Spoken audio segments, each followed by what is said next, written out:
The Book Journey presents The Invisible Man by H.G. Wells. A gripping science fiction thriller tale that delves into the small English village of Iping. A mysterious stranger arrives wrapped in bandages, his face concealed. His name? No one knows. But his unsettling presence and strange experiments soon stir up gossip and fear among the locals. As suspicions grow, it becomes apparent that this enigmatic figure possesses a remarkable secret: he is invisible. With his newfound ability, he embarks on a journey of power and control, but as his actions become increasingly erratic and dangerous, the true extent of his invisibility becomes a terrifying reality. Will anyone uncover the truth behind the Invisible Man's identity before it's too late? Let's find out together by immersing ourselves in the pages of this captivating tale. Chapter 1. The Strange Man's Arrival. The stranger came early in February, one wintry day, through a biting wind and a driving snow, the last snowfall of the year, over the down, walking from Bramblehurst railway station and carrying a little black portmanteau in his thickly gloved hand. He was wrapped up from head to foot, and the brim of his soft felt hat hid every inch of his face but the shiny tip of his nose. The snow had piled itself against his shoulders and chest and added a white crest to the burden he carried.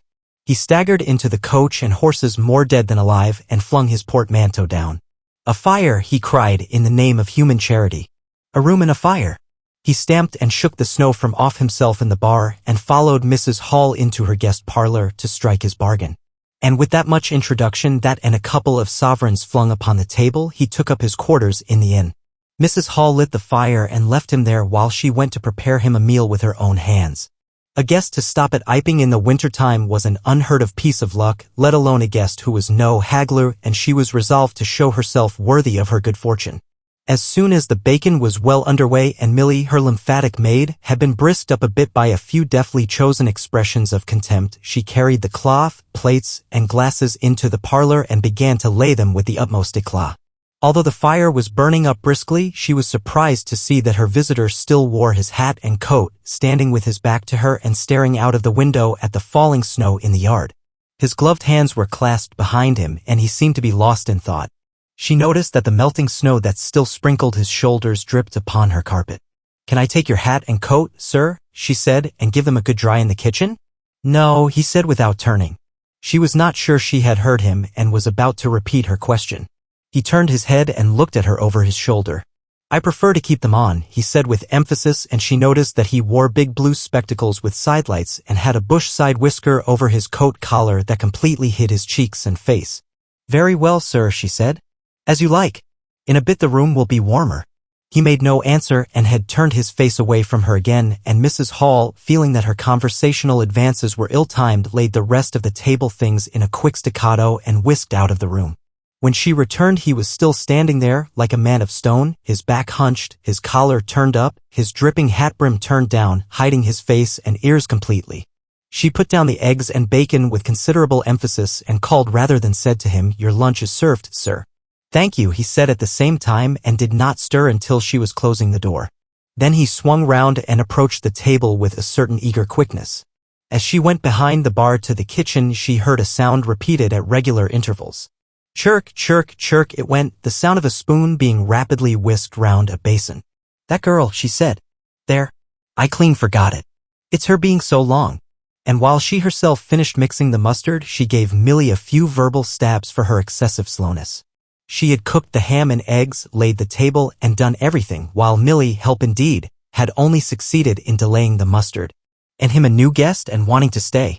Then she filled the mustard pot and, putting it with a certain stateliness upon a gold and black tea tray, carried it into the parlor.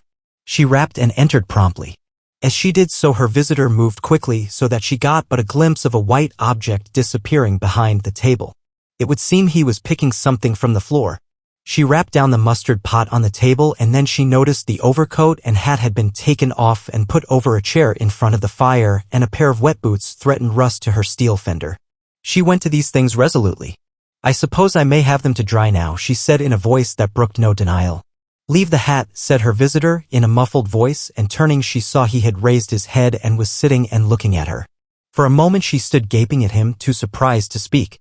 He held a white cloth. It was a serviette he had brought with him over the lower part of his face so that his mouth and jaws were completely hidden, and that was the reason of his muffled voice.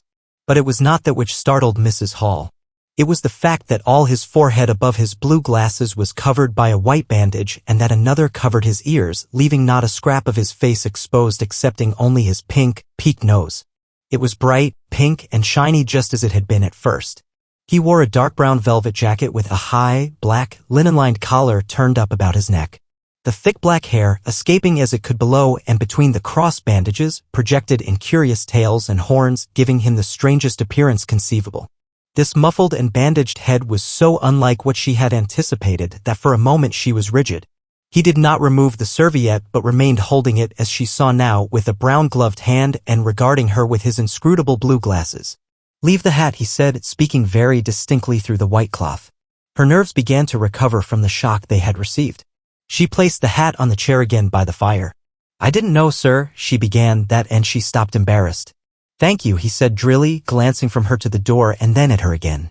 "I'll have them nicely dried, sir, at once," she said and carried his clothes out of the room. She glanced at his white swathed head and blue goggles again as she was going out of the door, but his napkin was still in front of his face. She shivered a little as she closed the door behind her, and her face was eloquent of her surprise and perplexity. "I never," she whispered. "There." She went quite softly to the kitchen and was too preoccupied to ask Millie what she was messing about with now when she got there. The visitor sat and listened to her retreating feet. He glanced inquiringly at the window before he removed his serviette and resumed his meal. He took a mouthful, glanced suspiciously at the window, took another mouthful, then rose and, taking the serviette in his hand, walked across the room and pulled the blind down to the top of the white muslin that obscured the lower panes. This left the room in a twilight.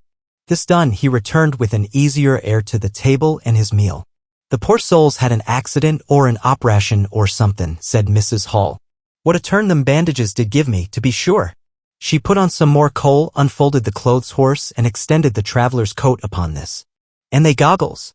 Why, he looked more like a divin helmet than a human man." She hung his muffler on a corner of the horse, and holding that handkerchief over his mouth all the time, talkin' through it. Perhaps his mouth was hurt too, maybe. She turned round as one who suddenly remembers. "Bless my soul alive," she said, going off at a tangent. "Ain't you done them taters yet, Millie?" When Mrs. Hall went to clear away the stranger's lunch, her idea that his mouth must also have been cut or disfigured in the accident she supposed him to have suffered was confirmed, for he was smoking a pipe. And all the time that she was in the room he never loosened the silk muffler he had wrapped round the lower part of his face to put the mouthpiece to his lips. Yet it was not forgetfulness, for she saw he glanced at it as it smoldered out. He sat in the corner with his back to the window blind and spoke now, having eaten and drunk and being comfortably warmed through, with less aggressive brevity than before. The reflection of the fire lent a kind of red animation to his big spectacles they had lacked hitherto. "I have some luggage," he said, "at Bramblehurst Station," and he asked her how he could have it sent. He bowed his bandaged head quite politely in acknowledgement of her explanation. "Tomorrow," he said. "There is no speedier delivery?" and seemed quite disappointed when she answered, "No." Was she quite sure? No man with a trap who would go over? Mrs. Hall, nothing loath, answered his questions and developed a conversation. "It's a steep road by the down, sir," she said in answer to the question about a trap, and then, snatching at an opening, said, "It was there a carriage was upsettled, a year ago and more. A gentleman killed besides his coachman. Accidents, sir, happen in a moment, don't they?" But the visitor was not to be drawn so easily. "They do," he said through his muffler, eyeing her quietly through his impenetrable glasses. "But they take long enough to get well, don't they? There was my sister's son, Tom, just cut his arm with a scythe, tumbled on it in the A-field, and, bless me, he was 3 months tied up, sir. You'd hardly believe it. It's regular givin' me a dread of a scythe, sir." "I can quite understand that," said the visitor. "He was afraid one time that he'd have to have an operation, he was that bad, sir."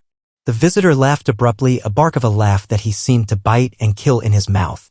"Was he?" he said. "He was, sir.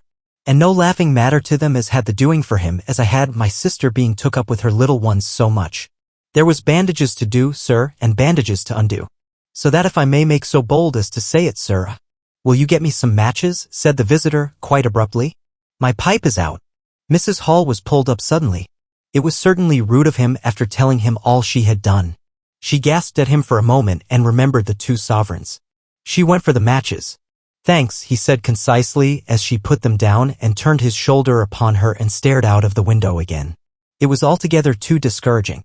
Evidently he was sensitive on the topic of operations and bandages. She did not make so bold as to say, however, after all.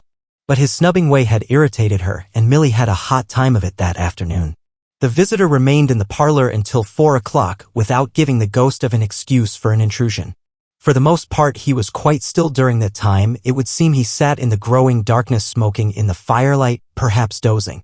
Once or twice a curious listener might have heard him at the coals, and for the space of 5 minutes he was audible pacing the room.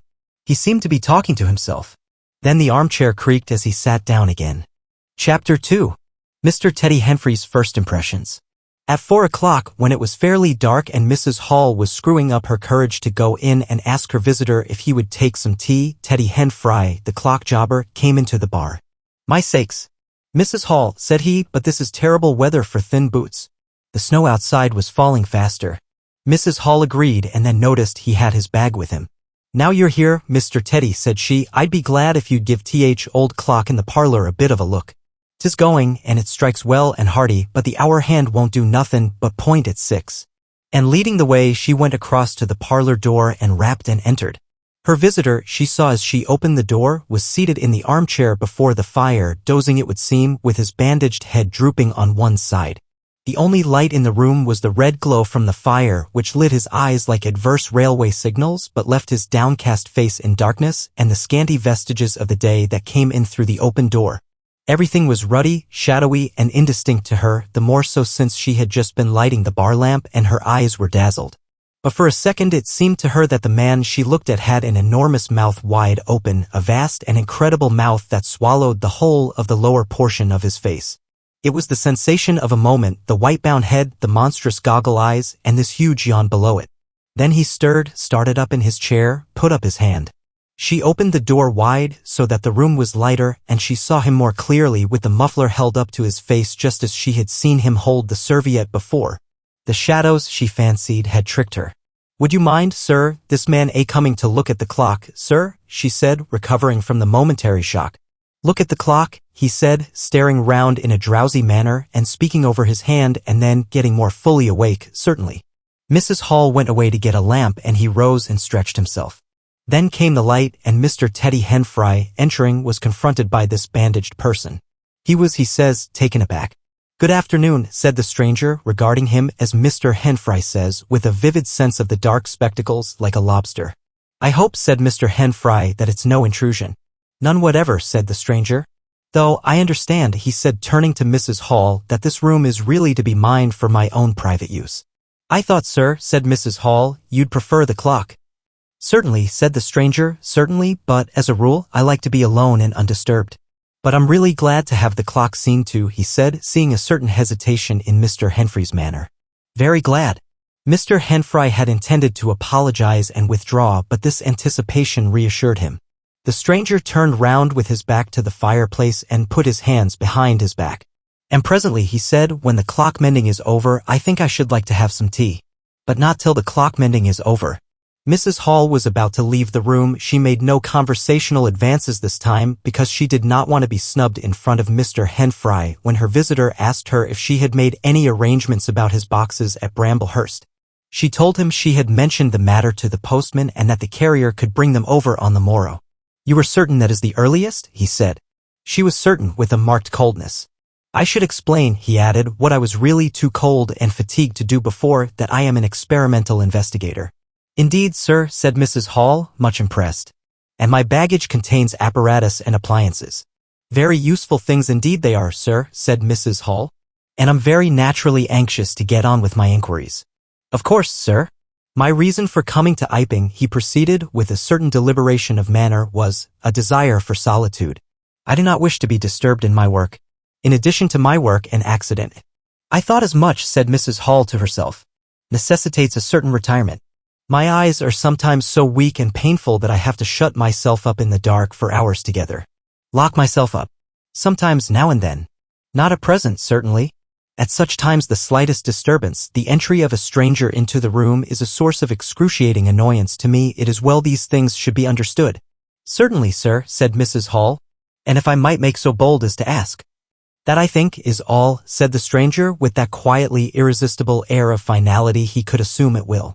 Mrs. Hall reserved her question and sympathy for a better occasion. After Mrs. Hall had left the room, he remained standing in front of the fire, glaring, so Mr. Henfrey puts it, at the clock mending. Mr. Henfrey not only took off the hands of the clock and the face, but extracted the works, and he tried to work in as slow and quiet and unassuming a manner as possible. He worked with the lamp close to him, and the green shade threw a brilliant light upon his hands and upon the frame and wheels and left the rest of the room shadowy. When he looked up, colored patches swam in his eyes. Being constitutionally of a curious nature, he had removed the works, a quite unnecessary proceeding, with the idea of delaying his departure and perhaps falling into conversation with the stranger. But the stranger stood there, perfectly silent and still. So still, it got on Henfrey's nerves. He felt alone in the room and looked up, and there, gray and dim, was the bandaged head and huge blue lenses staring fixedly with a mist of green spots drifting in front of them. It was so uncanny to Henfrey that for a minute they remained staring blankly at one another. Then Henfrey looked down again. Very uncomfortable position. One would like to say something. Should he remark that the weather was very cold for the time of year? He looked up as if to take aim with that introductory shot. The weather, he began. Why don't you finish and go, said the rigid figure, evidently in a state of painfully suppressed rage. All you've got to do is to fix the hour hand on its axle. You're simply humbugging. Certainly, sir, 1 minute more. I overlooked, and Mr. Henfrey finished and went. But he went feeling excessively annoyed. Damn it, said Mr. Henfrey to himself, trudging down the village through the thawing snow. A man must do a clock at times, surely. And again, can't a man look at you, ugly? And yet again, seemingly not. If the police was wanting you, you couldn't be more wrapped and bandaged. At Gleason's corner he saw Hall, who had recently married the stranger's hostess at the Coach and Horses and who now drove the Iping conveyance when occasional people required it to Sitterbridge Junction, coming towards him on his return from that place. Hall had evidently been stopping a bit at Sitterbridge, to judge by his driving. "How do, Teddy?" he said, passing. "You got a rum on up home," said Teddy. Hall very sociably pulled up. "What's that?" he asked. "Rum-looking customer stopping at the Coach and Horses," said Teddy. "My sakes." And he proceeded to give Hall a vivid description of his grotesque guest. "Looks a bit like a disguise, don't it? I'd like to see a man's face if I had him stopping in my place," said Henfrey. "But women are that trustful where strangers are concerned. He's took your rooms and he ain't even given a name, Hall." "You don't say so," said Hall, who was a man of sluggish apprehension. "Yes," said Teddy. "By the week. Whatever he is, you can't get rid of him under the week. And he's got a lot of luggage coming tomorrow, so he says. Let's hope it won't be stones and boxes, Hall." He told Hall how his aunt at Hastings had been swindled by a stranger with empty portmanteaus. Altogether, he left Hall vaguely suspicious. "Get up, old girl," said Hall. "I suppose I must see about this." Teddy trudged on his way with his mind considerably relieved. Instead of seeing about it, however, Hall on his return was severely rated by his wife on the length of time he had spent in Sitterbridge, and his mild inquiries were answered snappishly and in a manner not to the point. But the seed of suspicion Teddy had sown germinated in the mind of Mr. Hall in spite of these discouragements. "You don't know everything," said Mr. Hall, resolved to ascertain more about the personality of his guest at the earliest possible opportunity. And after the stranger had gone to bed, which he did about 9:30, Mr. Hall went very aggressively into the parlor and looked very hard at his wife's furniture, just to show that the stranger wasn't master there, and scrutinized closely and a little contemptuously a sheet of mathematical computations the stranger had left. When retiring for the night, he instructed Mrs. Hall to look very closely at the stranger's luggage when it came next day. "You mind your own business, Hall," said Mrs. Hall, "and I'll mind mine." She was all the more inclined to snap at Hall because the stranger was undoubtedly an unusually strange sort of stranger, and she was by no means assured about him in her own mind. In the middle of the night, she woke up dreaming of huge white heads like turnips that came trailing after her at the end of interminable necks and with vast black eyes. But being a sensible woman, she subdued her terrors and turned over and went to sleep again. Chapter 3. The 1,001 Bottles. So it was that on the 29th day of February, at the beginning of the thaw, this singular person fell out of infinity into Iping village. Next day his luggage arrived through the slush, and very remarkable luggage it was. There were a couple of trunks indeed, such as a rational man might need, but in addition there were a box of books, big, fat books, of which some were just in an incomprehensible handwriting, and a dozen or more crates, boxes, and cases, containing objects packed in straw as it seemed to Hall, tugging with a casual curiosity at the straw glass bottles. The stranger, muffled in hat, coat, gloves, and wrapper, came out impatiently to meet Fearenside's cart while Hall was having a word or so of gossip preparatory to helping bring them in. Out he came, not noticing Fearenside's dog, who was sniffing in a dilettante spirit at Hall's legs. "Come along with those boxes," he said. "I've been waiting long enough." And he came down the steps towards the tail of the cart as if to lay hands on the smaller crate. No sooner had Fearenside's dog caught sight of him, however, than it began to bristle and growl savagely, and when he rushed down the steps it gave an undecided hop and then sprang straight at his hand. "Whup!" cried Hall, jumping back, for he was no hero with dogs, and Fearenside howled, "Lie down," and snatched his whip. They saw the dog's teeth had slipped the hand, heard a kick, saw the dog execute a flanking jump and get home on the stranger's leg, and heard the rip of his trousering. Then the finer end of Fearenside's whip reached his property, and the dog, yelping with dismay, retreated under the wheels of the wagon. It was all the business of a swift half-minute. No one spoke, everyone shouted. The stranger glanced swiftly at his torn glove and at his leg, made as if he would stoop to the ladder, then turned and rushed swiftly up the steps into the inn. They heard him go headlong across the passage and up the uncarpeted stairs to his bedroom. "You brute, you," said Fearenside, climbing off the wagon with his whip in his hand while the dog watched him through the wheel. "Come here," said Fearenside, "you better." Hall had stood gaping. "He was bit," said Hall. "I'd better go and see to N," and he trotted after the stranger. He met Mrs. Hall in the passage. "Carrier's darg," he said, "bit in." He went straight upstairs, and the stranger's door being ajar, he pushed it open and was entering without any ceremony, being of a naturally sympathetic turn of mind. The blind was down and the room dim. He caught a glimpse of a most singular thing, what seemed a handless arm waving towards him, and a face of 3 huge indeterminate spots on white, very like the face of a pale pansy. Then he was struck violently in the chest, hurled back, and the door slammed in his face and locked. It was so rapid that it gave him no time to observe. A waving of indecipherable shapes, a blow, and a concussion. There he stood on the dark little landing, wondering what it might be that he had seen. A couple of minutes after, he rejoined the little group that had formed outside the coach and horses. There was Fearenside telling about it all over again for the second time. There was Mrs. Hall saying his dog didn't have no business to bite her guests. There was Huckster, the general dealer from over the road, interrogative, and Sandy Wodgers from the forge. Judicial, besides women and children, all of them saying fatuities. "Wouldn't let N bite me, I knows, tasn't right have such dargs, wad E bite, N for it then," and so forth. Mr. Hall, staring at them from the steps and listening, found it incredible that he had seen anything so very remarkable happen upstairs. Besides, his vocabulary was altogether too limited to express his impressions. "He don't want no help, he says," he said in answer to his wife's inquiry. "We'd better be keen of his luggage in. He ought to have it cauterized at once," said Mr. Huckster, "especially if it's at all inflamed." "I'd shoot N, that's what I'd do," said a lady in the group. Suddenly the dog began growling again. "Come along," cried an angry voice in the doorway, and there stood the muffled stranger with his collar turned up and his hat brim bent down. "The sooner you get those things in the better, I'll be pleased." It is stated by an anonymous bystander that his trousers and gloves had been changed. "Was you hurt, sir?" said Fearenside. "I'm rare sorry the dargay." "Not a bit," said the stranger. "Never broke the skin. Hurry up with those things." He then swore to himself, so Mr. Hall asserts. Directly the first crate was, in accordance with his directions, carried into the parlor, the stranger flung himself upon it with extraordinary eagerness and began to unpack it, scattering the straw with an utter disregard of Mrs. Hall's carpet.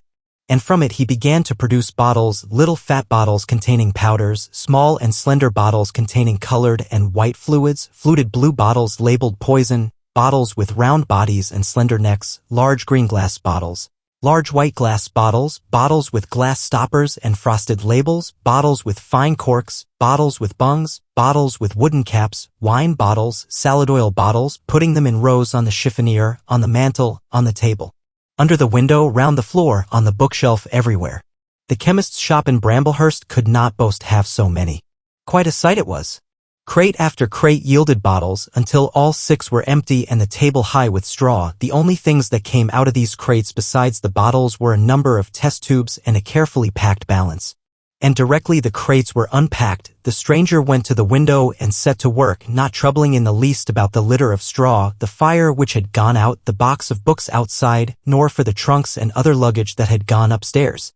When Mrs. Hall took his dinner into him, he was already so absorbed in his work, pouring little drops out of the bottles into test tubes, that he did not hear her until she had swept away the bulk of the straw and put the tray on the table, with some little emphasis perhaps, seeing the state that the floor was in.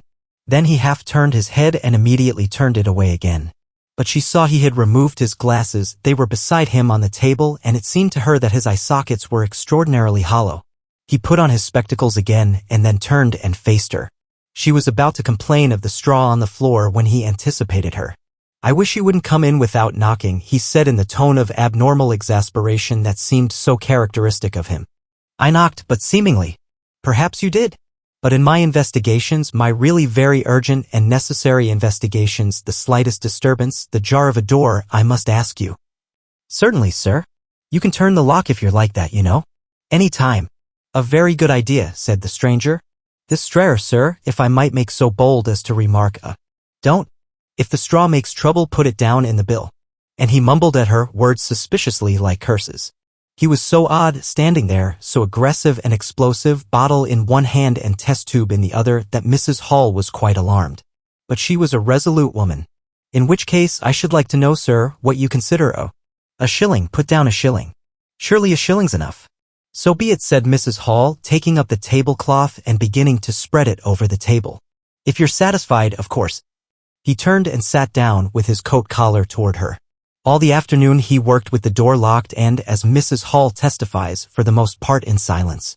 But once there was a concussion and a sound of bottles ringing together as though the table had been hit, and the smash of a bottle flung violently down, and then a rapid pacing athwart the room.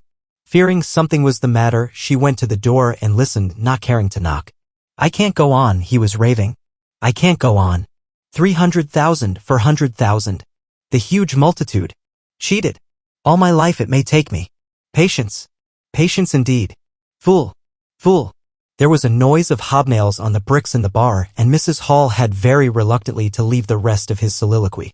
When she returned, the room was silent again, save for the faint crepitation of his chair and the occasional clink of a bottle. It was all over. The stranger had resumed work. When she took in his tea, she saw broken glass in the corner of the room under the concave mirror and a golden stain that had been carelessly wiped. She called attention to it. "Put it down in the bill," snapped her visitor. "For God's sake, don't worry me. If there's damage done, put it down in the bill," and he went on ticking a list in the exercise book before him. "I'll tell you something," said Fearenside mysteriously. It was late in the afternoon and they were in the little beer shop of Iping Hanger. "Well," said Teddy Henfrey, "this chap you're speaking of, what my dog bit. Well, he's black. Leastways, his legs are. I see through the tear of his trousers and the tear of his glove. You'd have expected a sort of pinky to show, wouldn't you? Well, there wasn't none. Just blackness. I tell you, he's as black as my hat." "My sakes," said Henfrey. "It's a rummy case altogether. Why, his nose is as pink as paint." "That's true," said Fearenside.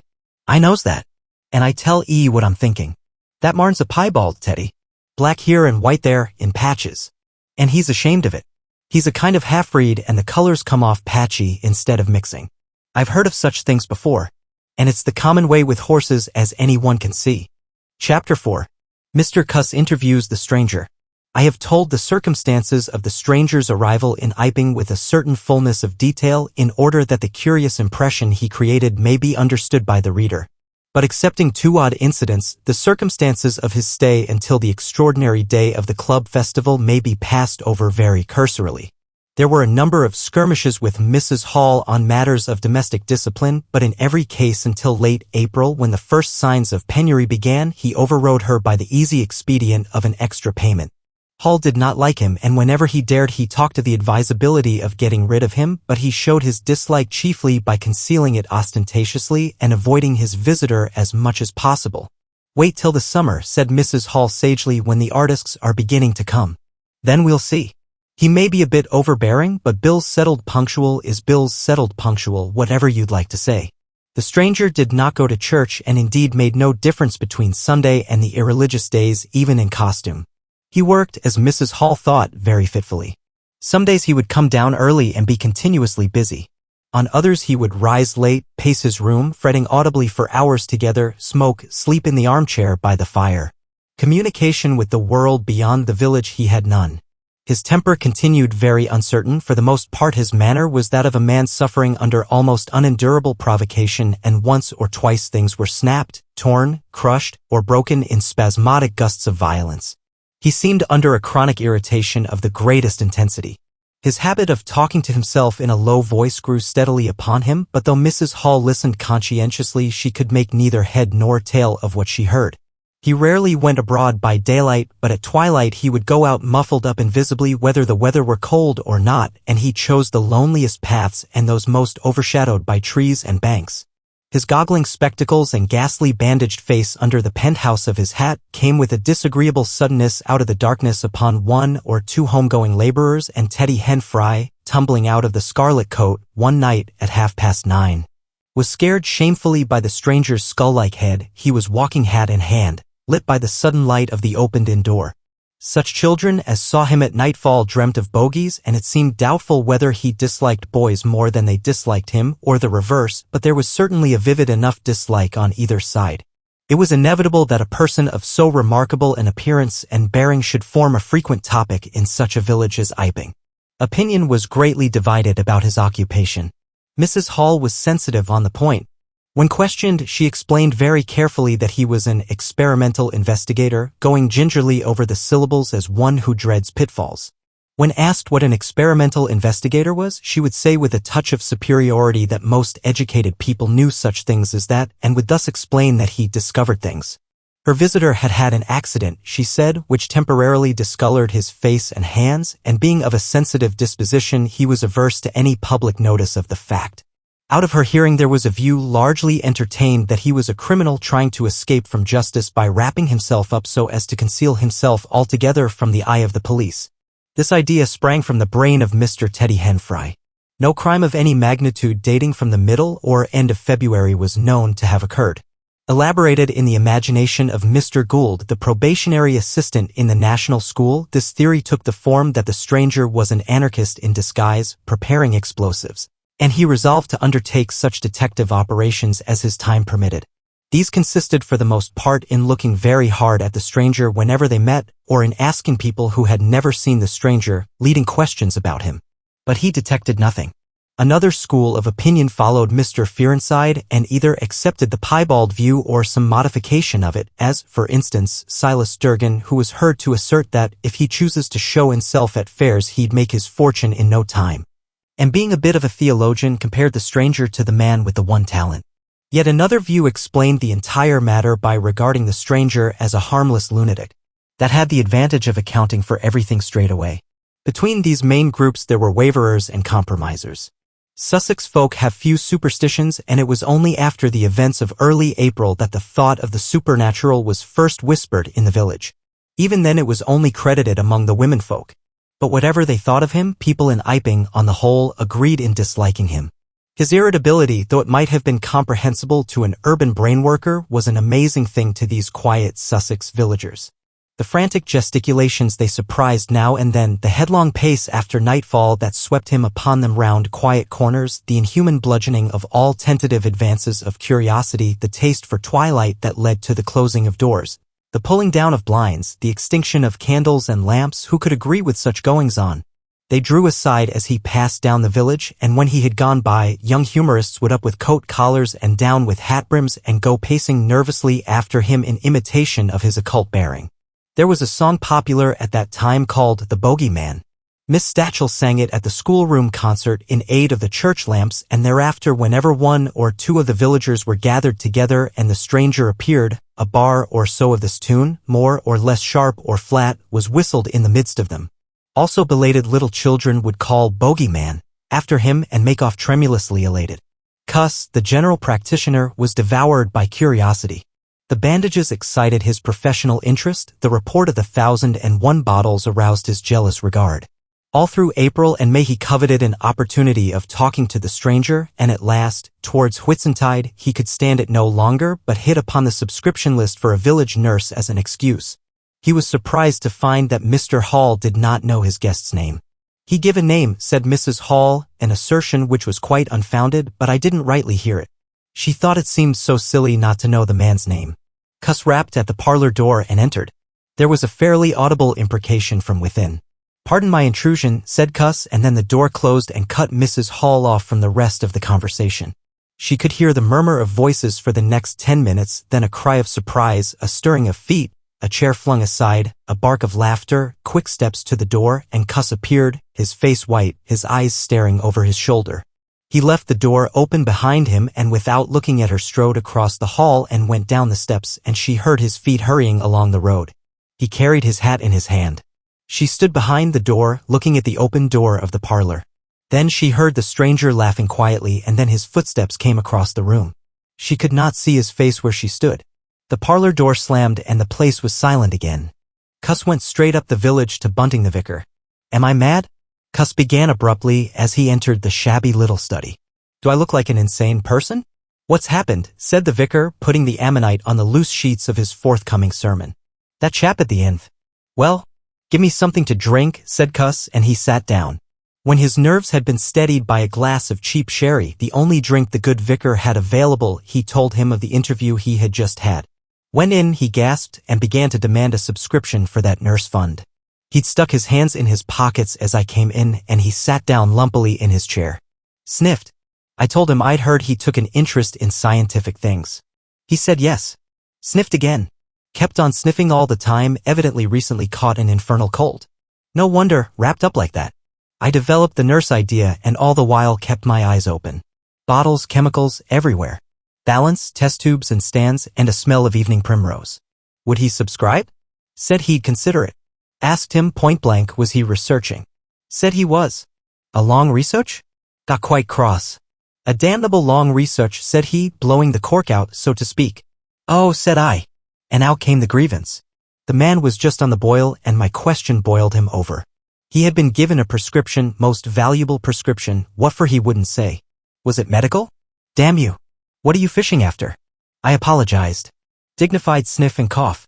He resumed. He'd read it. 5 ingredients. Put it down, turned his head. Draft of air from window lifted the paper. Swish, rustle. He was working in a room with an open fireplace, he said. Saw a flicker and there was the prescription burning and lifting chimneyward. Rushed towards it just as it whisked up the chimney. So, just at that point, to illustrate his story, out came his arm. Well, no hand, just an empty sleeve.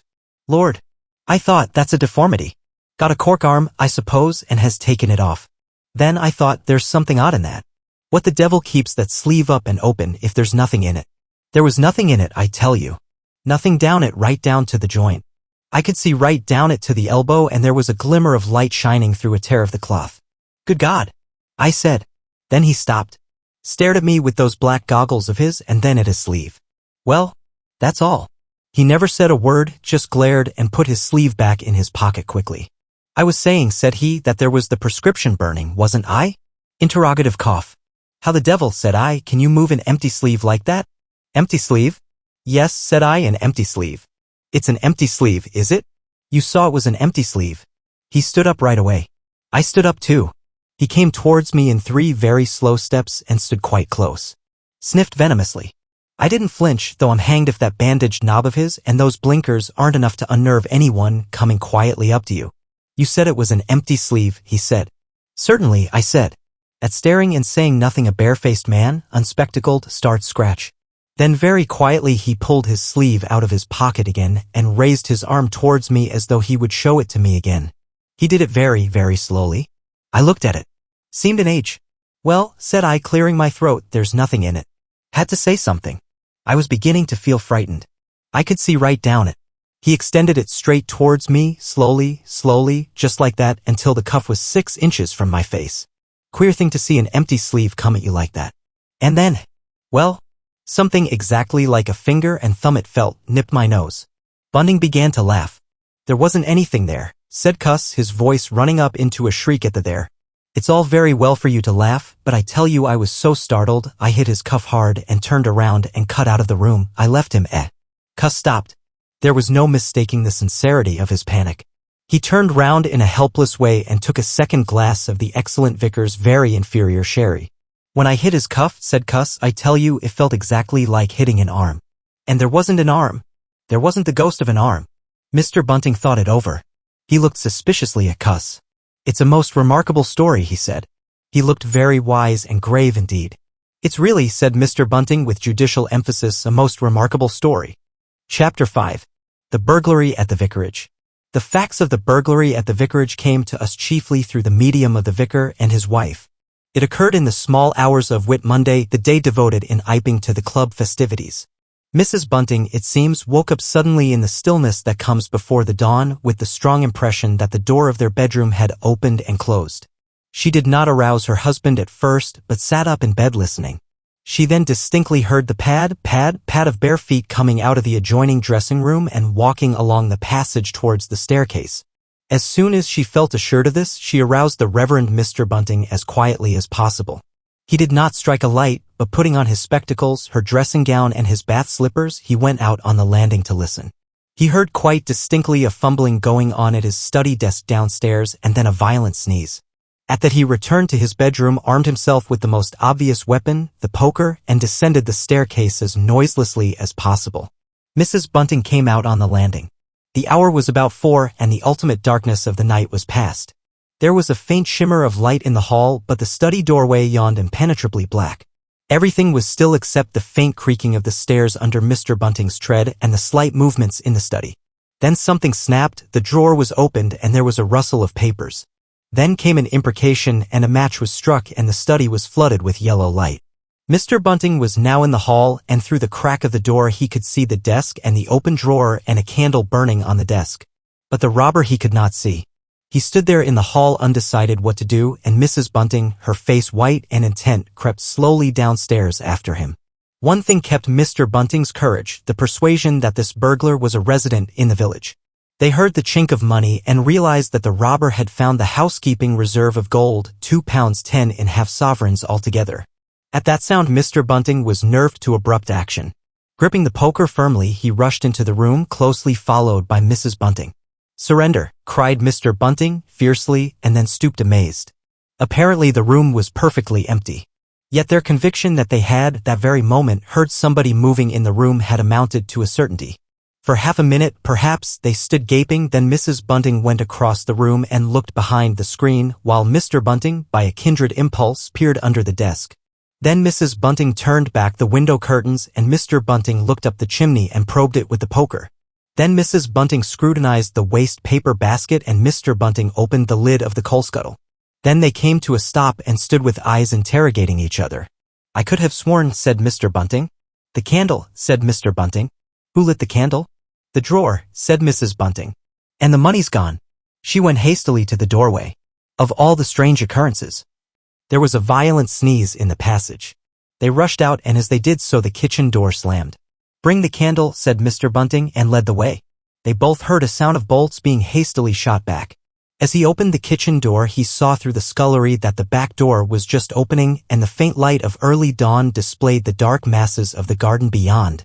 He is certain that nothing went out of the door. It stood open for a moment and then closed with a slam. As it did so, the candle Mrs. Bunting was carrying from the study flickered and flared. It was a minute or more before they entered the kitchen. The place was empty.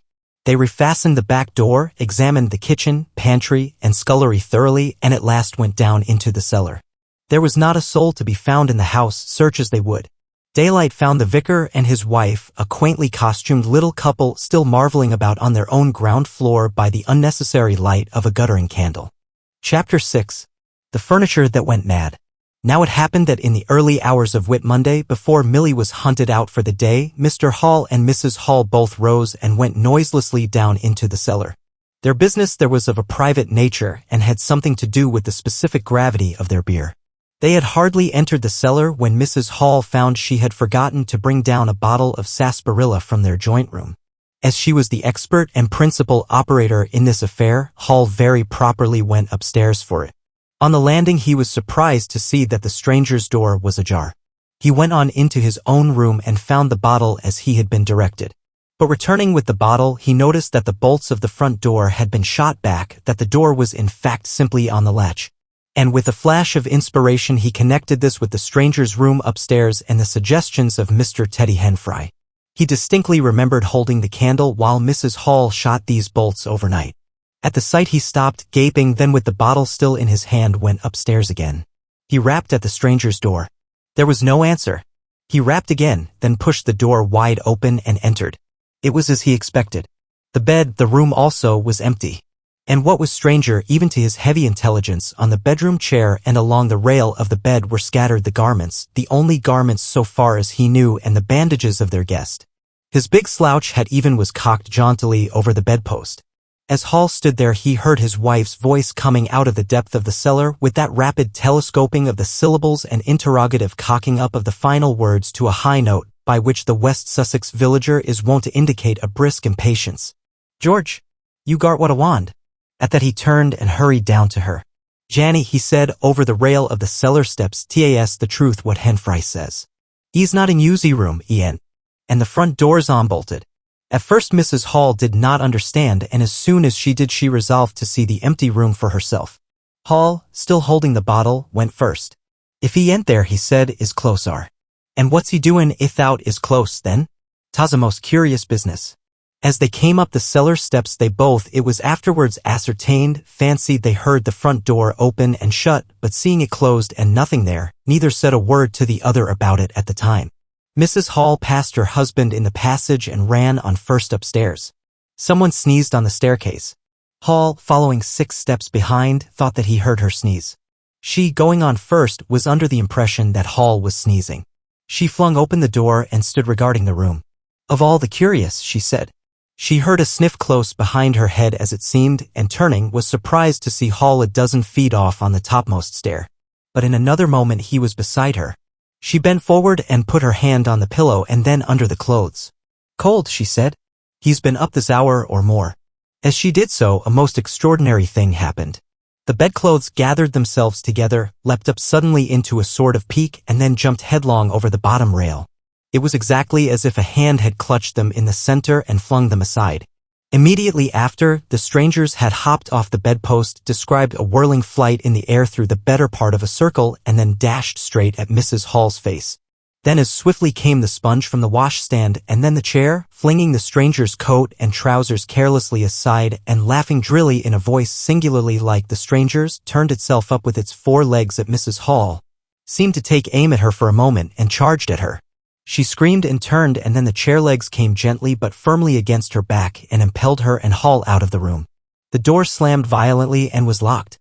The chair in bed seemed to be executing a dance of triumph for a moment, and then abruptly everything was still. Mrs. Hall was left almost in a fainting condition in Mr. Hall's arms on the landing. It was with the greatest difficulty that Mr. Hall and Millie, who had been roused by her scream of alarm, succeeded in getting her downstairs and applying the restoratives customary in such cases. "'Tas spirits," said Mrs. Hall. "I know 'tas spirits. I've read in papers of en. Tables and chairs leaping and dancing." "Take a drop more," Janny said Hall. "'Twill steady ye." "Lock him out," said Mrs. Hall. "Don't let him come in again. I half guessed I might ha' known. With them goggling eyes and bandaged head and never going to church of a Sunday. And all they bottles more'n it's right for any one to have. He's put the spirits into the furniture. My good old furniture. 'Twas in that very chair my poor dear mother used to sit when I was a little girl. To think it should rise up against me now." "Just a drop more," Janny said Hall. "Your nerves is all upset." They sent Millie across the street through the golden 5 o'clock sunshine to rouse up Mr. Sandy Wodgers, the blacksmith. Mr. Hall's compliments, and the furniture upstairs was behaving most extraordinary. Would Mr. Wodgers come round? He was a knowing man, was Mr. Wodgers, and very resourceful. He took quite a grave view of the case. Armed if that ain't witchcraft, was the view of Mr. Sandy Wodgers. You warn't horseshoes for such gentry as he. He came round greatly concerned. They wanted him to lead the way upstairs to the room, but he didn't seem to be in any hurry. He preferred to talk in the passage. Over the way Huckster's apprentice came out and began taking down the shutters of the tobacco window. He was called over to join the discussion. Mr. Huckster naturally followed over in the course of a few minutes. The Anglo-Saxon genius for parliamentary government asserted itself. There was a great deal of talk and no decisive action. "Let's have the facts first," insisted Mr. Sandy Wodgers. "Let's be sure we be acting perfectly right in bustin' that their door open. A door onbust is always open to bustin', but you can't onbust a door once you've busted in." And suddenly and most wonderfully the door of the room upstairs opened of its own accord, and as they looked up in amazement, They saw descending the stairs the muffled figure of the stranger staring more blackly and blankly than ever with those unreasonably large blue glass eyes of his. He came down stiffly and slowly, staring all the time. He walked across the passage staring, then stopped. "Look there," he said, and their eyes followed the direction of his gloved finger and saw a bottle of sarsaparilla hard by the cellar door. Then he entered the parlor and suddenly, swiftly, viciously slammed the door in their faces. Not a word was spoken until the last echoes of the slam had died away. They stared at one another. "Well, if that don't lick everything," said Mr. Wodgers, and left the alternative unsaid. "I'd go in and ask N about it," said Wodgers to Mr. Hall. "I demand an explanation." It took some time to bring the landlady's husband up to that pitch. At last he rapped, opened the door, and got as far as, "Excuse me." "Go to the devil," said the stranger in a tremendous voice, "and shut that door after you." So that brief interview terminated. Chapter 7. The Unveiling of the Stranger. The stranger went into the little parlor of the Coach and Horses about 5:30 in the morning, and there he remained until near midday, the blinds down, the door shut, and none, after Hall's repulse, venturing near him. All that time he must have fasted. Thrice he rang his bell, the third time furiously and continuously, but no one answered him. "Him and his go to the devil, indeed," said Mrs. Hall. Presently came an imperfect rumor of the burglary at the vicarage, and two were put together. Hall, assisted by Wodgers, went off to find Mr. Shuckleforth, the magistrate, and take his advice. No one ventured upstairs. How the stranger occupied himself is unknown. Now and then he would stride violently up and down, and twice came an outburst of curses, a tearing of paper, and a violent smashing of bottles. The little group of scared but curious people increased. Mrs. Huckster came over. Some gay young fellows resplendent in black ready-made jackets and peak paper ties, for it was Whit Monday, joined the group with confused interrogations. Young Archie Harker distinguished himself by going up the yard and trying to peep under the window blinds. He could see nothing, but gave reason for supposing that he did, and others of the Iping youth presently joined him. It was the finest of all possible Whit Mondays, and down the village street stood a row of nearly a dozen booths, a shooting gallery. And on the grass by the forge were 3 yellow and chocolate wagons and some picturesque strangers of both sexes putting up a coconut shy. The gentlemen wore blue jerseys, the ladies white aprons and quite fashionable hats with heavy plumes. Wodger, of the Purple Fawn, and Mr. Jaggers, the cobbler, who also sold old second-hand ordinary bicycles, were stretching a string of Union Jacks and Royal Ensigns which had originally celebrated the first Victorian Jubilee across the road. And inside, in the artificial darkness of the parlor, into which only one thin jet of sunlight penetrated, the stranger, hungry we must suppose, and fearful, hidden in his uncomfortable hot wrappings, poured through his dark glasses upon his paper or chinked his dirty little bottles and occasionally swore savagely at the boys, audible if invisible, outside the windows. In the corner by the fireplace lay the fragments of 6 smashed bottles, and a pungent twang of chlorine tainted the air. So much we know from what was heard at the time and from what was subsequently seen in the room. About noon he suddenly opened his parlor door and stood glaring fixedly at the 3 or 4 people in the bar. "Mrs. Hall," he said. Somebody went sheepishly and called for Mrs. Hall. Mrs. Hall appeared after an interval a little short of breath, but all the fiercer for that. Hall was still out. She had deliberated over the scene, and she came holding a little tray with an unsettled bill upon it. "Is it your bill you're wanting, sir?" she said. "Why wasn't my breakfast laid? Why haven't you prepared my meals and answered my bell? Do you think I live without eating? Why isn't my bill paid?" said Mrs. Hall. "That's what I want to know. I told you 3 days ago I was awaiting a remittance. I told you 2 days ago I wasn't going to await no remittances. You can't grumble if your breakfast waits a bit if my bill's been waiting these 5 days, can you?" The stranger swore briefly but vividly. "Nar, from the bar. "And I'd thank you kindly, sir, if you'd keep your swearing to yourself, sir," said Mrs. Hall. The stranger stood looking more like an angry diving helmet than ever. It was universally felt in the bar that Mrs. Hall had the better of him. His next words showed as much. "Look here, my good woman," he began. "Don't good woman me," said Mrs. Hall. "I've told you my remittance hasn't come." "Remittance indeed," said Mrs. Hall. "Still, I dare say in my pocket. You told me 3 days ago that you hadn't anything but a sovereign's worth of silver upon you." "Well, I've found some more, Ullo, from the bar." "I wonder where you found it," said Mrs. Hall. That seemed to annoy the stranger very much. He stamped his foot. "What do you mean?" he said. "That I wonder where you found it," said Mrs. Hall. And before I take any bills or get any breakfasts or do any such things whatsoever, you got to tell me 1 or 2 things I don't understand and what nobody don't understand and what everybody is very anxious to understand. I want to know what you been doing to my chair upstairs, and I want to know how 'tis your room was empty and how you got in again. Them as stops in this house comes in by the doors, that's the rule of the house, and that you didn't do, and what I want to know is how you did come in. And I want to know Suddenly the stranger raised his gloved hands clenched, stamped his foot, and said, "Stop," with such extraordinary violence that he silenced her instantly. "You don't understand," he said, "who I am or what I am. I'll show you. By heaven, I'll show you." Then he put his open palm over his face and withdrew it. The center of his face became a black cavity. "Here," he said. He stepped forward and handed Mrs. Hall something which she, staring at his metamorphosed face, accepted automatically. Then when she saw what it was, she screamed loudly, dropped it, and staggered back. The nose, it was the stranger's nose. Pink and shining, rolled on the floor. Then he removed his spectacles and everyone in the bar gasped. He took off his hat and with a violent gesture tore at his whiskers and bandages. For a moment they resisted him. A flash of horrible anticipation passed through the bar. "Oh, my God," said someone. Then off they came. It was worse than anything. Mrs. Hall, standing open-mouthed and horror-struck, shrieked at what she saw and made for the door of the house. Everyone began to move. They were prepared for scars, disfigurements, tangible horrors, but nothing. The bandages and false hair flew across the passage into the bar, making a hobbledehoy jump to avoid them. Everyone tumbled on everyone else down the steps. For the man who stood there shouting some incoherent explanation was a solid gesticulating figure up to the coat collar of him, and then nothingness, no visible thing at all. People down the village heard shouts and shrieks, and looking up the street saw the coach and horses violently firing out its humanity. They saw Mrs. Hall fall down and Mr. Teddy Henfrey jump to avoid tumbling over her, and then they heard the frightful screams of Millie, who, emerging suddenly from the kitchen at the noise of the tumult, had come upon the headless stranger from behind. These increased suddenly.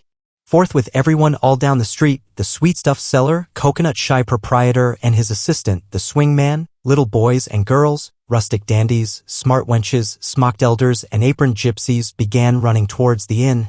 And in a miraculously short space of time a crowd of perhaps 40 people and rapidly increasing, swayed and hooted and inquired and exclaimed and suggested in front of Mrs. Hall's establishment. Everyone seemed eager to talk at once, and the result was babel. A small group supported Mrs. Hall, who was picked up in a state of collapse. There was a conference and the incredible evidence of a vociferous eyewitness. "Oh, bogey! What's he been doing then? Ain't hurt the girl, as he? Run at en with a knife, I believe." "No, Ed, I tell ye. I don't mean no manner of speaking.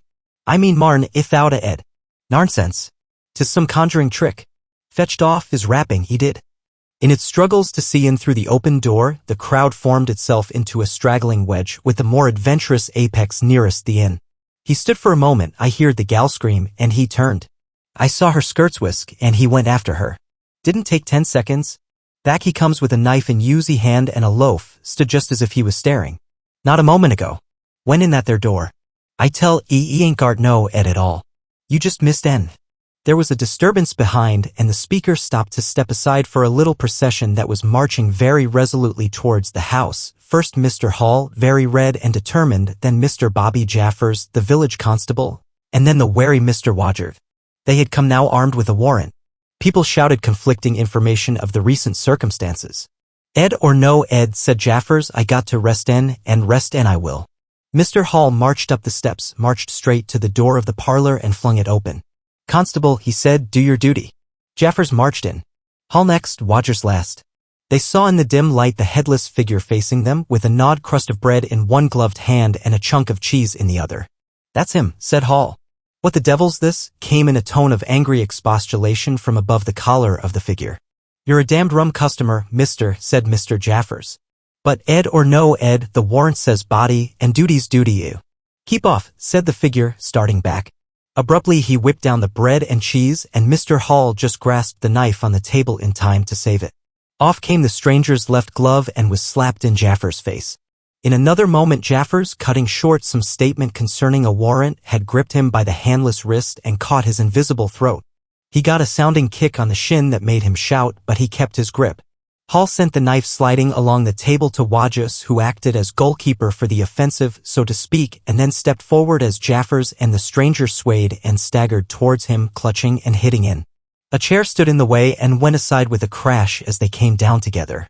"Get the feet," said Jaffers between his teeth. Mr. Hall, endeavoring to act on instructions, received a sounding kick in the ribs that disposed of him for a moment, and Mr. Wadges, seeing the decapitated stranger had rolled over and got the upper side of Jaffers, retreated towards the door, knife in hand, and so collided with Mr. Huckster and the Sitterbridge carter, coming to the rescue of law and order. At the same moment down came 3 or 4 bottles from the chiffonier and shot a web of pungency into the air of the room. "I'll surrender," cried the stranger, though he had Jaffers down, and in another moment he stood up panting, a strange figure, headless and handless, for he had pulled off his right glove now as well as his left. "It's no good," he said, as if sobbing for breath. It was the strangest thing in the world to hear that voice coming as if out of empty space, but the Sussex peasants are perhaps the most matter-of-fact people under the sun. Jaffers got up also and produced a pair of handcuffs. Then he stared. "I say," said Jaffers, brought up short by a dim realization of the incongruity of the whole business, "darn it. Can't use 'em as I can see." The stranger ran his arm down his waistcoat, and as if by a miracle the buttons to which his empty sleeve pointed became undone. Then he said something about his shin and stooped down. He seemed to be fumbling with his shoes and socks. "Why," said Huckster suddenly, "that's not a man at all. It's just empty clothes. Look, you can see down his collar and the linings of his clothes. I could put my arm." He extended his hand, it seemed to meet something in midair, and he drew it back with a sharp exclamation. "I wish you'd keep your fingers out of my eye," said the aerial voice in a tone of savage expostulation. "The fact is, I'm all here, head, hands, legs, and all the rest of it, but it happens I'm invisible. It's a confounded nuisance, but I am. That's no reason why I should be poked to pieces by every stupid bumpkin in Iping, is it?" The suit of clothes, now all unbuttoned and hanging loosely upon its unseen supports, stood up, arms akimbo. Several other of the men folks had now entered the room so that it was closely crowded. "Invisible, eh?" said Huckster, ignoring the stranger's abuse. "Whoever heard the likes of that? It's strange, perhaps, but it's not a crime. Why am I assaulted by a policeman in this fashion?" "Ah, that's a different matter," said Jaffers. "No doubt you are a bit difficult to see in this light, but I got a warrant and it's all correct. What I'm after ain't no invisibility, it's burglary. There's a house been broke into and money took. Well, and circumstances certainly point." "Stuff and nonsense," said the invisible man. "I hope so, sir, but I've got my instructions." "Well," said the stranger, I'll come, but no handcuffs." "It's the regular thing," said Jaffers. "No handcuffs," stipulated the stranger. "Pardon me," said Jaffers. Abruptly the figure sat down, and before anyone could realize what was being done, the slippers, socks, and trousers had been kicked off under the table. Then he sprang up again and flung off his coat. "Here, stop that," said Jaffers, suddenly realizing what was happening. He gripped at the waistcoat, it struggled, and the shirt slipped out of it and left it limp and empty in his hand. "Hold him," said Jaffers loudly. "Once he gets the things off, eh?" "Hold him," cried everyone, and there was a rush at the fluttering white shirt which was now all that was visible of the stranger.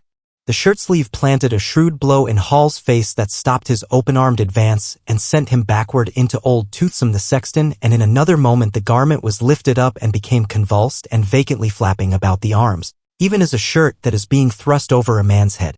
Jaffers clutched at it and only helped to pull it off. He was struck in the mouth out of the air and incontinently threw his truncheon and smote Teddy Henfrey savagely upon the crown of his head. "Look out," said everybody, fencing at random and hitting at nothing. "Hold him. Shut the door. Don't let him loose. I got something. Here he is." A perfect babel of noises they made. Everybody, it seemed, was being hit all at once, and Sandy Wadgers, knowing as ever and his wits sharpened by a frightful blow in the nose, reopened the door and led the rout. The others, following incontinently, were jammed for a moment in the corner by the doorway. The hitting continued. Phipps, the Unitarian, had a front tooth broken, and Henfrey was injured in the cartilage of his ear. Jaffers was struck under the jaw and, turning, caught at something that intervened between him and Huckster in the melee and prevented their coming together. He felt a muscular chest, and in another moment the whole mass of struggling, excited men shot out into the crowded hall. "I got him," shouted Jaffers, choking and reeling through them all, and wrestling with purple face and swelling veins against his unseen enemy. Men staggered right and left as the extraordinary conflict swayed swiftly towards the house door and went spinning down the half-dozen steps of the inn. Jaffers cried in a strangled voice, holding tight, nevertheless, and making play with his knee, spun around and fell heavily undermost with his head on the gravel. Only then did his fingers relax. There were excited cries of "Hold him! Invisible!" and so forth, and a young fellow, a stranger in the place whose name did not come to light, rushed in at once, caught something, missed his hold, and fell over the constable's prostrate body. Halfway across the road a woman screamed as something pushed by her. A dog, kicked apparently, yelped and ran howling into Huckster's yard, and with that the transit of the invisible man was accomplished. For a space people stood amazed and gesticulating, and then came panic, and scattered them abroad through the village as a gust scatters dead leaves. But Jaffers lay quite still, face upward and knees bent, at the foot of the steps of the inn. Chapter 8. In Transit. The 8th chapter is exceedingly brief and relates that Gibbons, the amateur naturalist of the district, while lying out on the spacious open downs without a soul within a couple of miles of him, as he thought, and almost dozing, heard close to him the sound as of a man coughing, sneezing, and then swearing savagely to himself, and looking beheld nothing. Yet the voice was indisputable. It continued to swear with that breadth and variety that distinguishes the swearing of a cultivated man. It grew to a climax, diminished again, and died away in the distance, going as it seemed to him in the direction of Aberdeen. It lifted to a spasmodic sneeze and ended. Gibbons had heard nothing of the morning's occurrences, but the phenomenon was so striking and disturbing that his philosophical tranquility vanished. He got up hastily and hurried down the steepness of the hill towards the village as fast as he could go. Chapter 9. Mr. Thomas Marvel. You must picture Mr. Thomas Marvel as a person of copious, flexible visage, a nose of cylindrical protrusion, a liquorish, ample, fluctuating mouth, and a beard of bristling eccentricity. His figure inclined to embonpoint, his short limbs accentuated this inclination. He wore a furry silk hat, and the frequent substitution of twine and shoelaces for buttons, apparent at critical points of his costume, marked a man essentially bachelor. Mr. Thomas Marvel was sitting with his feet in a ditch by the roadside over the down towards Aberdeen, about a mile and a half out of Iping. His feet, save for socks of irregular openwork, were bare, his big toes were broad and pricked like the ears of a watchful dog. In a leisurely manner, he did everything in a leisurely manner. He was contemplating trying on a pair of boots. They were the soundest boots he had come across for a long time, but too large for him, whereas the ones he had were, in dry weather, a very comfortable fit, but too thin-soled for damp. Mr. Thomas Marvel hated roomy shoes, but then he hated damp. He had never properly thought out which he hated most, and it was a pleasant day, and there was nothing better to do. So he put the 4 shoes in a graceful group on the turf and looked at them. And seeing them there among the grass and springing agrimony, it suddenly occurred to him that both pairs were exceedingly ugly to see. He was not at all startled by a voice behind him. "They're boots anyhow," said the voice. "They are charity boots," said Mr. Thomas Marvel, with his head on one side regarding them distastefully. "And which is the ugliest pair in the whole blessed universe, I'm darned if I know." Said the voice. "I've worn worse, in fact, I've worn none. But none so audacious ugly, if you'll allow the expression. I've been cadging boots, in particular, for days. Because I was sick of them. They're sound enough, of course. But a gentleman on tramp sees such a thundering lot of his boots. And if you'll believe me, I've raised nothing in the whole blessed country, try as I would, but them. Look at, and a good country for boots, too, in a general way. But it's just my promiscuous luck. I've got my boots in this country 10 years or more. And then they treat you like this. It's a beast of a country," said the voice. "And pigs for people. Ain't it?" said Mr. Thomas Marvel. "Lord, but them boots. It beats it." He turned his head over his shoulder to the right to look at the boots of his interlocutor with a view to comparisons, and lo! Where the boots of his interlocutor should have been were neither legs nor boots. He was irradiated by the dawn of a great amazement. "Where you're," said Mr. Thomas Marvel over his shoulder and coming on all fours. He saw a stretch of empty downs with the wind swaying the remote green-pointed furze bushes. "Am I drunk?" said Mr. Marvel. "Have I had visions? Was I talking to myself? What they?" "Don't be alarmed," said a voice. "None of your ventriloquizing me," said Mr. Thomas Marvel, rising sharply to his feet. "Where are you?" "Alarmed, indeed." "Don't be alarmed," repeated the voice. "You'll be alarmed in a minute, you silly fool," said Mr. Thomas Marvel. "Where are you? Let me get my mark on you." "Are you buried?" said Mr. Thomas Marvel after an interval. There was no answer. Mr. Thomas Marvel stood bootless and amazed, his jacket nearly thrown off. "Piet," said a Piet very remote. "Piet, indeed," said Mr. Thomas Marvel. "This ain't no time for foolery." The down was desolate, east and west, north and south. The road with its shallow ditches and white bordering stakes ran smooth and empty north and south, and, save for that piet, the blue sky was empty too. "So help me," said Mr. Thomas Marvel, shuffling his coat onto his shoulders again. "It's the drink."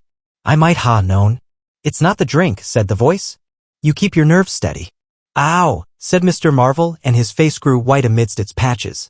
"It's the drink," his lips repeated noiselessly. He remained staring about him, rotating slowly backwards. "I could have swore I heard a voice," he whispered. "Of course you did." "It's there again," said Mr. Marvel, closing his eyes and clasping his hand on his brow with a tragic gesture. He was suddenly taken by the collar and shaken violently and left more dazed than ever. "Don't be a fool," said the voice. "I'm off my blooming a chump," said Mr. Marvel. "It's no good. It's fretting about them blarsted boots.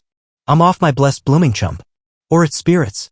"Neither one thing nor the other," said the voice. "Listen." "Chump," said Mr. Marvel. "1 minute," said the voice, penetratingly, tremulous with self-control. "Well," said Mr. Thomas Marvel with a strange feeling of having been dug in the chest by a finger. "You think I'm just imagination?" "Just imagination? What else can you be?" said Mr. Thomas Marvel, rubbing the back of his neck. "Very well," said the voice in a tone of relief. "Then I'm going to throw flints at you till you think differently." "But where are you?" The voice made no answer. Came a flint, apparently out of the air, and missed Mr. Marvel's shoulder by a hair's breadth. Mr. Marvel, turning, saw a flint jerk up into the air, trace a complicated path, hang for a moment, and then fling at his feet with almost invisible rapidity. He was too amazed to dodge. It came and ricocheted from a bare toe into the ditch. Mr. Thomas Marvel jumped a foot and howled aloud. Then he started to run, tripped over an unseen obstacle, and came head over heels into a sitting position. "Now," said the voice as a third stone curved upward and hung in the air above the tramp. "Am I imagination?"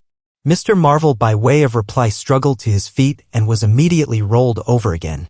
He lay quiet for a moment. "If you struggle any more," said the voice, "I shall throw the flint at your head." "It's a fair do," said Mr. Thomas Marvel, sitting up, taking his wounded toe in hand and fixing his eye on the third missile. "I don't understand it. Stones flinging themselves. Stones talking. Put yourself down. Rot away. I'm done." The third flint fell. "It's very simple," said the voice. "I'm an invisible man." "Tell us something I don't know," said Mr. Marvel, gasping with pain. "Where you've hid, how you do it, I don't know. I'm beat. That's all," said the voice. "I'm invisible. That's what I want you to understand. Anyone could see that. There is no need for you to be so confounded impatient, mister. Now then, give us a notion. How are you hid?" "I'm invisible. That's the great point. And what I want you to understand is this." "But whereabouts?" interrupted Mr. Marvel. "Here. 6 yards in front of you." "Oh, come. I ain't blind. You'll be telling me next you're just thin air. I'm not one of your ignorant tramps." "Yes, I am thin air. You're looking through me." "What? Ain't there any stuff to you?" "Vox et, what is it, jabber? Is it that? I am just a human being solid, needing food and drink, needing covering too, but I'm invisible. You see? Invisible. Simple idea. Invisible. What real like?" "Yes, real. Let's have a hand of you," said Marvel, "if you are real. It won't be so darn out of the way like, then, Lord," he said, "how you made me jump, gripping me like that." He felt the hand that had closed round his wrist with his disengaged fingers, and his fingers went timorously up the arm, patted a muscular chest, and explored a bearded face. Marvel's face was astonishment. "I'm dashed," he said. "If this don't be cockfighting. Most remarkable, and there I can see a rabbit clean through you, 1/2 a mile away. Not a bit of you visible except—" He scrutinized the apparently empty space keenly. "You haven't been eating bread and cheese?" he asked, holding the invisible arm. "You're quite right, and it's not quite assimilated into the system." "Ah," said Mr. Marvel. "Sort of ghostly, though. Of course, all this isn't half so wonderful as you think." "It's quite wonderful enough for my modest wants," said Mr. Thomas Marvel. "How'd you manage it? How the deuce is it done? It's too long a story. And besides, I tell you, the whole business fairly beats me," said Mr. Marvel. "What I want to say at present is this. I need help. I have come to that. I came upon you suddenly. I was wandering, mad with rage, naked, impotent. I could have murdered. And I saw you." "Lord," said Mr. Marvel. "I came up behind you, hesitated, went on." Mr. Marvel's expression was eloquent. Then stopped. "Here," I said, "is an outcast like myself. This is the man for me. So I turned back and came to you. Anu." "Lord," said Mr. Marvel. "But I'm all in a tizzy. May I ask, how is it?" And what you may be requiring in the way of help, invisible. I want you to help me get clothes and shelter and then with other things. I've left them long enough. If you won't, well, but you must. Look here, said Mr. Marvel. I'm too flabbergasted. Don't knock me about any more. And leave me go. I must get steady a bit. And you've pretty near broken my toe. It's all so unreasonable. Empty downs, empty sky. Nothing visible for miles except the bosom of nature. And then comes a voice out of heaven. And stones. And a fist, Lord. Pull yourself together, said the voice, for you have to do the job I've chosen for you. Mr. Marvel blew out his cheeks, and his eyes were round. I've chosen you, said the voice. You are the only man except some of those fools down there who knows there is such a thing as an invisible man. You have to be my helper. Help me and I will do great things for you. An invisible man is a man of power. He stopped for a moment to sneeze violently. But if you betray me, he said, if you fail to do as I direct you, he paused and tapped Mr. Marvel's shoulder smartly. Mr. Marvel gave a yelp of terror at the touch. I don't want to betray you, said Mr. Marvel, edging away from the direction of the fingers. Don't you go away thinking that, whatever you do. All I want to do is to help you, just tell me what I got to do. Lord, whatever you want done, that I'm most willing to do. Chapter 10. Mr. Marvel's visit to Iping. After the first gusty panic had spent itself, Iping became argumentative. Skepticism suddenly reared its head, rather nervous skepticism, not at all assured of its back, but skepticism nevertheless. It is so much easier not to believe in an invisible man, and those who had actually seen him dissolve into air or felt the strength of his arm could be counted on the fingers of two hands. And of these witnesses, Mr. Wadges was presently missing, having retired impregnably behind the bolts and bars of his own house, and Jaffers was lying stunned in the parlor of the Coach and Horses. Great and strange ideas transcending experience often have less effect upon men and women than smaller, more tangible considerations. Iping was gay with bunting and everybody was in gala dress. Whit Monday had been looked forward to for a month or more. By the afternoon, even those who believed in the unseen were beginning to resume their little amusements in a tentative fashion on the supposition that he had quite gone away, and with the skeptics he was already a jest. A people, skeptics and believers alike, were remarkably sociable all that day. Haseman's Meadow was gay with a tent in which Mrs. Bunting and other ladies were preparing tea, while, without, the Sunday school children ran races and played games under the noisy guidance of the curate and the Misses Cuss and Sackbut. No doubt there was a slight uneasiness in the air, but people for the most part had the sense to conceal whatever imaginative qualms they experienced. On the village green an inclined strong rope, down which, clinging the while to a pulley-swung handle, one could be hurled violently against a sack at the other end, came in for considerable favor among the adolescents. As also did the swings and the coconut shies. There was also promenading, and the steam organ attached to a small roundabout filled the air with a pungent flavor of oil and with equally pungent music. Members of the club who had attended church in the morning were splendid in badges of pink and green, and some of the gayer-minded had also adorned their bowler hats with brilliant-colored favors of ribbon. Old Fletcher, whose conceptions of holiday-making were severe, was visible through the jasmine about his window or through the open door, whichever way you chose to look, poised delicately on a plank supported on two chairs and whitewashing the ceiling of his front room. About 4 o'clock a stranger entered the village from the direction of the Downs. He was a short, stout person in an extraordinarily shabby top hat, and he appeared to be very much out of breath. His cheeks were alternately limp and tightly puffed.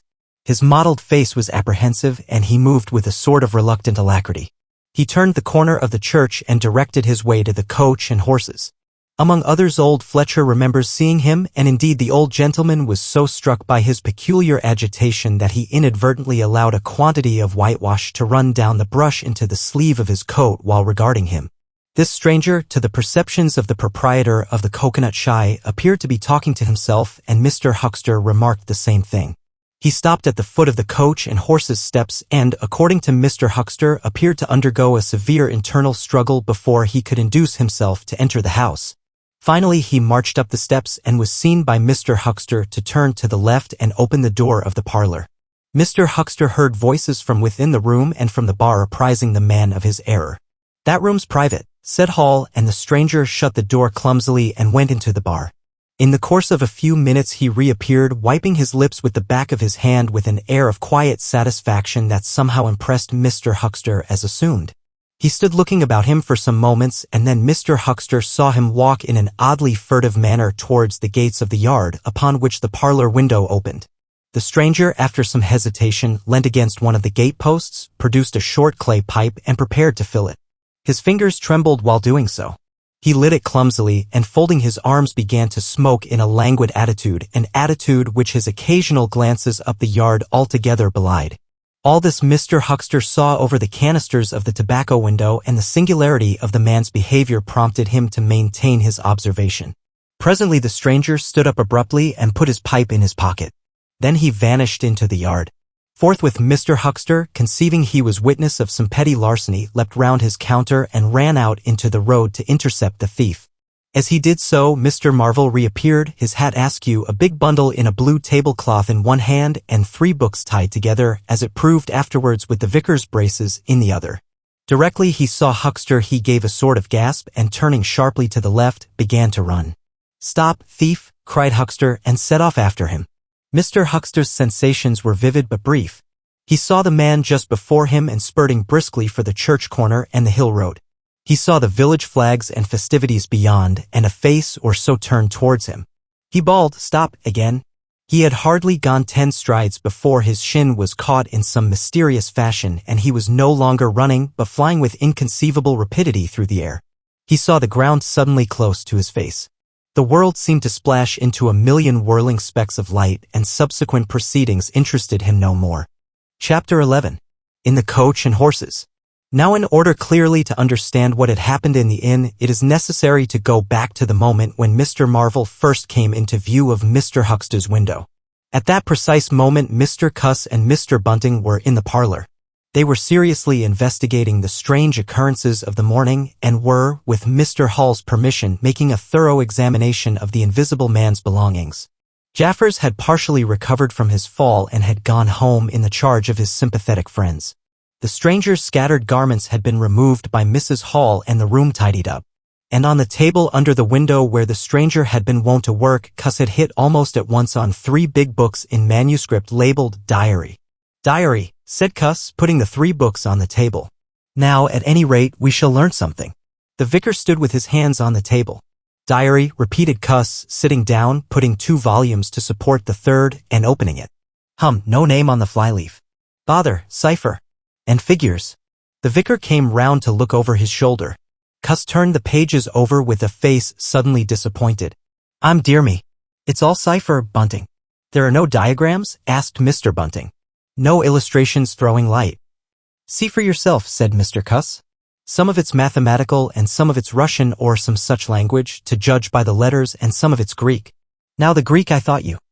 "Of course," said Mr. Bunting, taking out and wiping his spectacles and feeling suddenly very uncomfortable, for he had no Greek left in his mind worth talking about. "Yes, the Greek, of course, may furnish a clue. I'll find you a place." "I'd rather glance through the volumes first," said Mr. Bunting, still wiping. "A general impression first, Cuss, and then, we can go looking for clues." He coughed, put on his glasses, arranged them fastidiously, coughed again, and wished something would happen to avert the seemingly inevitable exposure. Then he took the volume Cuss handed him in a leisurely manner. And then something did happen. The door opened suddenly. Both gentlemen started violently, looked round, and were relieved to see a sporadically rosy face beneath a furry silk hat. "Tap?" asked the face, and stood staring. "No," said both gentlemen at once. "Over the other side, my man," said Mr. Bunting. "And please shut that door," said Mr. Cuss irritably. "All right," said the intruder, as it seemed in a low voice curiously different from the huskiness of its first inquiry. "Right you are," said the intruder in the former voice. "Stand clear," and he vanished and closed the door. "A sailor, I should judge," said Mr. Bunting. "Amusing fellows, they are. Stand clear. Indeed.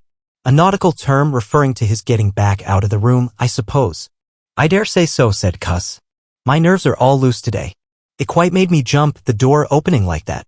Mr. Bunting smiled as if he had not jumped. "And now," he said with a sigh, "these books." Someone sniffed as he did so. "One thing is indisputable," said Bunting, drawing up a chair next to that of Cuss. "There certainly have been very strange things happen in Iping during the last few days, very strange. I cannot of course believe in this absurd invisibility story. It's incredible," said Cuss, "incredible. But the fact remains that I certainly saw right down his sleeve." "But did you? Are you sure? Suppose a mirror, for instance, hallucinations are so easily produced. I don't know if you have ever seen a really good conjurer." "I won't argue again," said Cuss. We've thrashed that out, Bunting. And just now there's these books. Here's some of what I take to be Greek. Greek letters, certainly. He pointed to the middle of the page. Mr. Bunting flushed slightly and brought his face nearer, apparently finding some difficulty with his glasses. Suddenly he became aware of a strange feeling at the nape of his neck. He tried to raise his head and encountered an immovable resistance. The feeling was a curious pressure, the grip of a heavy, firm hand, and it bore his chin irresistibly to the table. "Don't move, little men," whispered a voice, "or I'll brain you both." He looked into the face of Cuss, close to his own, and each saw a horrified reflection of his own sickly astonishment. "I'm sorry to handle you so roughly," said the voice, "but it's unavoidable." "Since when did you learn to pry into an investigator's private memoranda?" said the voice, and two chins struck the table simultaneously and two sets of teeth rattled. "Since when did you learn to invade the private rooms of a man in misfortune?" And the concussion was repeated. "Where have they put my clothes?" "Listen," said the voice. "The windows are fastened and I've taken the key out of the door. I am a fairly strong man and I have the poker handy besides being invisible. There's not the slightest doubt that I could kill you both and get away quite easily if I wanted to, do you understand? Very well. If I let you go, will you promise not to try any nonsense and do what I tell you?" The vicar and the doctor looked at one another, and the doctor pulled a face. "Yes," said Mr. Bunting, and the doctor repeated it. Then the pressure on the necks relaxed, and the doctor and the vicar sat up, both very red in the face and wriggling their heads. "Please keep sitting where you are," said the invisible man. "Here's the poker, you see. When I came into this room," continued the invisible man, after presenting the poker to the tip of the nose of each of his visitors, "I did not expect to find it occupied, and I expected to find, in addition to my books of memoranda, an outfit of clothing. Where is it? No, don't rise. I can see it's gone. Now, just a present, though the days are quite warm enough for an invisible man to run about stark, the evenings are quite chilly. I want clothing and other accommodation, and I must also have those 3 books." Chapter 12. The invisible man loses his temper. It is unavoidable that at this point the narrative should break off again, for a certain very painful reason that will presently be apparent. While these things were going on in the parlor, and while Mr. Huckster was watching Mr. Marvel smoking his pipe against the gate, not a dozen yards away were Mr. Hall and Teddy Henfrey discussing in a state of cloudy puzzlement the one Iping topic. Suddenly there came a violent thud against the door of the parlor, a sharp cry, and then silence. "Hullo," said Teddy Henfrey. "Hullo," from the tap. Mr. Hall took things in slowly but surely. "That ain't right," he said, and came round from behind the bar towards the parlor door. He and Teddy approached the door together with intent faces. Their eyes considered. "Summit wrong," said Hall, and Henfrey nodded agreement. Whiffs of an unpleasant chemical odor met them, and there was a muffled sound of conversation, very rapid and subdued. "You all right Thursday?" asked Hall, rapping. The muttered conversation ceased abruptly, for a moment's silence, then the conversation was resumed, in hissing whispers, then a sharp cry of "No. No, you don't." There came a sudden motion and the oversetting of a chair, a brief struggle. Silence again. "What the deuce?" exclaimed Henfrey sotto voce. "You all right Thursday?" asked Mr. Hall, sharply, again. The vicar's voice answered with a curious jerking intonation, "Quite rewrite. Please don't interrupt." "Odd," said Mr. Henfrey. "Odd," said Mr. Hall. "Says, don't interrupt," said Henfrey. "I heard it," said Hall. "And a sniff," said Henfrey. They remained listening. The conversation was rapid and subdued. "I can't," said Mr. Bunting, his voice rising. "I tell you, sir, I will not." "What was that?" asked Henfrey. "Says he why nart," said Hall. "Warn't speaking to us, was he?" "Disgraceful," said Mr. Bunting within. "Disgraceful," said Mr. Henfrey. "I heard it distinct." "Who's that speaking now?" asked Henfrey. "Mr. Cuss, I suppose," said Hall. "Can you hear anything?" Silence. The sounds within indistinct and perplexing. "Sounds like throwing the tablecloth about," said Hall. Mrs. Hall appeared behind the bar. Hall made gestures of silence and invitation. This aroused Mrs. Hall's wifely opposition. "What you listenin' there for, Hall?" she asked. "Ain't you nothing better to do, busy day like this?" Hall tried to convey everything by grimaces and dumb show, but Mrs. Hall was obdurate. She raised her voice. So Hall and Henfrey, rather crestfallen, tiptoed back to the bar, gesticulating to explain to her. At first she refused to see anything in what they had heard at all. Then she insisted on Hall keeping silence while Henfrey told her his story. She was inclined to think the whole business nonsense, perhaps they were just moving the furniture about. "I heard en say disgraceful that I did," said Hall. "I heard that, Mrs. Hall," said Henfrey. "Like as not," began Mrs. Hall. HSH, said Mr. Teddy Henfrey. Didn't I hear the window? What window? Asked Mrs. Hall. Parlor window, said Henfrey. Everyone stood listening intently. Mrs. Hall's eyes, directed straight before her, saw without seeing the brilliant oblong of the inn door, the road white and vivid, and Huckster's shop front blistering in the June sun. Abruptly Huckster's door opened and Huckster appeared, eyes staring with excitement, arms gesticulating. Yap, cried Huckster.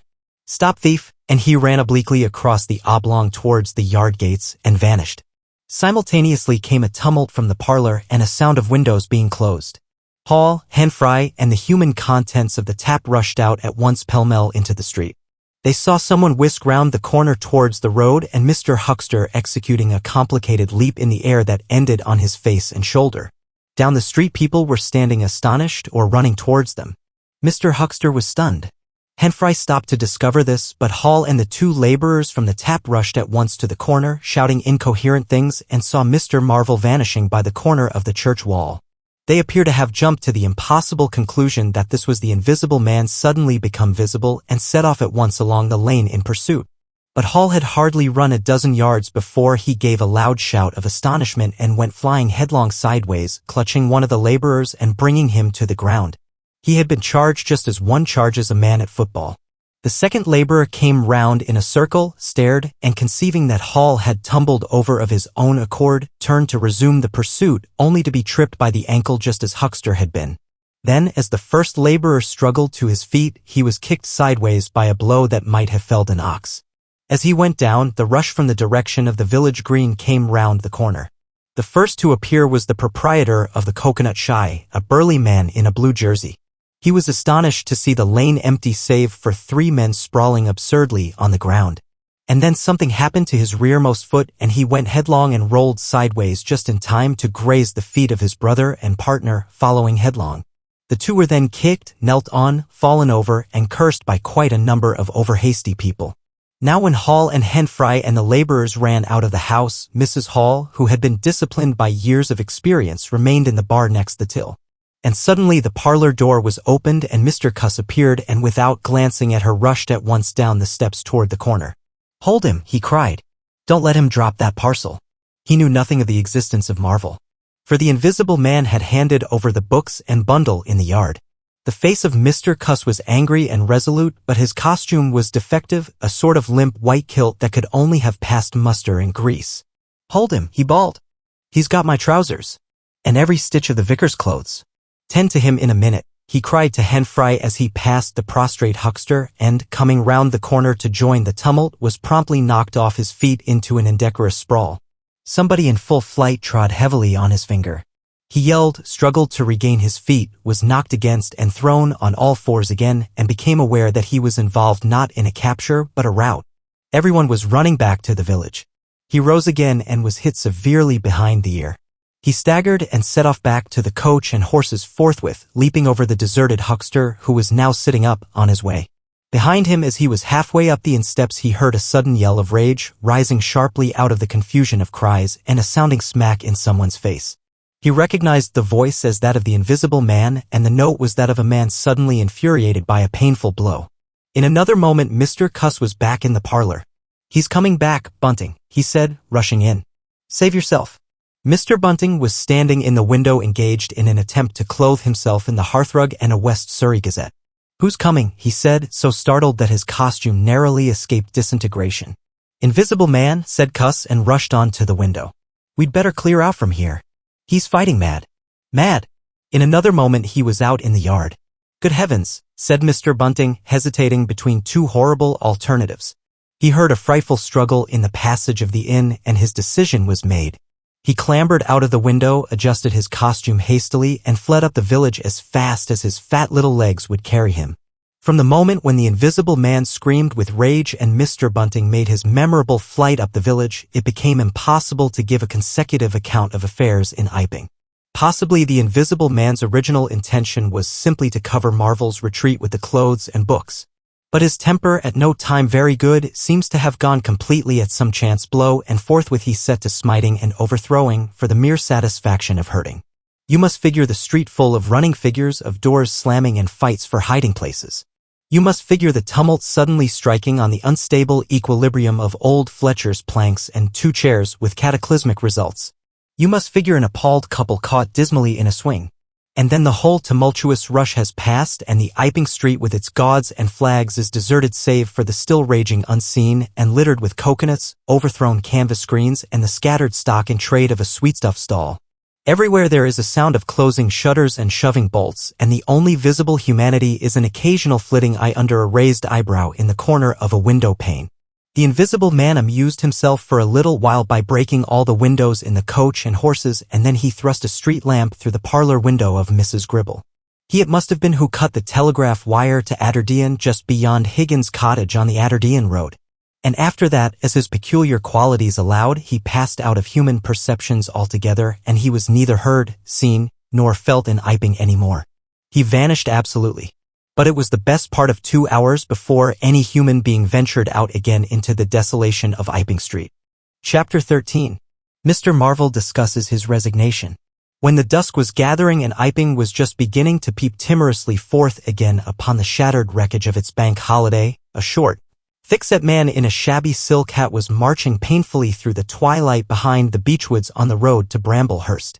He carried 3 books bound together by some sort of ornamental elastic ligature and a bundle wrapped in a blue tablecloth. His rubicund face expressed consternation and fatigue. He appeared to be in a spasmodic sort of hurry. He was accompanied by a voice other than his own, and ever and again he winced under the touch of unseen hands. "If you give me the slip again," said the voice, "if you attempt to give me the slip again." "Lord," said Mr. Marvel, "that shoulder's a mass of bruises as it is." "On my honor," said the voice, "I will kill you." "I didn't try to give you the slip," said Marvel, in a voice that was not far remote from tears. "I swear I didn't. I didn't know the blessed turning, that was all. How the devil was I to know the blessed turning? As it is, I've been knocked about." "You'll get knocked about a great deal more if you don't mind," said the voice, and Mr. Marvel abruptly became silent. He blew out his cheeks and his eyes were eloquent of despair. "It's bad enough to let these floundering yokels explode my little secret without your cutting off with my books. It's lucky for some of them they cut and ran when they did. Here am I. No one knew I was invisible. And now what am I to do?" "What am I to do?" asked Marvel sotto voce. "It's all about. It will be in the papers. Everybody will be looking for me, everyone on their guard." The voice broke off into vivid curses and ceased. The despair of Mr. Marvel's face deepened and his pace slackened. "Go on," said the voice. Mr. Marvel's face assumed a grayish tint between the ruddy patches. "Don't drop those books, stupid," said the voice, sharply, overtaking him. "The fact is," said the voice, "I shall have to make use of you. You're a poor tool, but I must." "I'm a miserable tool," said Marvel. "You are," said the voice. "I'm the worst possible tool you could have," said Marvel. "I'm not strong," he said after a discouraging silence. "I'm not overstrong," he repeated. "No? And my heart's weak. That little business, I pulled it through, of course, but bless you. I could have dropped. Well, I haven't the nerve and strength for the sort of thing you want. I'll stimulate you. I wish you wouldn't. I wouldn't like to mess up your plans, you know. But I might out of sheer funk and misery." "You'd better not," said the voice with quiet emphasis. "I wish I was dead," said Marvel. "It ain't justice," he said, "you must admit. It seems to me I've a perfect right." "Get on," said the voice. Mr. Marvel mended his pace, and for a time they went in silence again. "It's devilish hard," said Mr. Marvel. This was quite ineffectual. He tried another tack. "What do I make by it?" he began again in a tone of unendurable wrong. "Oh, shut up," said the voice with sudden amazing vigor. "I'll see to you all right. You do what you're told. You'll do it all right. You're a fool and all that, but you'll do-ish. I tell you, sir, I'm not the man for it. Respectfully, but it is so, eh? If you don't shut up I shall twist your wrist again," said the invisible man, "I want to think." Presently 2 oblongs of yellow light appeared through the trees and the square tower of a church loomed through the gloaming. "I shall keep my hand on your shoulder," said the voice, "all through the village. Go straight through and try no foolery.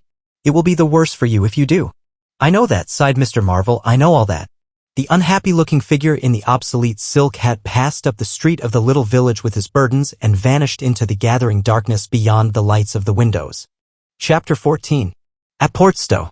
10 o'clock the next morning found Mr. Marvel, unshaven, dirty, and travel-stained, sitting with the books beside him and his hands deep in his pockets, looking very weary, nervous, and uncomfortable, and inflating his cheeks at infrequent intervals, on the bench outside a little inn on the outskirts of Portstowe.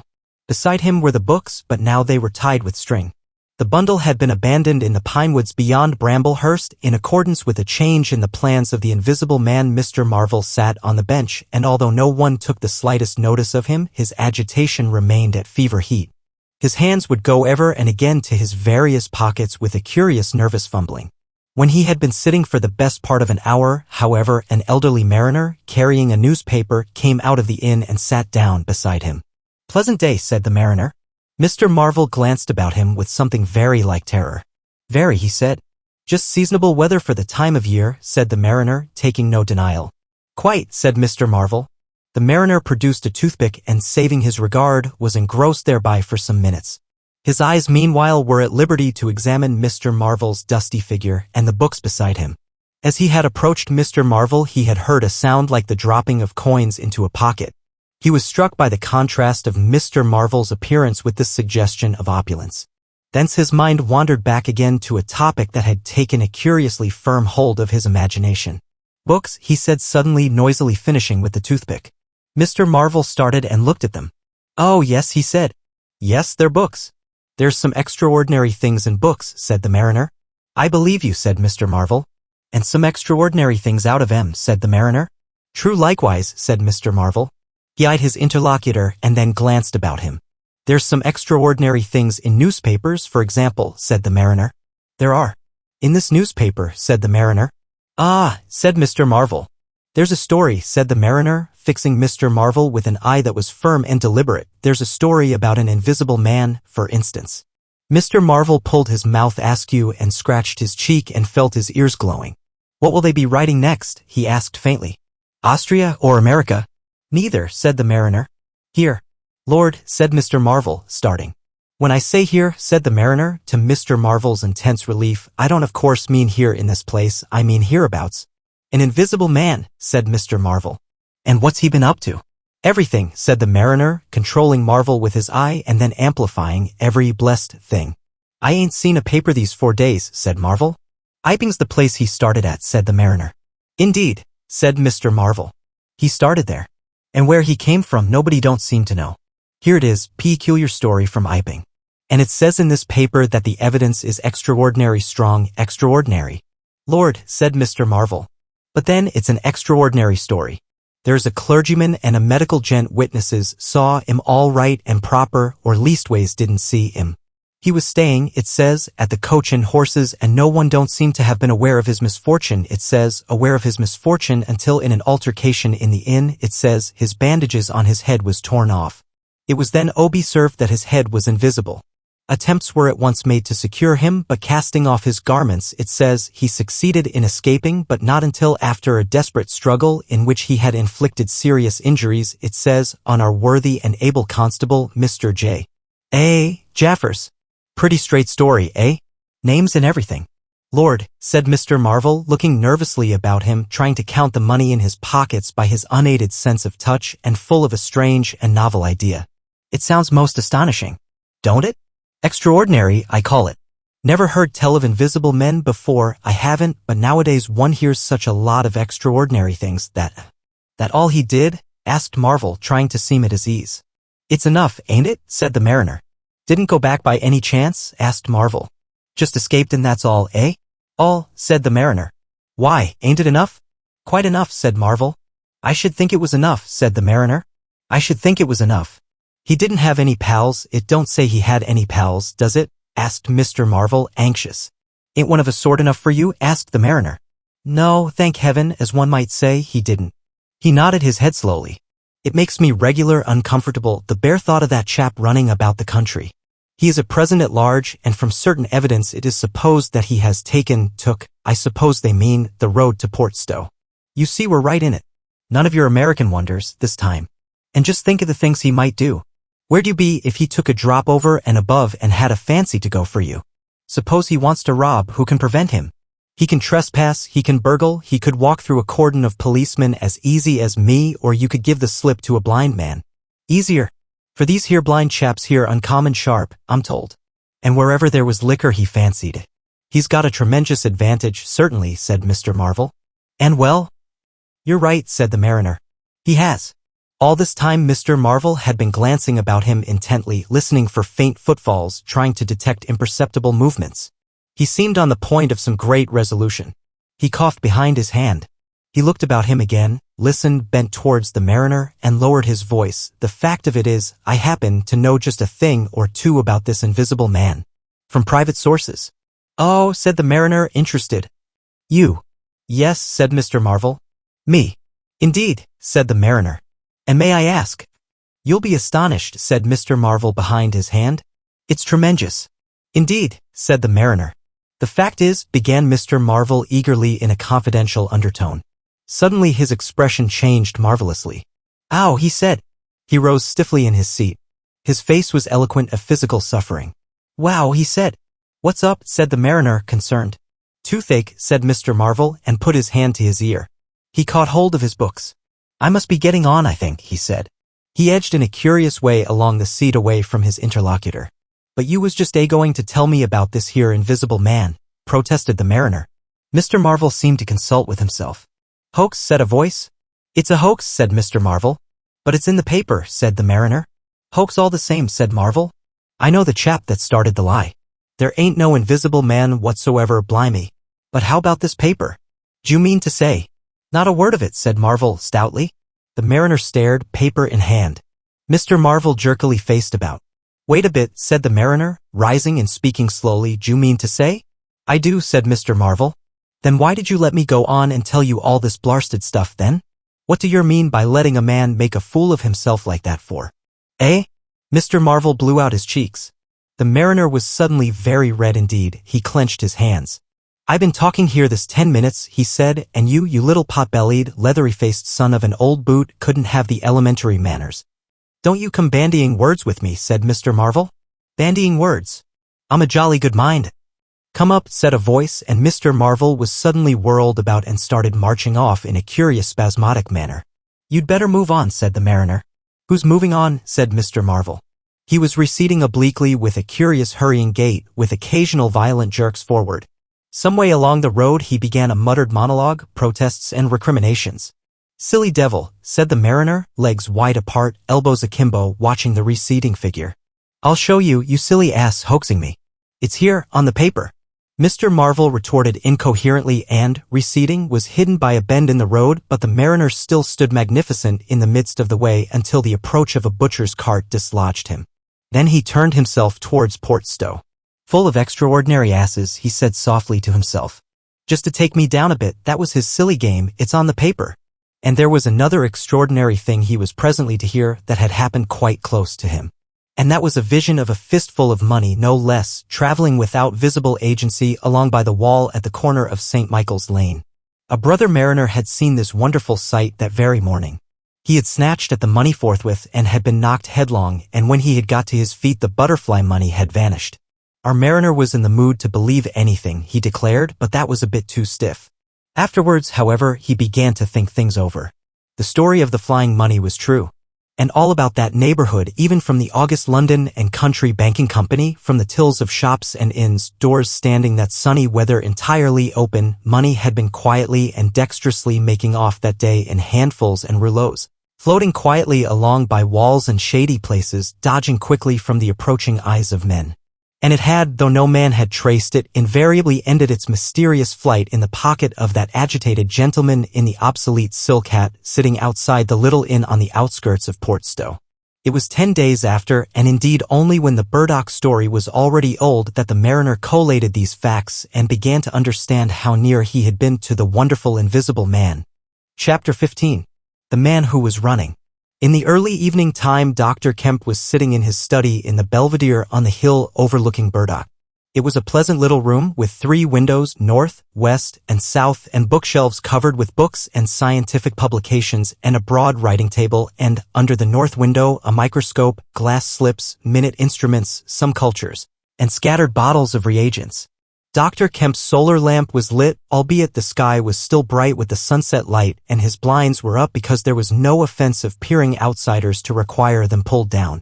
Dr. Kemp was a tall and slender young man with flaxen hair and a mustache almost white, and the work he was upon would earn him, he hoped, the fellowship of the Royal Society, so highly did he think of it. And his eye, presently wandering from his work, caught the sunset blazing at the back of the hill that is over against his own. For a minute perhaps he sat, pen in mouth, admiring the rich golden color above the crest, and then his attention was attracted by the little figure of a man, inky black, running over the hill brow towards him. He was a shortish little man, and he wore a high hat, and he was running so fast that his legs verily twinkled. "Another of those fools," said Dr. Kemp. "Like that ass who ran into me this morning round a corner with the visible man coming, sir. I can't imagine what possesses people. One might think we were in the 13th century. He got up, went to the window, and stared at the dusky hillside and the dark little figure tearing down it. "He seems in a confounded hurry," said Dr. Kemp, "but he doesn't seem to be getting on. If his pockets were full of lead, he couldn't run heavier." "Spurted, sir," said Dr. Kemp. In another moment the higher of the villas that had clambered up the hill from Burdock had occulted the running figure. He was visible again for a moment, and again, and then again, 3 times between the 3 detached houses that came next, and then the terrace hid him. "Asses," said Dr. Kemp, swinging round on his heel and walking back to his writing table. But those who saw the fugitive nearer and perceived the abject terror on his perspiring face, being themselves in the open roadway, did not share in the doctor's contempt. By the man pounded, and as he ran he chinked like a well-filled purse that is tossed to and fro. He looked neither to the right nor the left, but his dilated eyes stared straight downhill to where the lamps were being lit and the people were crowded in the street. And his ill-shaped mouth fell apart, and a glary foam lay on his lips, and his breath came hoarse and noisy. All he passed stopped and began staring up the road and down and interrogating one another with an inkling of discomfort for the reason of his haste. And then presently, far up the hill, a dog playing in the road yelped and ran under a gate, and as they still wondered something, a wind, a pad, pad, pad, a sound like a panting breathing, rushed by. People screamed. People sprang off the pavement. It passed in shouts. It passed by instinct down the hill. They were shouting in the street before Marvel was halfway there. They were bolting into houses and slamming the doors behind them with the news. He heard it and made one last desperate spurt. Fear came striding by, rushed ahead of him, and in a moment had seized the town. The invisible man is coming. The invisible man. Chapter 16. In the Jolly Cricketers. The Jolly Cricketers is just at the bottom of the hill where the tram lines begin. The barman leant his fat red arms on the counter and talked of horses with an anemic cabman, while a black-bearded man in grey snapped up biscuit and cheese, drank Burton, and conversed in American with a policeman off duty. "What's the shouting about?" said the anemic cabman, going off at a tangent, trying to see up the hill over the dirty yellow blind in the low window of the inn. "Somebody ran by outside." "Fire, perhaps," said the barman. Footsteps approached, running heavily. The door was pushed open violently, and Marvel, weeping and disheveled, his hat gone, the neck of his coat torn open, rushed in, made a convulsive turn, and attempted to shut the door. It was held half open by a strap. "Coming," he bawled, his voice shrieking with terror. "He's coming. The visible man. After me. For God's sake. Help! Help! Help!" "Shut the doors," said the policeman. "Who's coming? What's the row?" He went to the door, released the strap, and it slammed. The American closed the other door. "Let me go inside," said Marvel, staggering and weeping, but still clutching the books. "Let me go inside. Lock me in somewhere. I tell you he's after me. I give him the slip. He said he'd kill me, and he will." "You're safe," said the man with the black beard. "The door's shut. What's it all about?" "Let me go inside," said Marvel, and shrieked aloud as a blow suddenly made the fastened door shiver and was followed by a hurried rapping and a shouting outside. "Hello," cried the policeman, "who's there?" Mr. Marvel began to make frantic dives at panels that looked like doors. "He'll kill me, he's got a knife or something." "For God's sake." "Here you are," said the barman. "Come in here." And he held up the flap of the bar. Mr. Marvel rushed behind the bar as the summons outside was repeated. "Don't open the door," he screamed. "Please don't open the door. Where shall I hide?" This invisible man, then?" asked the man with the black beard, with one hand behind him. "I guess it's about time we saw him." The window of the inn was suddenly smashed in, and there was a screaming and running to and fro in the street. The policeman had been standing on the settee staring out, craning to see who was at the door. He got down with raised eyebrows. "It's that," he said. The barman stood in front of the bar parlor door, which was now locked on Mr. Marvel, stared at the smashed window, and came round to the 2 other men. Everything was suddenly quiet. "I wish I had my truncheon," said the policeman, going irresolutely to the door. "Once we open, in he comes. There's no stopping him." "Don't you be in too much hurry about that door," said the anemic cabman, anxiously. "Draw the bolts," said the man with the black beard, "and if he comes," he showed a revolver in his hand. "That won't do," said the policeman, "that's murder." "I know what country I'm in," said the man with the beard. "I'm going to let off at his legs." "Draw the bolts." "Not with that blinking thing going off behind me," said the barman, craning over the blind. "Very well," said the man with the black beard, and stooping down, revolver ready, drew them himself. Barman, cabman, and policeman faced about. "Come in," said the bearded man in an undertone, standing back and facing the unbolted doors with his pistol behind him. No one came in, the door remained closed. 5 minutes afterwards, when a second cabman pushed his head in cautiously, they were still waiting, and an anxious face peered out of the bar parlor and supplied information. "Are all the doors of the house shut?" asked Marvel. "He's going round, prowling round. He's as artful as the devil." "Good Lord," said the burly barman. "There's the back. Just watch them doors. I say." He looked about him helplessly. The bar parlor door slammed and they heard the key turn. "There's the yard door and the private door." "The yard door." He rushed out of the bar. In a minute he reappeared with a carving knife in his hand. "The yard door was open," he said, and his fat underlip dropped. "He may be in the house now," said the first cabman. "He's not in the kitchen," said the barman. "There's 2 women there, and I've stabbed every inch of it with this little beef slicer. And they don't think he's come in. They haven't noticed it." "Have you fastened it?" asked the first cabman. "I'm out of frocks," said the barman. The man with the beard replaced his revolver. And even as he did so, the flap of the bar was shut down and the bolt clicked, and then with a tremendous thud the catch of the door snapped and the bar parlor door burst open. They heard Marvel squeal like a caught leveret, and forthwith they were clambering over the bar to his rescue. The bearded man's revolver cracked and the looking glass at the back of the parlor starred and came smashing and tinkling down. As the barman entered the room, he saw Marvel, curiously crumpled up and struggling against the door that led to the yard and kitchen. The door flew open while the barman hesitated, and Marvel was dragged into the kitchen. There was a scream and a clatter of pans. Marvel, head down and lugging back obstinately, was forced to the kitchen door, and the bolts were drawn. Then the policeman, who had been trying to pass the barman, rushed in, followed by one of the cabmen, gripped the wrist of the invisible hand that collared Marvel, was hit in the face, and went reeling back. The door opened and Marvel made a frantic effort to obtain a lodgment behind it. Then the cabman collared something. "I got him," said the cabman. The barman's red hands came clawing at the unseen. "Here he is," said the barman. Mr. Marvel, released, suddenly dropped to the ground and made an attempt to crawl behind the legs of the fighting men. The struggle blundered round the edge of the door. The voice of the invisible man was heard for the first time, yelling out sharply as the policeman trod on his foot.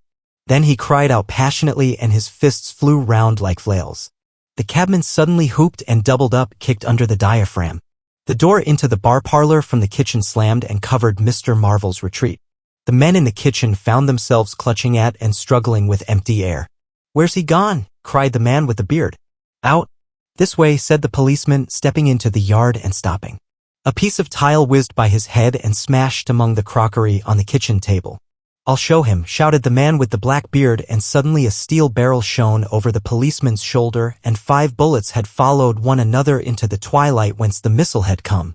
As he fired, the man with the beard moved his hand in a horizontal curve so that his shots radiated out into the narrow yard like spokes from a wheel. A silence followed. 5 cartridges," said the man with the black beard. "That's the best of all. 4 aces and a joker. Get a lantern, someone, and come and feel about for his body." Chapter 17.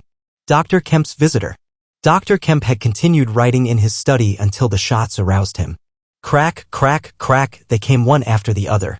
"Hello," said Dr. Kemp, putting his pen into his mouth again and listening.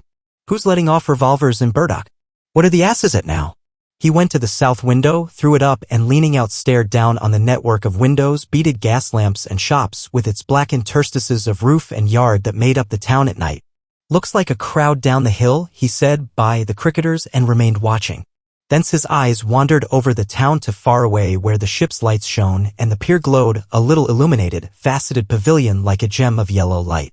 The moon in its first quarter hung over the westward hill and the stars were clear and almost tropically bright. After 5 minutes, during which his mind had traveled into a remote speculation of social conditions of the future and lost itself at last over the time dimension, Dr. Kemp roused himself with a sigh, pulled down the window again, and returned to his writing desk. It must have been about an hour after this that the front door bell rang. He had been writing slackly and with intervals of abstraction since the shots. He sat listening. He heard the servant answer the door and waited for her feet on the staircase, but she did not come. "Wonder what that was," said Dr. Kemp. He tried to resume his work, failed, got up, went downstairs from his study to the landing, rang, and called over the balustrade to the housemaid as she appeared in the hall below. "Was that a letter?" he asked. "Only a runaway ring, sir," she answered. "I'm restless tonight," he said to himself. He went back to his study and this time attacked his work resolutely. In a little while he was hard at work again, and the only sounds in the room were the ticking of the clock and the subdued shrillness of his quill hurrying in the very center of the circle of light his lampshade threw on his table. It was 2 o'clock before Dr. Kemp had finished his work for the night. He rose, yawned, and went downstairs to bed. He had already removed his coat and vest when he noticed that he was thirsty. He took a candle and went down to the dining room in search of a siphon and whiskey. Dr. Kemp's scientific pursuits have made him a very observant man, and as he recrossed the hall he noticed a dark spot on the linoleum near the mat at the foot of the stairs. He went on upstairs and then it suddenly occurred to him to ask himself what the spot on the linoleum might be. Apparently some subconscious element was at work. At any rate, he turned with his burden, went back to the hall, put down the siphon and whiskey, and bending down, touched the spot. Without any great surprise he found it had the stickiness and color of drying blood. He took up his burden again and returned upstairs, looking about him and trying to account for the blood spot. On the landing he saw something and stopped astonished. The door handle of his own room was blood-stained. He looked at his own hand. It was quite clean, and then he remembered that the door of his room had been open when he came down from his study and that consequently he had not touched the handle at all. He went straight into his room, his face quite calm, perhaps a trifle more resolute than usual. His glance, wandering inquisitively, fell on the bed. On the counterpane was a mess of blood and the sheet had been torn. He had not noticed this before because he had walked straight to the dressing table. On the further side the bedclothes were depressed as if someone had been recently sitting there. Then he had an odd impression that he had heard a low voice say, "Good heavens, Kemp." But Dr. Kemp was no believer in voices. He stood staring at the tumbled sheets. Was that really a voice? He looked about again, but noticed nothing further than the disordered and blood-stained bed. Then he distinctly heard a movement across the room near the washhand stand. All men, however highly educated, retain some superstitious inklings. The feeling that is called eerie came upon him. He closed the door of the room, came forward to the dressing table, and put down his burdens. Suddenly, with a start, he perceived a coiled and blood-stained bandage of linen rag hanging in midair between him and the washhand stand. He stared at this in amazement. It was an empty bandage, a bandage properly tied but quite empty. He would have advanced to grasp it, but a touch arrested him and a voice speaking quite close to him. "Kemp," said the voice. "Eh?" said Kemp with his mouth open. "Keep your nerve," said the voice. "I'm an invisible man." Kemp made no answer for a space, simply stared at the bandage. "Invisible man," he said. "I am an invisible man," repeated the voice. The story he had been active to ridicule only that morning rushed through Kemp's brain. He does not appear to have been either very much frightened or very greatly surprised at the moment. Realization came later. "I thought it was all a lie," he said.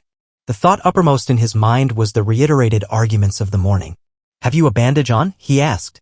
"Yes," said the invisible man. "Oh," said Kemp and then roused himself. "I say," he said. "But this is nonsense. It's some trick." He stepped forward suddenly and his hand, extended towards the bandage, met invisible fingers. He recoiled at the touch and his color changed. "Keep steady, Kemp, for God's sake. I want help badly." "Stop." The hand gripped his arm. He struck at it. "Kemp," cried the voice. "Kemp, keep steady," and the grip tightened. A frantic desire to free himself took possession of Kemp. The hand of the bandaged arm gripped his shoulder and he was suddenly tripped and flung backwards upon the bed. He opened his mouth to shout and the corner of the sheet was thrust between his teeth. The invisible man had him down grimly, but his arms were free and he struck and tried to kick savagely. "Listen to reason, will you?" said the invisible man, sticking to him in spite of a pounding in the ribs.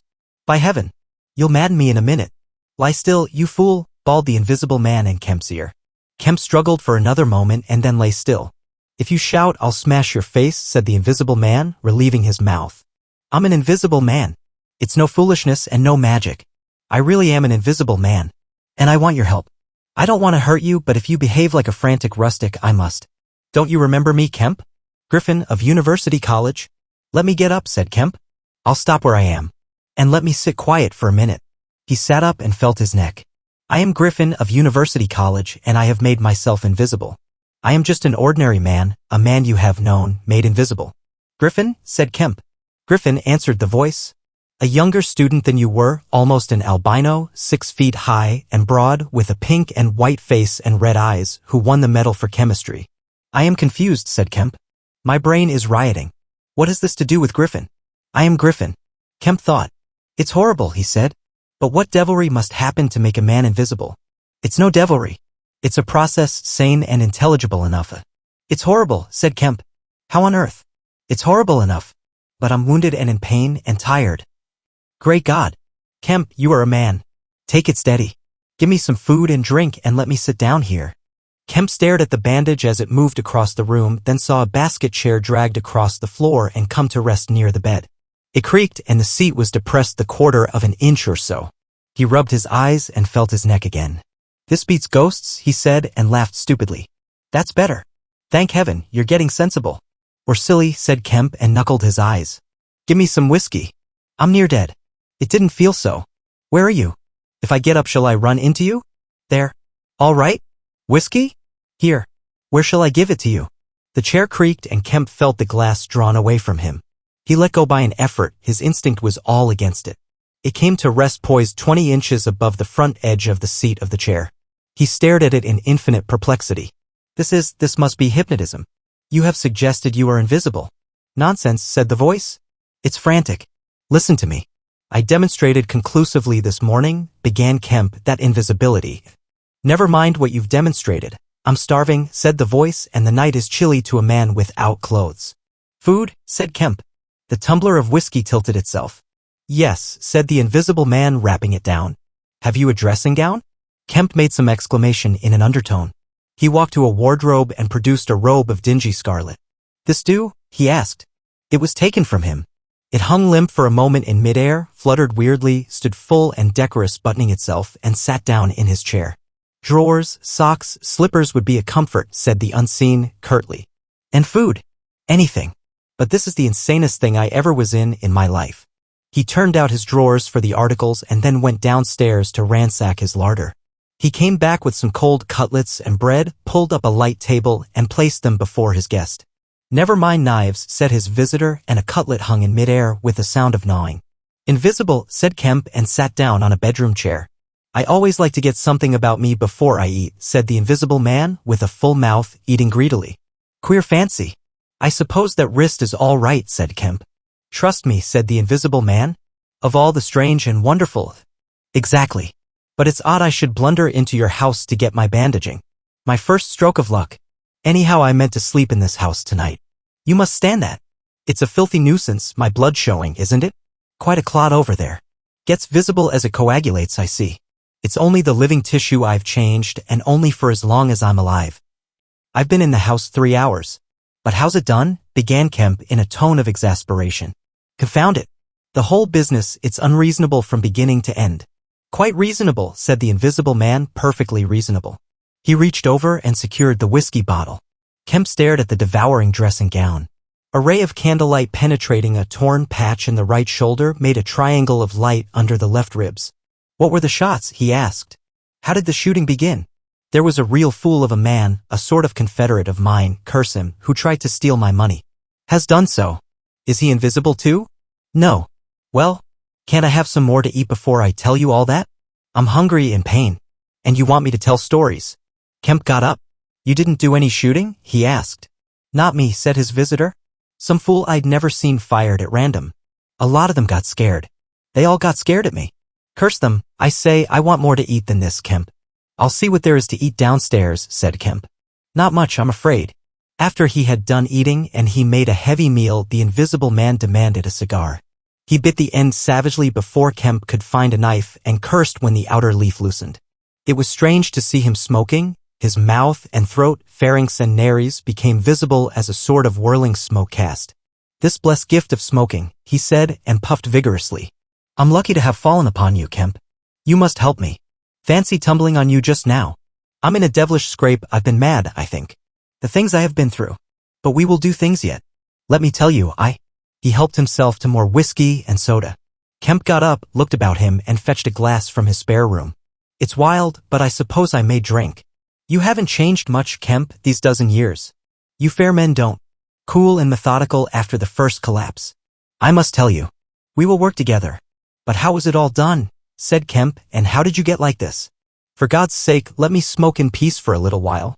And then I will begin to tell you. But the story was not told that night. The invisible man's wrist was growing painful, he was feverish, exhausted, and his mind came round to brood upon his chase down the hill and the struggle about the inn. He spoke in fragments of marvel, he smoked faster, his voice grew angry. Kemp tried to gather what he could. He was afraid of me, I could see that he was afraid of me, said the invisible man many times over. He meant to give me the slip he was always casting about. What a fool I was. The cur. I should have killed him. Where did you get the money? Asked Kemp, abruptly. The invisible man was silent for a space. I can't tell you tonight, he said.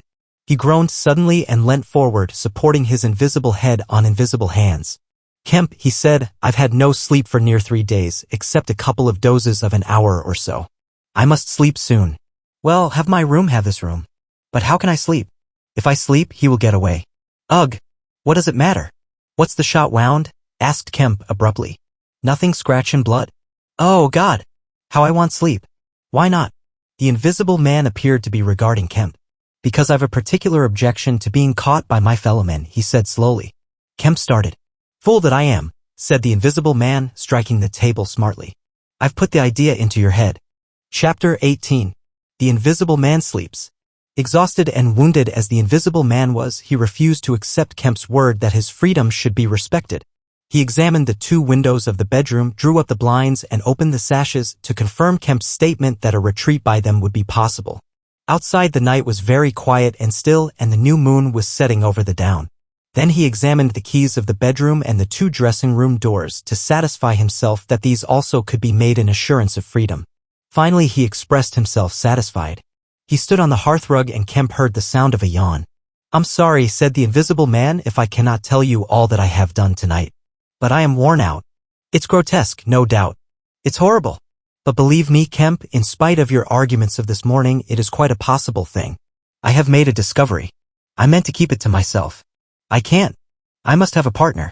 And you. We can do such things. But tomorrow. Now, Kemp, I feel as though I must sleep or perish. Kemp stood in the middle of the room staring at the headless garment. I suppose I must leave you, he said.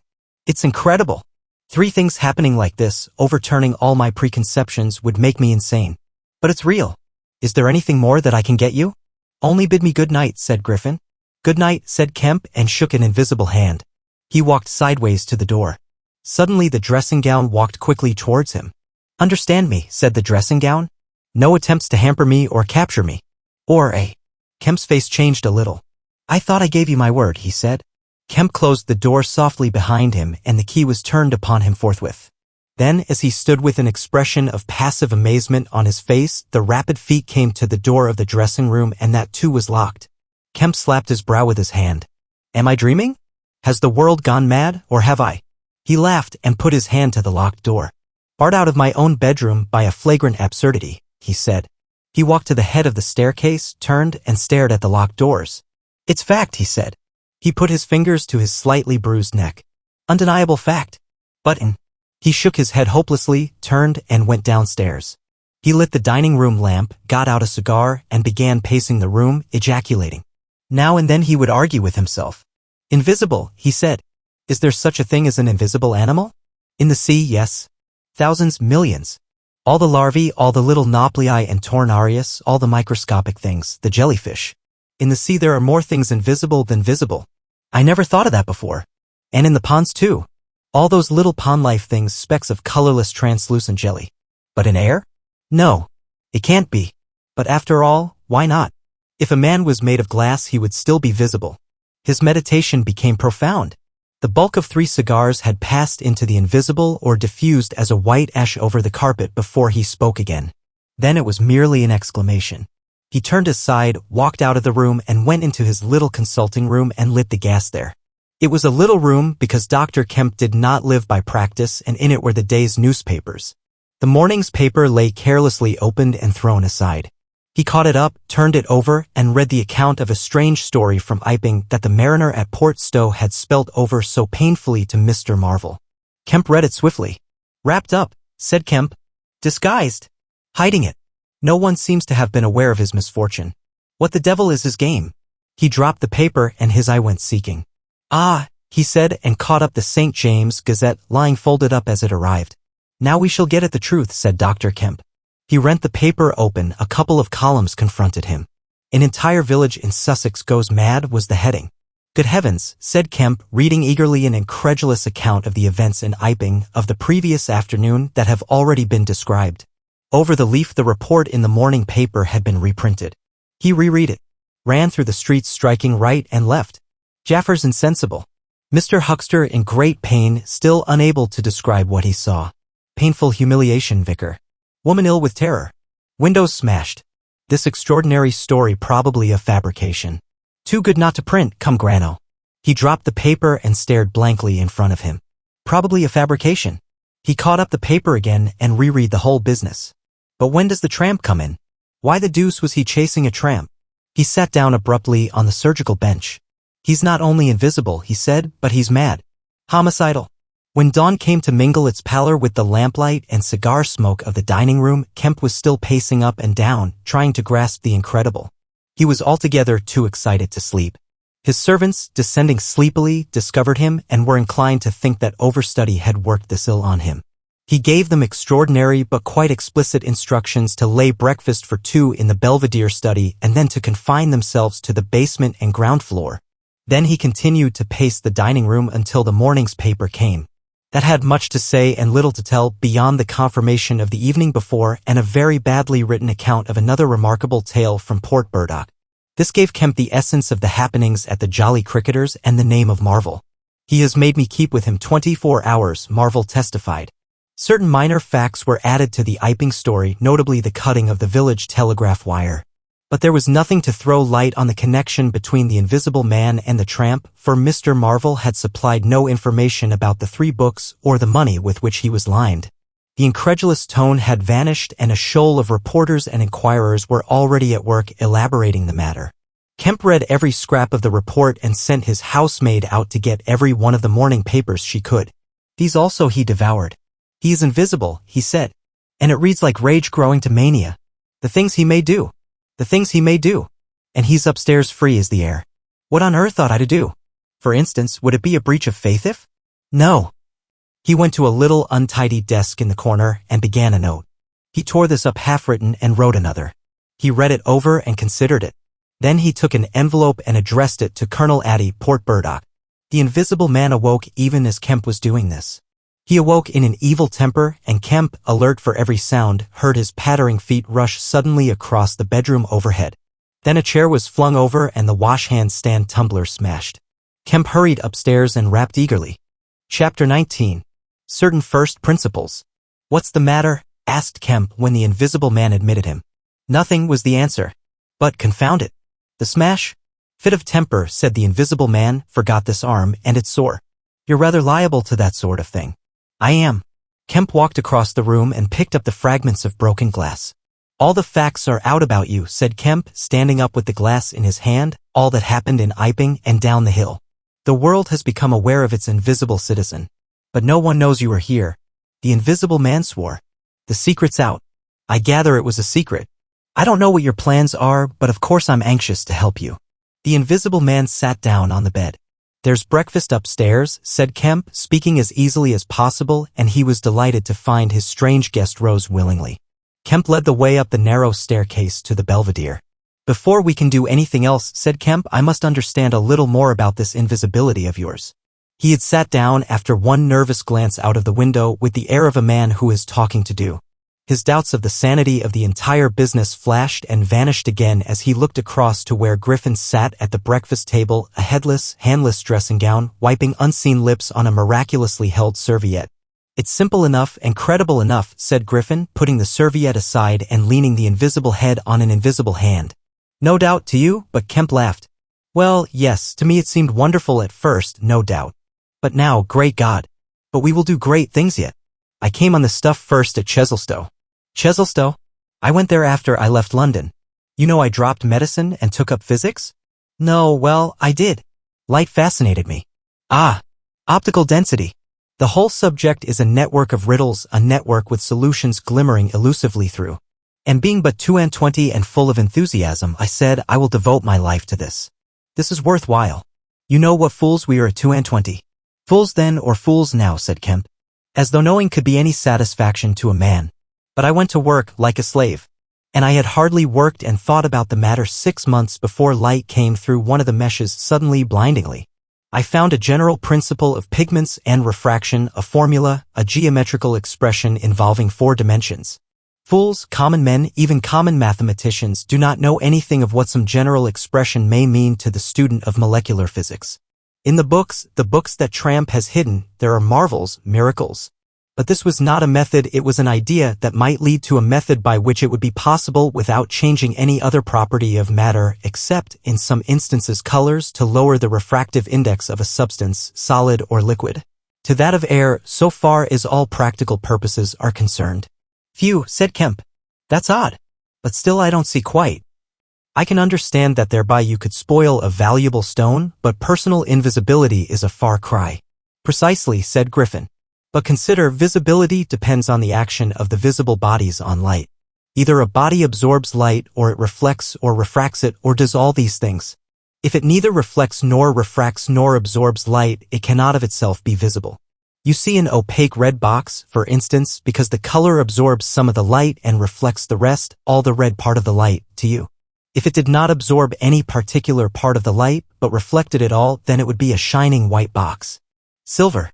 A diamond box would neither absorb much of the light nor reflect much from the general surface, but just here and there where the surfaces were favorable the light would be reflected and refracted, so that you would get a brilliant appearance of flashing reflections and translucencies, a sort of skeleton of light. A glass box would not be so brilliant nor so clearly visible as a diamond box because there would be less refraction and reflection. See that? From certain points of view you would see quite clearly through it. Some kinds of glass would be more visible than others. A box of flint glass would be brighter than a box of ordinary window glass. A box of very thin common glass would be hard to see in a bad light because it would absorb hardly any light and refract and reflect very little. And if you put a sheet of common white glass in water, still more if you put it in some denser liquid than water, it would vanish almost altogether, because light passing from water to glass is only slightly refracted or reflected or indeed affected in any way. It is almost as invisible as a jet of coal gas or hydrogen is in air. And for precisely the same reason. Yes, said Kemp, that is pretty plain sailing. And here is another fact you will know to be true. If a sheet of glass is smashed, Kemp, and beaten into a powder, it becomes much more visible while it is in the air. It becomes at last an opaque white powder. This is because the powdering multiplies the surfaces of the glass at which refraction and reflection occur. In the sheet of glass there are only 2 surfaces. In the powder the light is reflected or refracted by each grain it passes through, and very little gets right through the powder. But if the white powdered glass is put into water, it forthwith vanishes. The powdered glass and water have much the same refractive index, that is, the light undergoes very little refraction or reflection in passing from one to the other. You make the glass invisible by putting it into a liquid of nearly the same refractive index. A transparent thing becomes invisible if it is put in any medium of almost the same refractive index. And if you will consider only a second, you will see also that the powder of glass might be made to vanish in air if its refractive index could be made the same as that of air, for then there would be no refraction or reflection as the light passed from glass to air. Yes, said Kemp. But a man's not powdered glass. No, said Griffin. He's more transparent. Nonsense. That from a doctor. How one forgets. Have you already forgotten your physics in 10 years? Just think of all the things that are transparent and seem not to be so. Paper, for instance, is made up of transparent fibers, and it is white and opaque only for the same reason that a powder of glass is white and opaque. Oil white paper, fill up the interstices between the particles with oil so that there is no longer refraction or reflection except at the surfaces, and it becomes as transparent as glass. And not only paper, but cotton fiber, linen fiber, wool fiber, woody fiber, and bone, Kemp, flesh, Kemp, hair, Kemp, nails and nerves, Kemp, in fact the whole fabric of a man except the red of his blood and the black pigment of hair, are all made up of transparent, colorless tissue. So little suffices to make us visible one to the other. For the most part the fibers of a living creature are no more opaque than water. Great heavens, cried Kemp. Of course. I was thinking only last night of the sea larvae and all jellyfish. Now you have me. And all that I knew and had in mind a year after I left London 6 years ago. But I kept it to myself. I had to do my work under frightful disadvantages. Oliver, my professor, was a scientific bounder, a journalist by instinct, a thief of ideas. He was always prying. And you know the knavish system of the scientific world. I simply would not publish and let him share my credit. I went on working. I got nearer and nearer making my formula into an experiment, a reality. I told no living soul because I meant to flash my work upon the world with crushing effect and become famous at a blow. I took up the question of pigments to fill up certain gaps. And suddenly, not by design but by accident, I made a discovery in physiology. Yes. You know the red coloring matter of blood, it can be made white, colorless, and remain with all the functions it has now. Kemp gave a cry of incredulous amazement. The invisible man rose and began pacing the little study. You may well exclaim. I remember that night. It was late at night. In the daytime one was bothered with the gaping, silly students, and I worked then sometimes till dawn. It came suddenly, splendid and complete in my mind. I was alone, the laboratory was still, with the tall lights burning brightly and silently. In all my great moments I have been alone. One could make an animal, a tissue, transparent. One could make it invisible. All except the pigments, I could be invisible. I said, suddenly realizing what it meant to be an albino with such knowledge. It was overwhelming. I left the filtering I was doing and went and stared out of the great window at the stars. I could be invisible. I repeated. To do such a thing would be to transcend magic. And I beheld, unclouded by doubt, a magnificent vision of all that invisibility might mean to a man, the mystery, the power, the freedom. Drawbacks I saw none. You have only to think. And I, a shabby, poverty-struck, hemmed-in demonstrator, teaching fools in a provincial college, might suddenly become this. I ask you, Kemp, if you. Anyone, I tell you, would have flung himself upon that research.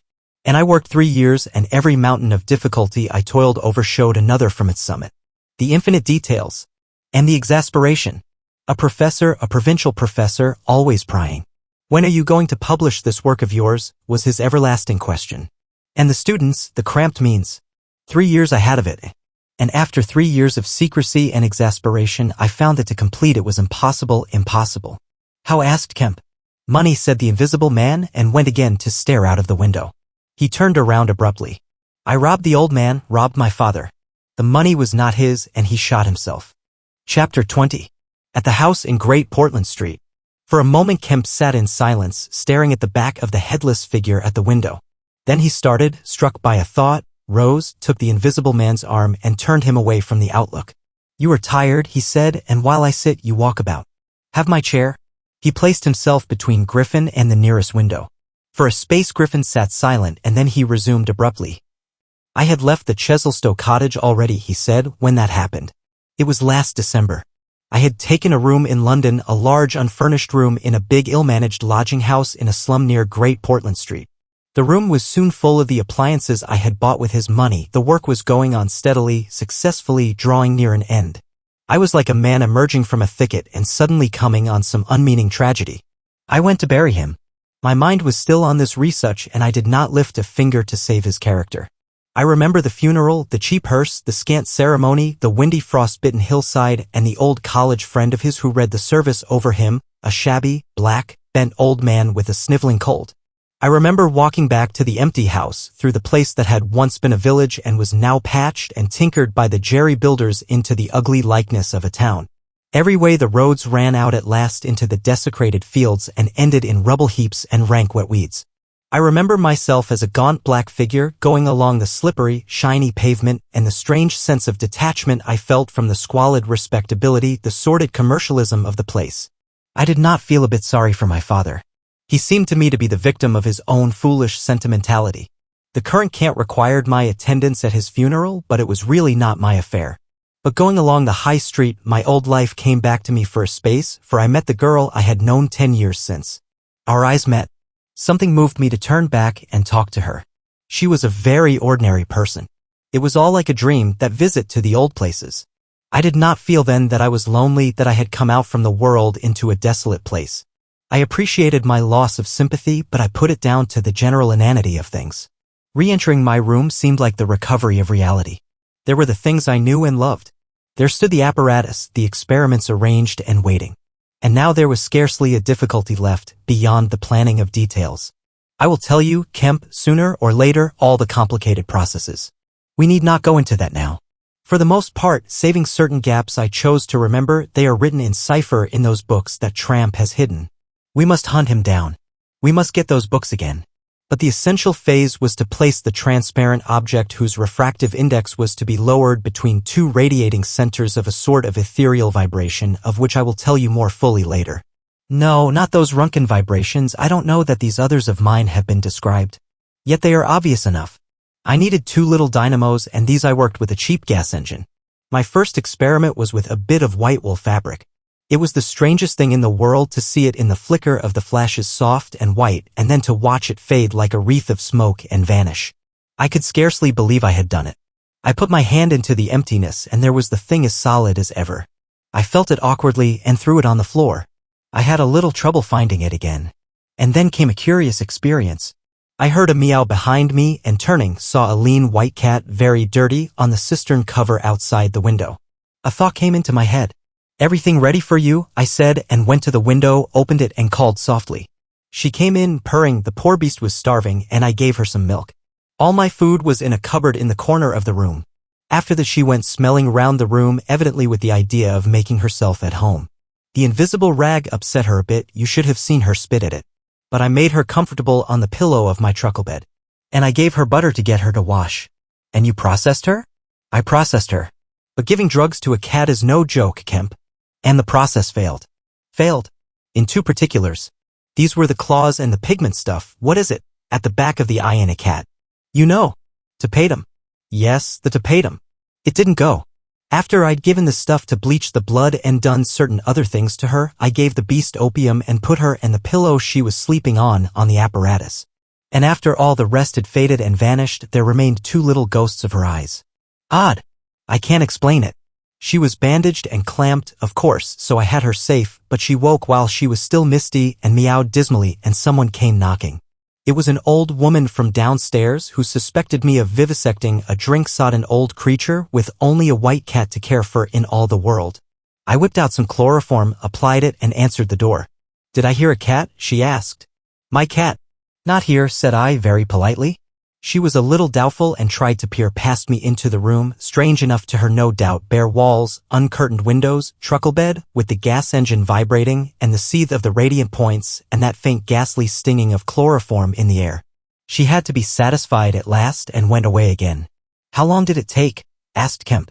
3 or 4 hours, the cat. The bones and sinews and the fat were the last to go, and the tips of the colored hairs. And, as I say, the back part of the eye, tough, iridescent stuff it is, wouldn't go at all. It was night outside long before the business was over, and nothing was to be seen but the dim eyes and the claws. I stopped the gas engine, felt for and stroked the beast, which was still insensible, and then, being tired, left it sleeping on the invisible pillow and went to bed. I found it hard to sleep. I lay awake thinking weak, aimless stuff, going over the experiment over and over again, or dreaming feverishly of things growing misty and vanishing about me until everything, the ground I stood on, vanished. And so I came to that sickly falling nightmare one gets. About 2, the cat began meowing about the room. I tried to hush it by talking to it, and then I decided to turn it out. I remember the shock I had when striking a light. There were just the round eyes shining green and nothing round them. I would have given it milk, but I hadn't any. It wouldn't be quiet, it just sat down and meowed at the door. I tried to catch it with an idea of putting it out of the window, but it wouldn't be caught, it vanished. Then it began meowing in different parts of the room. At last I opened the window and made a bustle. I suppose it went out at last. I never saw any more of it. Then, a heaven knows why, I fell thinking of my father's funeral again and the dismal windy hillside until the day had come. I found sleeping was hopeless and, locking my door after me, wandered out into the morning streets. "You don't mean to say there's an invisible cat at large," said Kemp. "If it hasn't been killed," said the invisible man. "Why not?" "Why not?" said Kemp. I didn't mean to interrupt.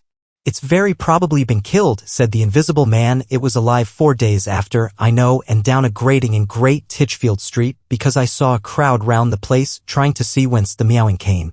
He was silent for the best part of a minute. Then he resumed abruptly. "I remember that morning before the change very vividly. I must have gone up Great Portland Street.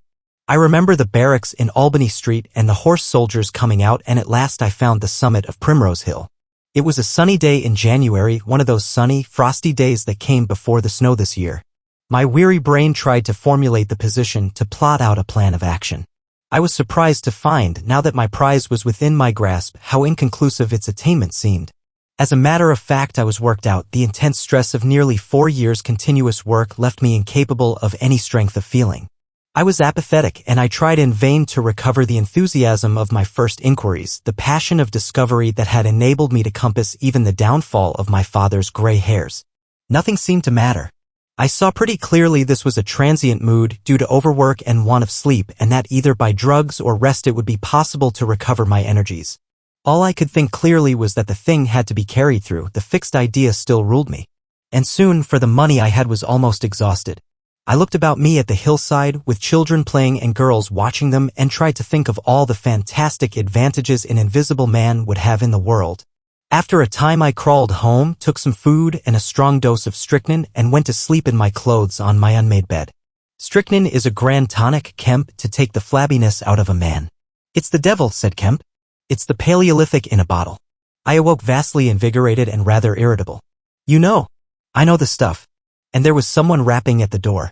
It was my landlord with threats and inquiries, an old Polish Jew in a long gray coat and greasy slippers.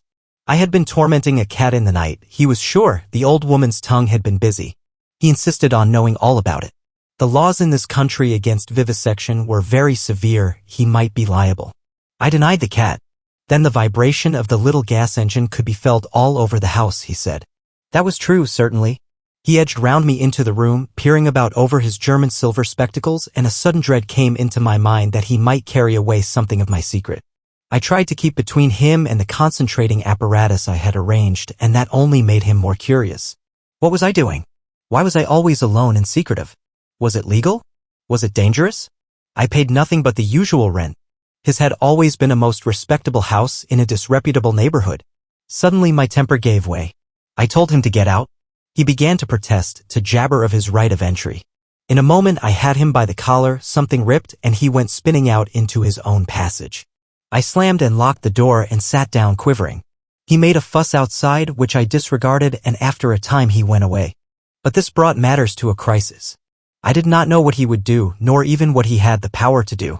To move to fresh apartments would have meant delay. Altogether, I had barely £20 left in the world, for the most part in a bank, and I could not afford that. Vanish? It was irresistible. Then there would be an inquiry, the sacking of my room. At the thought of the possibility of my work being exposed or interrupted at its very climax, I became very angry and active. I hurried out with my 3 books of notes, my checkbook, the tramp has them now, and directed them from the nearest post office to a house of call for letters and parcels in Great Portland Street. I tried to go out noiselessly.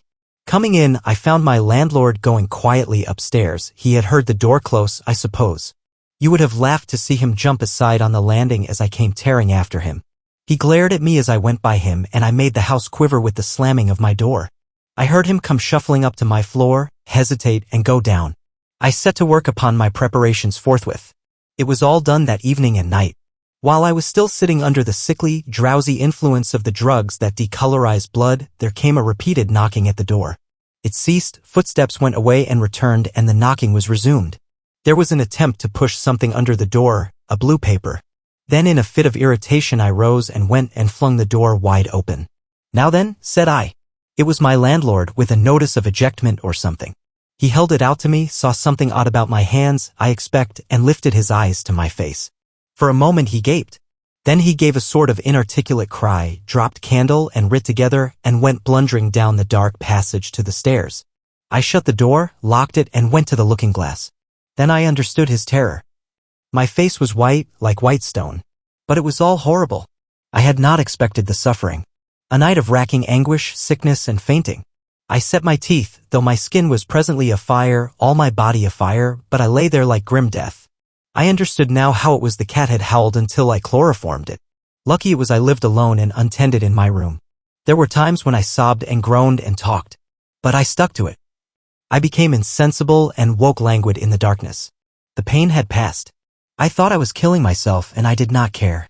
I shall never forget that dawn and the strange horror of seeing that my hands had become as clouded glass and watching them grow clearer and thinner as the day went by until at last I could see the sickly disorder of my room through them.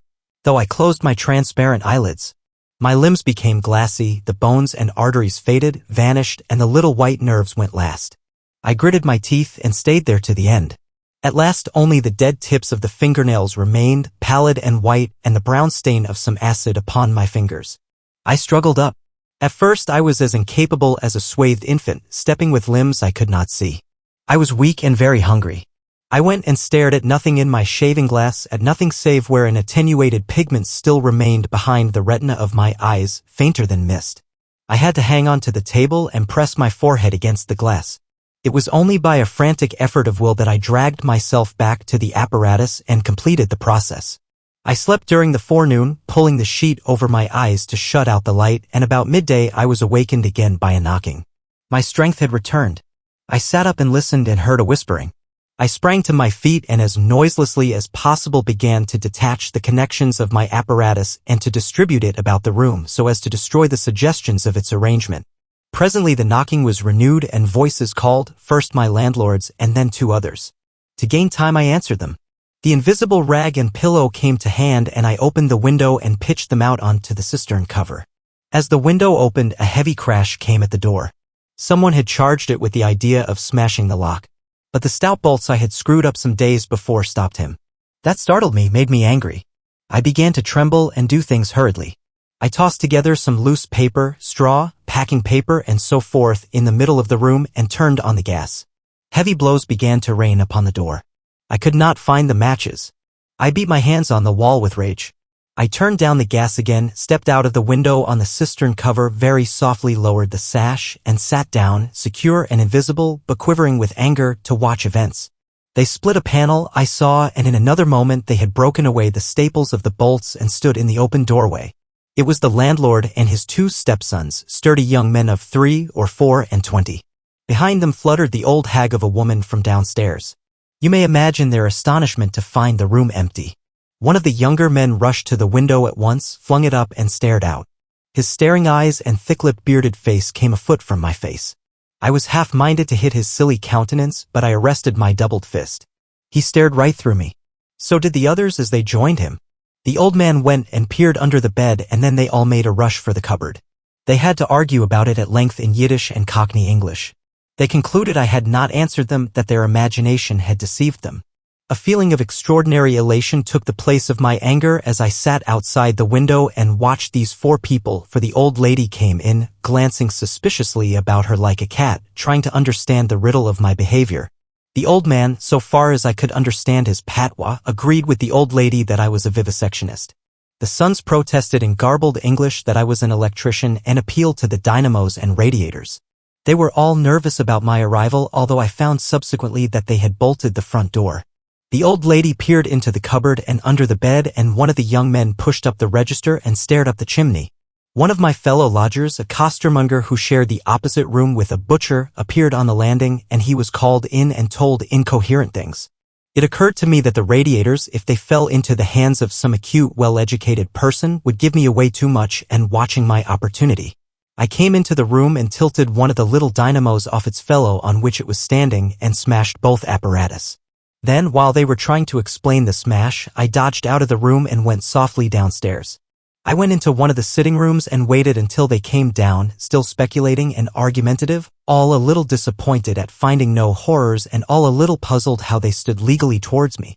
Then I slipped up again with a box of matches, fired my heap of paper and rubbish, put the chairs and bedding thereby, led the gas to the affair by means of an india rubber tube, and waving a farewell to the room left it for the last time. "You fired the house," exclaimed Kemp. "Fire the house?" It was the only way to cover my trail, and no doubt it was insured. I slipped the bolts of the front door quietly and went out into the street. I was invisible, and I was only just beginning to realize the extraordinary advantage my invisibility gave me. My head was already teeming with plans of all the wild and wonderful things I had now impunity to do. Chapter 21. In Oxford Street. In going downstairs the first time, I found an unexpected difficulty because I could not see my feet. Indeed, I stumbled twice, and there was an unaccustomed clumsiness in gripping the bolt. By not looking down, however, I managed to walk on the level passably well. My mood, I say, was one of exaltation. I felt as a seeing man might do with padded feet and noiseless clothes in a city of the blind. I experienced a wild impulse to jest, to startle people, to clap men on the back, fling people's hats astray, and generally revel in my extraordinary advantage. But hardly had I emerged upon Great Portland Street, however, my lodging was close to the big draper's shop there, when I heard a clashing concussion and was hit violently behind, and turning saw a man carrying a basket of soda water siphons, and looking in amazement at his burden. Although the blow had really hurt me, I found something so irresistible in his astonishment that I laughed aloud.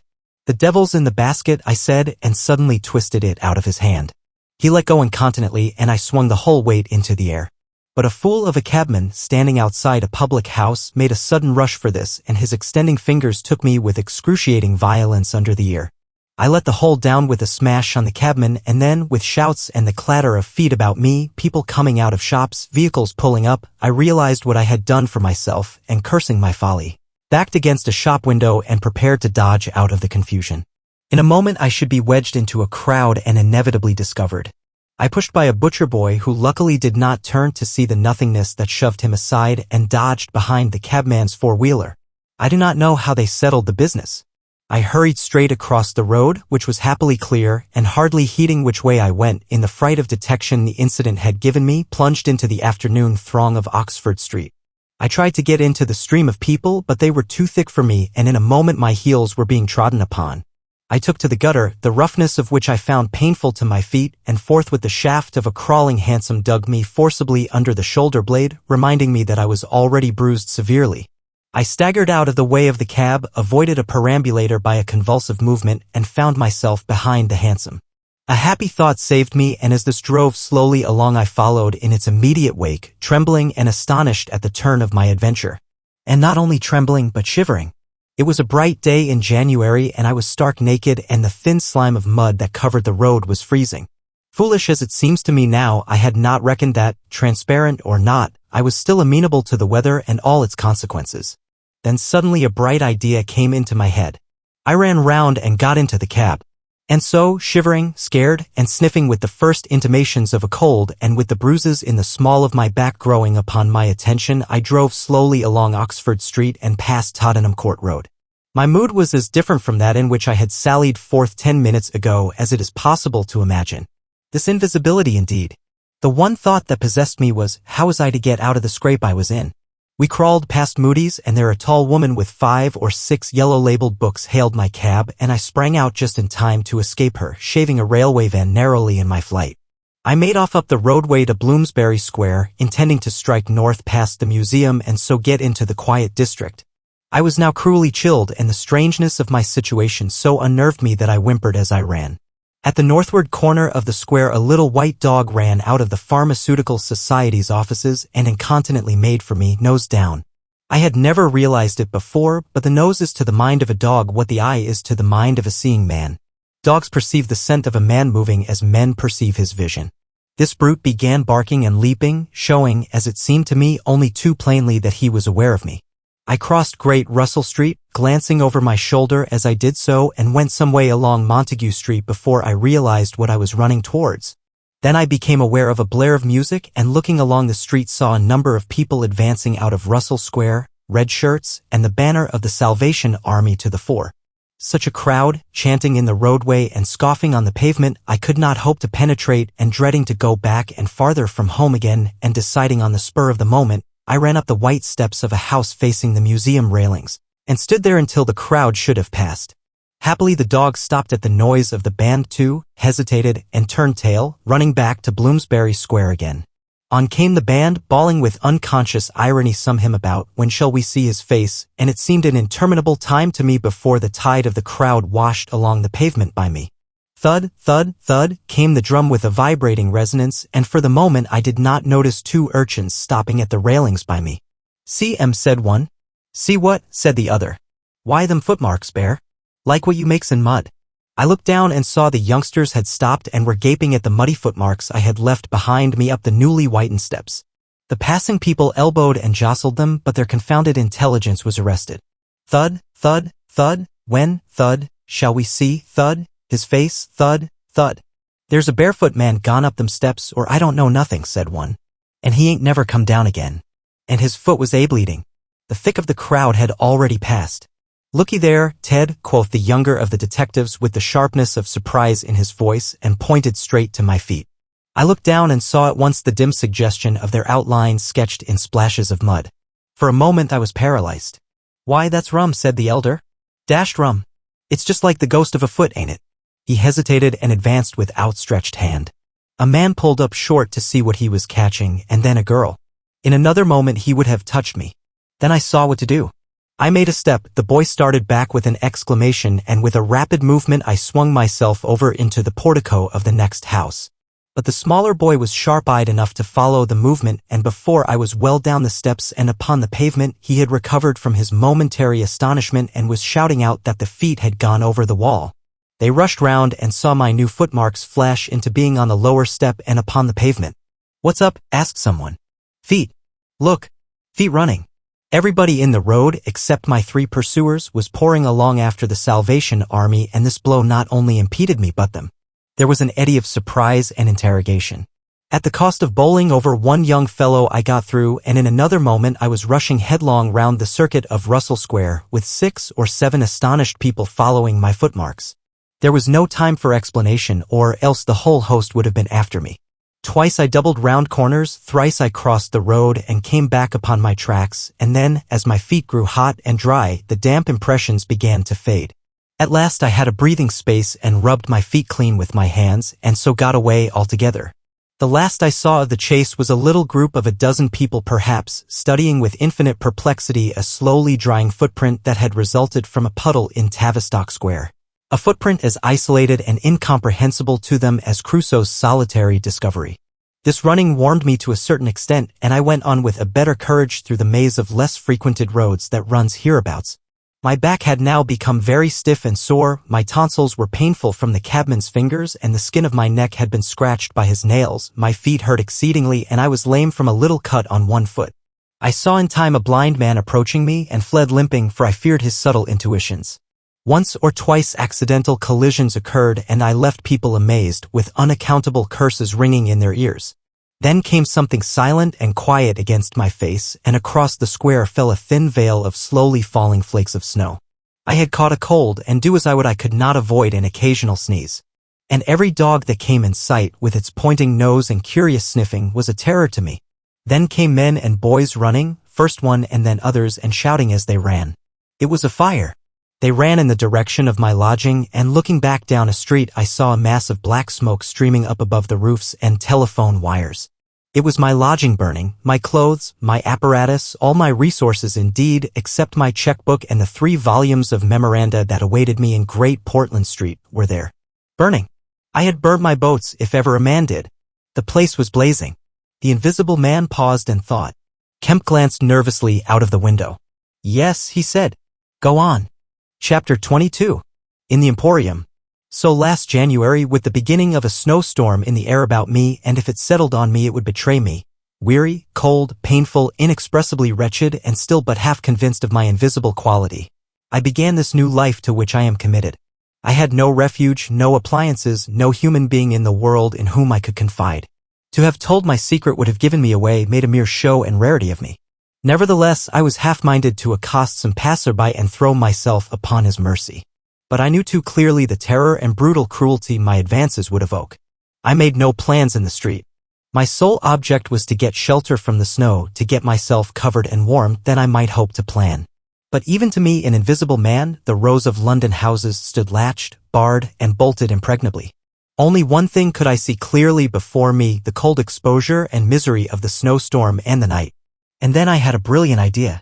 I turned down one of the roads leading from Gower Street to Tottenham Court Road and found myself outside Omnium's, the big establishment where everything is to be bought, you know the place, meat, grocery, linen, furniture, clothing, oil paintings even. A huge meandering collection of shops rather than a shop. I had thought I should find the doors open, but they were closed, and as I stood in the wide entrance a carriage stopped outside, and a man in uniform, you know the kind of personage with Omnium on his cap, flung open the door. I contrived to enter, and walking down the shop, it was a department where they were selling ribbons and gloves and stockings and that kind of thing, came to a more spacious region devoted to picnic baskets and wicker furniture. I did not feel safe there, however. People were going to and fro, and I prowled restlessly about until I came upon a huge section in an upper floor containing multitudes of bedsteads, and over these I clambered, and found a resting place at last among a huge pile of folded flock mattresses. The place was already lit up and agreeably warm, and I decided to remain where I was, keeping a cautious eye on the 2 or 3 sets of shopmen and customers who were meandering through the place until closing time came. Then I should be able, I thought, to rob the place for food and clothing, and disguised, prowl through it and examine its resources, perhaps sleep on some of the bedding. That seemed an acceptable plan. My idea was to procure clothing to make myself a muffled but acceptable figure, to get money, and then to recover my books and parcels where they awaited me. Take a lodging somewhere, and elaborate plans for the complete realization of the advantages my invisibility gave me, as I still imagined, over my fellow men. Closing time arrived quickly enough. It could not have been more than an hour after I took up my position on the mattresses before I noticed the blinds of the windows being drawn and customers being marched doorward.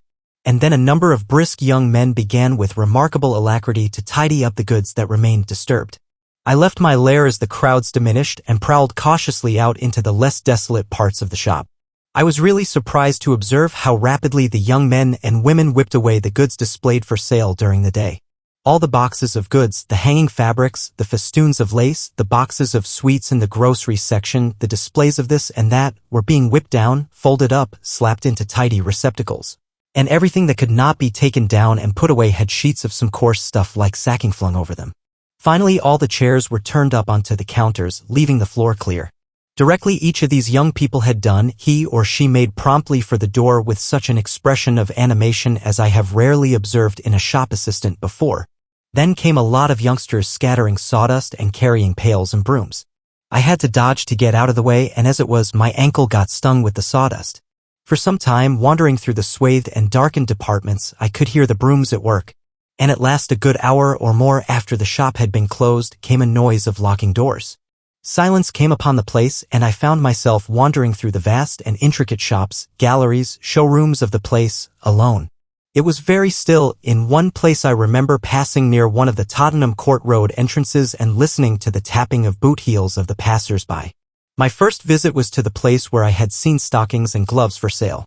It was dark, and I had the devil of a hunt after matches, which I found at last in the drawer of the little cash desk. Then I had to get a candle. I had to tear down wrappings and ransack a number of boxes and drawers, but at last I managed to turn out what I sought. The box label called them lamb's wool pants and lamb's wool vests. Then socks, a thick comforter, and then I went to the clothing place and got trousers, a lounge jacket, an overcoat, and a slouch hat, a clerical sort of hat with the brim turned down. I began to feel a human being again, and my next thought was food. Upstairs was a refreshment department, and there I got cold meat. There was coffee still in the urn, and I lit the gas and warmed it up again, and altogether I did not do badly. Afterwards, prowling through the place in search of blankets, I had to put up at last with a heap of down quilts. I came upon a grocery section with a lot of chocolate and candied fruits, more than was good for me indeed, and some white burgundy. And near there was a toy department, and I had a brilliant idea. I found some artificial noses, dummy noses, you know, and I thought of dark spectacles. But omniums had no optical department. My nose had been a difficulty indeed. I had thought of paint. But the discovery set my mind running on wigs and masks and the like. Finally, I went to sleep in a heap of down quilts, very warm and comfortable. My last thoughts before sleeping were the most agreeable I had had since the change. I was in a state of physical serenity, and that was reflected in my mind. I thought that I should be able to slip out unobserved in the morning with my clothes upon me, muffling my face with a white wrapper I had taken, purchase with the money I had taken, spectacles and so forth, and so complete my disguise. I lapsed into disorderly dreams of all the fantastic things that had happened during the last few days. I saw the ugly little Jew of a landlord vociferating in his rooms. I saw his 2 sons marveling, and the wrinkled old woman's gnarled face as she asked for her cat. I experienced again the strange sensation of seeing the cloth disappear, and so I came round to the windy hillside and the sniffing old clergyman mumbling, earth to earth, ashes to ashes, dust to dust, at my father's open grave. You also, said a voice, and suddenly I was being forced towards the grave. I struggled, shouted, appealed to the mourners, but they continued stonily following the service. The old clergyman, too, never faltered, droning and sniffing through the ritual. I realized I was invisible and inaudible, that overwhelming forces had their grip on me. I struggled in vain. I was forced over the brink. The coffin rang hollow as I fell upon it, and the gravel came flying after me in spadefuls. Nobody heeded me, nobody was aware of me. I made convulsive struggles and awoke. The pale London dawn had come. The place was full of a chilly gray light that filtered round the edges of the window blinds. I sat up, and for a time I could not think where this ample apartment, with its counters, its piles of rolled stuff, its heap of quilts and cushions, its iron pillars, might be. Then, as recollection came back to me, I heard voices in conversation.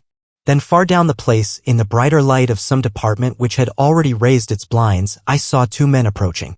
I scrambled to my feet, looking about me for some way of escape, and even as I did so the sound of my movement made them aware of me. I suppose they saw merely a figure moving quietly and quickly away. "Who's that?" cried one, and "Stop there," shouted the other. I dashed around a corner and came full tilt, a faceless figure, mind you, on a lanky lad of 15. He yelled, and I bowled him over, rushed past him, turned another corner, and by a happy inspiration threw myself behind a counter. In another moment feet went running past, and I heard voices shouting, "All hands to the doors," asking what was up and giving one another advice how to catch me. Lying on the ground, I felt scared out of my wits. But odd as it may seem, it did not occur to me at the moment to take off my clothes as I should have done. I had made up my mind, I suppose, to get away in them, and that ruled me. And then down the vista of the counters came a bawling of "Here he is." I sprang to my feet, whipped a chair off the counter, and sent it whirling at the fool who had shouted, turned, came into another round a corner, sent him spinning, and rushed up the stairs. He kept his footing, gave a view hello, and came up the staircase hot after me. Up the staircase were piled a multitude of those bright-colored pot things. "What are they?" "Art pots," suggested Kemp. "That's it. Art pots." Well, I turned at the top step and swung round, plucked one out of a pile and smashed it on his silly head as he came at me. The whole pile of pots went headlong, and I heard shouting and footsteps running from all parts. I made a mad rush for the refreshment place, and there was a man in white like a man-cook who took up the chase. I made one last desperate turn and found myself among lamps and ironmongery. I went behind the counter of this and waited for my cook, and as he bolted in at the head of the chase, I doubled him up with a lamp. Down he went, and I crouched down behind the counter and began whipping off my clothes as fast as I could.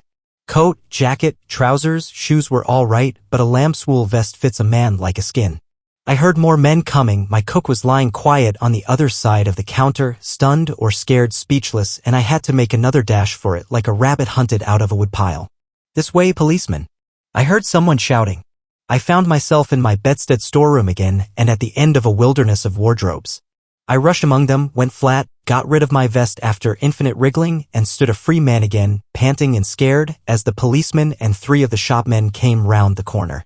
They made a rush for the vest and pants and collared the trousers. "He's dropping his plunder," said one of the young men. "He must be somewhere here." But they did not find me all the same.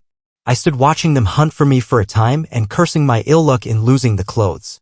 Then I went into the refreshment room, drank a little milk I found there, and sat down by the fire to consider my position. In a little while 2 assistants came in and began to talk over the business very excitedly and like the fools they were. I heard a magnified account of my depredations and other speculations as to my whereabouts. Then I fell to scheming again. The insurmountable difficulty of the place, especially now it was alarmed, was to get any plunder out of it. I went down into the warehouse to see if there was any chance of packing and addressing a parcel, but I could not understand the system of checking. About 11 o'clock, the snow having thawed as it fell, and the day being finer and a little warmer than the previous one, I decided that the Emporium was hopeless and went out again, exasperated at my want of success, with only the vaguest plans of action in my mind. Chapter 23. In Drury Lane. "But you begin now to realize," said the invisible man, "the full disadvantage of my condition. I had no shelter, no covering. To get clothing was to forego all my advantage, to make myself a strange and terrible thing.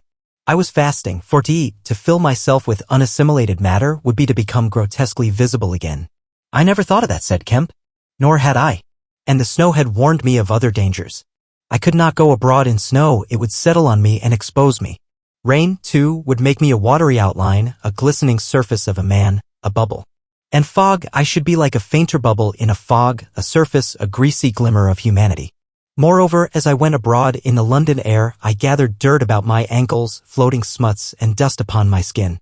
I did not know how long it would be before I should become visible from that cause also.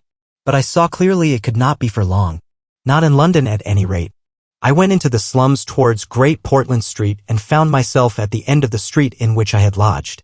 I did not go that way because of the crowd halfway down it opposite to the still smoking ruins of the house I had fired. My most immediate problem was to get clothing. What to do with my face puzzled me. Then I saw in one of those little miscellaneous shops news, sweets, toys, stationery, belated Christmas tomfoolery, and so forth an array of masks and noses. I realized the problem was solved. In a flash I saw my course.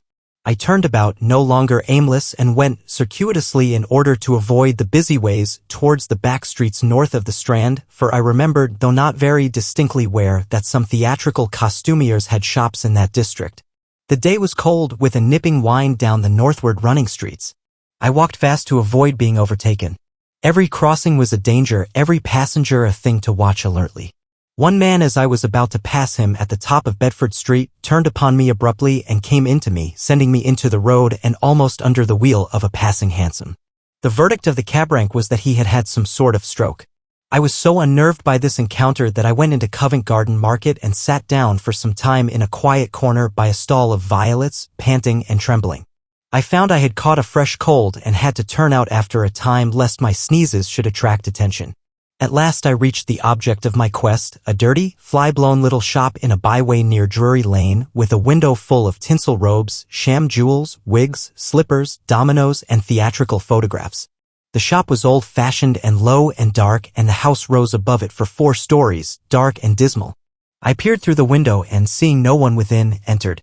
The opening of the door set a clanking bell ringing. I left it open and walked round a bare costume stand into a corner behind a cheval glass. For a minute or so no one came.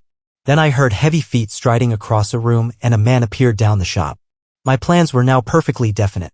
I proposed to make my way into the house, secrete myself upstairs, watch my opportunity, and when everything was quiet, rummage out a wig, mask, spectacles, and costume and go into the world, perhaps a grotesque but still a credible figure. And incidentally, of course, I could rob the house of any available money. The man who had just entered the shop was a short, slight, hunched, beetle-browed man with long arms and very short bandy legs. Apparently I had interrupted a meal. He stared about the shop with an expression of expectation. This gave way to surprise and then to anger as he saw the shop empty. "Damn the boys," he said. He went to stare up and down the street. He came in again in a minute, kicked the door to with his foot spitefully, and went muttering back to the house door. I came forward to follow him, and at the noise of my movement he stopped dead. I did so too, startled by his quickness of ear. He slammed the house door in my face.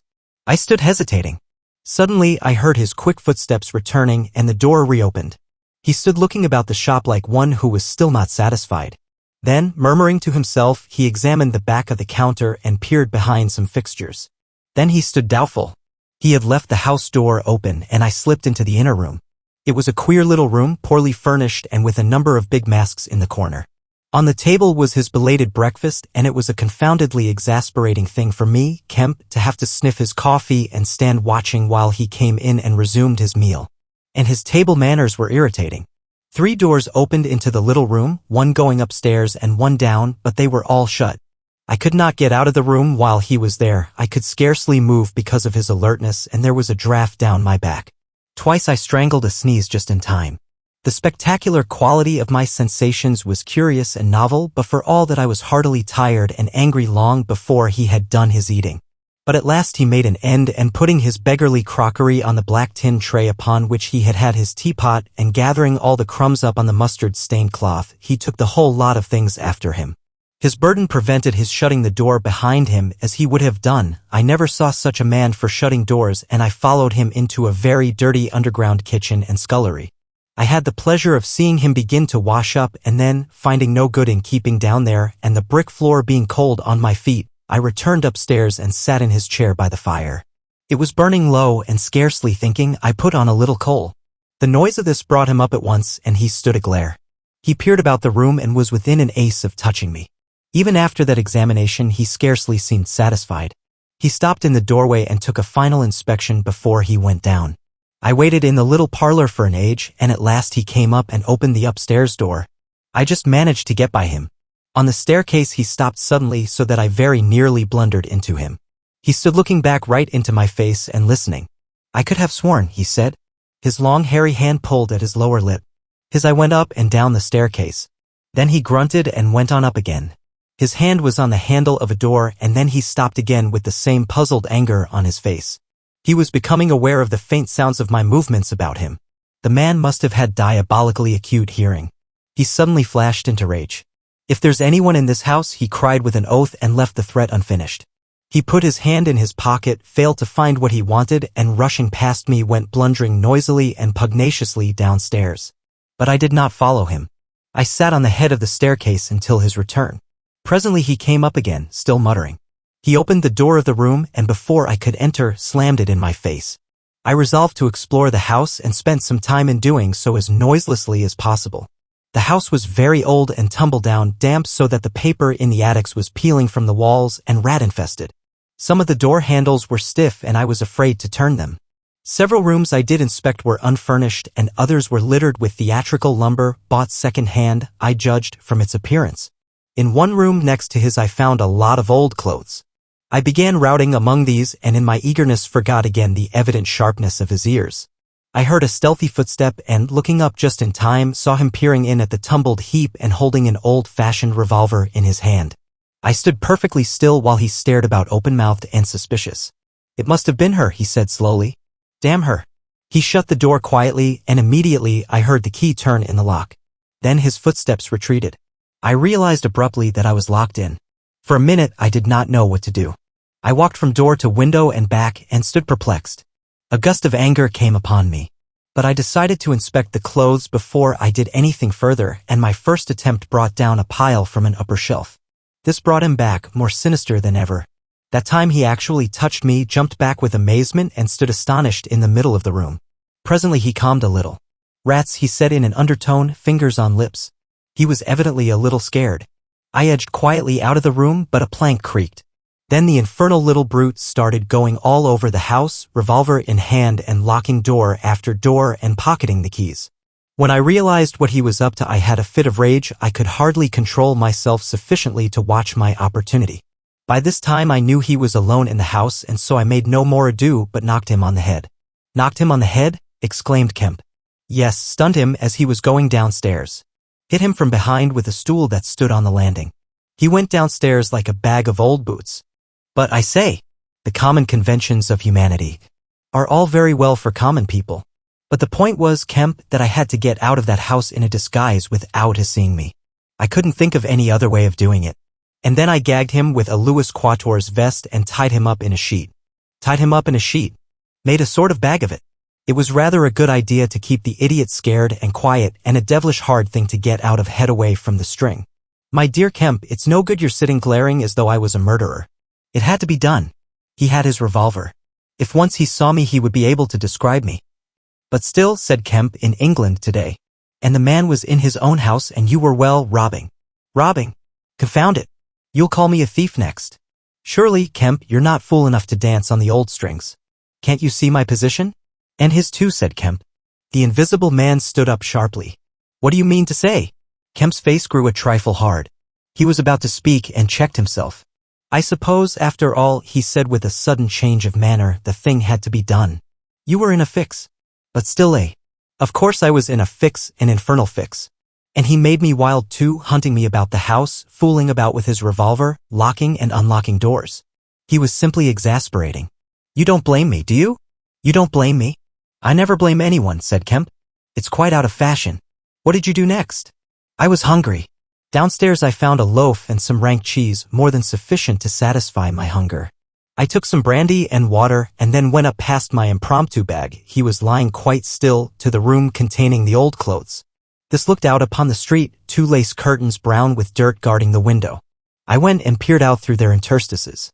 Outside the day was bright, by contrast with the brown shadows of the dismal house in which I found myself, dazzlingly bright. A brisk traffic was going by, fruit carts, a hansom, a four-wheeler with a pile of boxes, a fishmonger's cart. I turned with spots of color swimming before my eyes to the shadowy fixtures behind me. My excitement was giving place to a clear apprehension of my position again. The room was full of a faint scent of benzoline, used, I suppose, in cleaning the garments. I began a systematic search of the place. I should judge the hunchback had been alone in the house for some time. He was a curious person. Everything that could possibly be of service to me I collected in the clothes storeroom, and then I made a deliberate selection. I found a handbag I thought a suitable possession and some powder, rouge, and sticking plaster. I had thought of painting and powdering my face and all that there was to show of me in order to render myself visible. But the disadvantage of this lay in the fact that I should require turpentine and other appliances and a considerable amount of time before I could vanish again. Finally, I chose a mask of the better type, slightly grotesque but not more so than many human beings, dark glasses, grayish whiskers, and a wig. I could find no underclothing, but that I could buy subsequently, and for the time I swathed myself in calico dominoes and some white cashmere scarfs. I could find no socks, but the hunchback's boots were rather a loose fit and sufficed. In a desk in the shop were 3 sovereigns and about 30 shillings worth of silver, and in a locked cupboard I burst in the inner room were 8 pounds in gold. I could go forth into the world again, equipped. Then came a curious hesitation. Was my appearance really credible? I tried myself with a little bedroom looking-glass, inspecting myself from every point of view to discover any forgotten chink, but it all seemed sound. I was grotesque to the theatrical pitch, a stage miser, but I was certainly not a physical impossibility. Gathering confidence, I took my looking-glass down into the shop, pulled down the shop blinds, and surveyed myself from every point of view with the help of the cheval glass in the corner. I spent some minutes screwing up my courage and then unlocked the shop door and marched out into the street, leaving the little man to get out of his sheet again when he liked. In 5 minutes a dozen turnings intervened between me and the costumier's shop. No one appeared to notice me very pointedly. My last difficulty seemed overcome. He stopped again. "And you troubled no more about the hunchback?" said Kemp. "No," said the invisible man, "nor have I heard what became of him. I suppose he untied himself or kicked himself out. The knots were pretty tight." He became silent and went to the window and stared out. "What happened when you went out into the Strand?" "Oh, disillusionment again. I thought my troubles were over. Practically, I thought I had impunity to do whatever I chose, everything save to give away my secret. So I thought. Whatever I did, whatever the consequences might be, was nothing to me. I had merely to fling aside my garments and vanish. No person could hold me. I could take my money where I found it. I decided to treat myself to a sumptuous feast and then put up at a good hotel and accumulate a new outfit of property. I felt amazingly confident. It's not particularly pleasant recalling that I was an ass. I went into a place and was already ordering lunch when it occurred to me that I could not eat unless I exposed my invisible face. I finished ordering the lunch, told the man I should be back in 10 minutes, and went out exasperated. "I don't know if you have ever been disappointed in your appetite." "Not quite so badly," said Kemp, "but I can imagine it. I could have smashed the silly devils." At last, faint with the desire for tasteful food, I went into another place and demanded a private room. "I am disfigured," I said. "Badly." They looked at me curiously, but of course it was not their affair, and so at last I got my lunch. It was not particularly well served, but it sufficed, and when I had had it I sat over a cigar, trying to plan my line of action. And outside a snowstorm was beginning. The more I thought it over, Kemp, the more I realized what a helpless absurdity an invisible man was in a cold and dirty climate and a crowded civilized city. Before I made this mad experiment I had dreamt of 1,000 advantages. That afternoon it seemed all disappointment. I went over the heads of the things a man reckons desirable. No doubt invisibility made it possible to get them, but it made it impossible to enjoy them when they are got. Ambition, what is the good of pride of place when you cannot appear there? What's the good of the love of woman when her name must needs be Delilah? I have no taste for politics, for the blackguardisms of fame, for philanthropy, for sport. What was I to do? And for this I had become a wrapped-up mystery, a swathed and bandaged caricature of a man. He paused, and his attitude suggested a roving glance at the window. "But how did you get to Iping?" said Kemp, anxious to keep his guest busy talking. "I went there to work. I had one hope. It was a half idea. I have it still. It is a full-blown idea now. A way of getting back. Of restoring what I have done. When I choose. When I have done all I mean to do invisibly. And that is what I chiefly want to talk to you about now." "You went straight to Iping?" "Yes. I had simply to get my 3 volumes of memoranda and my checkbook, my luggage and underclothing, order a quantity of chemicals to work out this idea of mine. I will show you the calculations as soon as I get my books, and then I started. Jove! I remember the snowstorm now and the accursed bother it was to keep the snow from damping my pasteboard nose. At the end, said Kemp, the day before yesterday when they found you out, you rather, to judge by the papers. I did. Rather. Did I kill that fool of a constable? No, said Kemp. He's expected to recover. That's his luck then. I clean lost my temper, the fools. Why couldn't they leave me alone? And that grocer lout? There are no deaths expected, said Kemp. I don't know about that tramp of mine, said the invisible man with an unpleasant laugh. By heaven, Kemp, you don't know what rage is. To have worked for years, to have planned and plotted, and then to get some fumbling purblind idiot messing across your course. Every conceivable sort of silly creature that has ever been created has been sent to cross me. If I have much more of it, I shall go wild, I shall start mowing M. As it is, they've made things 1,000 times more difficult. No doubt it's exasperating, said Kemp drily. Chapter 24. The plan that failed. But now, said Kemp, with a side glance out of the window, what are we to do? He moved nearer his guest as he spoke in such a manner as to prevent the possibility of a sudden glimpse of the three men who were advancing up the hill road with an intolerable slowness as it seemed to Kemp. What were you planning to do when you were heading for Port Burdock? Had you any plan? I was going to clear out of the country. But I have altered the plan rather since seeing you. I thought it would be wise, now the weather is hot and invisibility possible, to make for the south. Especially as my secret was known and everyone would be on the lookout for a masked and muffled man. You have a line of steamers from here to France. My idea was to get aboard one and run the risks of the passage. Thence I could go by train into Spain or else get to Algiers. It would not be difficult. There a man might always be invisible and yet live. And do things. I was using the tramp as a money box and luggage carrier until I decided how to get my books and things sent over to meet me. That's clear. And then the filthy brute must needs try and rob me. He has hidden my books, Kemp. Hidden my books. If I can lay my hands on him. Best plan to get the books out of him first. But where is he? Do you know? He's in the town police station, locked up, by his own request, in the strongest cell in the place. Cur, said the invisible man. But that hangs up your plans a little. We must get those books are vital. Certainly, said Kemp a little nervously, wondering if he heard footsteps outside. Certainly we must get those books. But that won't be difficult if he doesn't know they're for you. No, said the invisible man, and thought. Kemp tried to think of something to keep the talk going, but the invisible man resumed of his own accord. Blundering into your house, Kemp, he said, changes all my plans. For you are a man that can understand.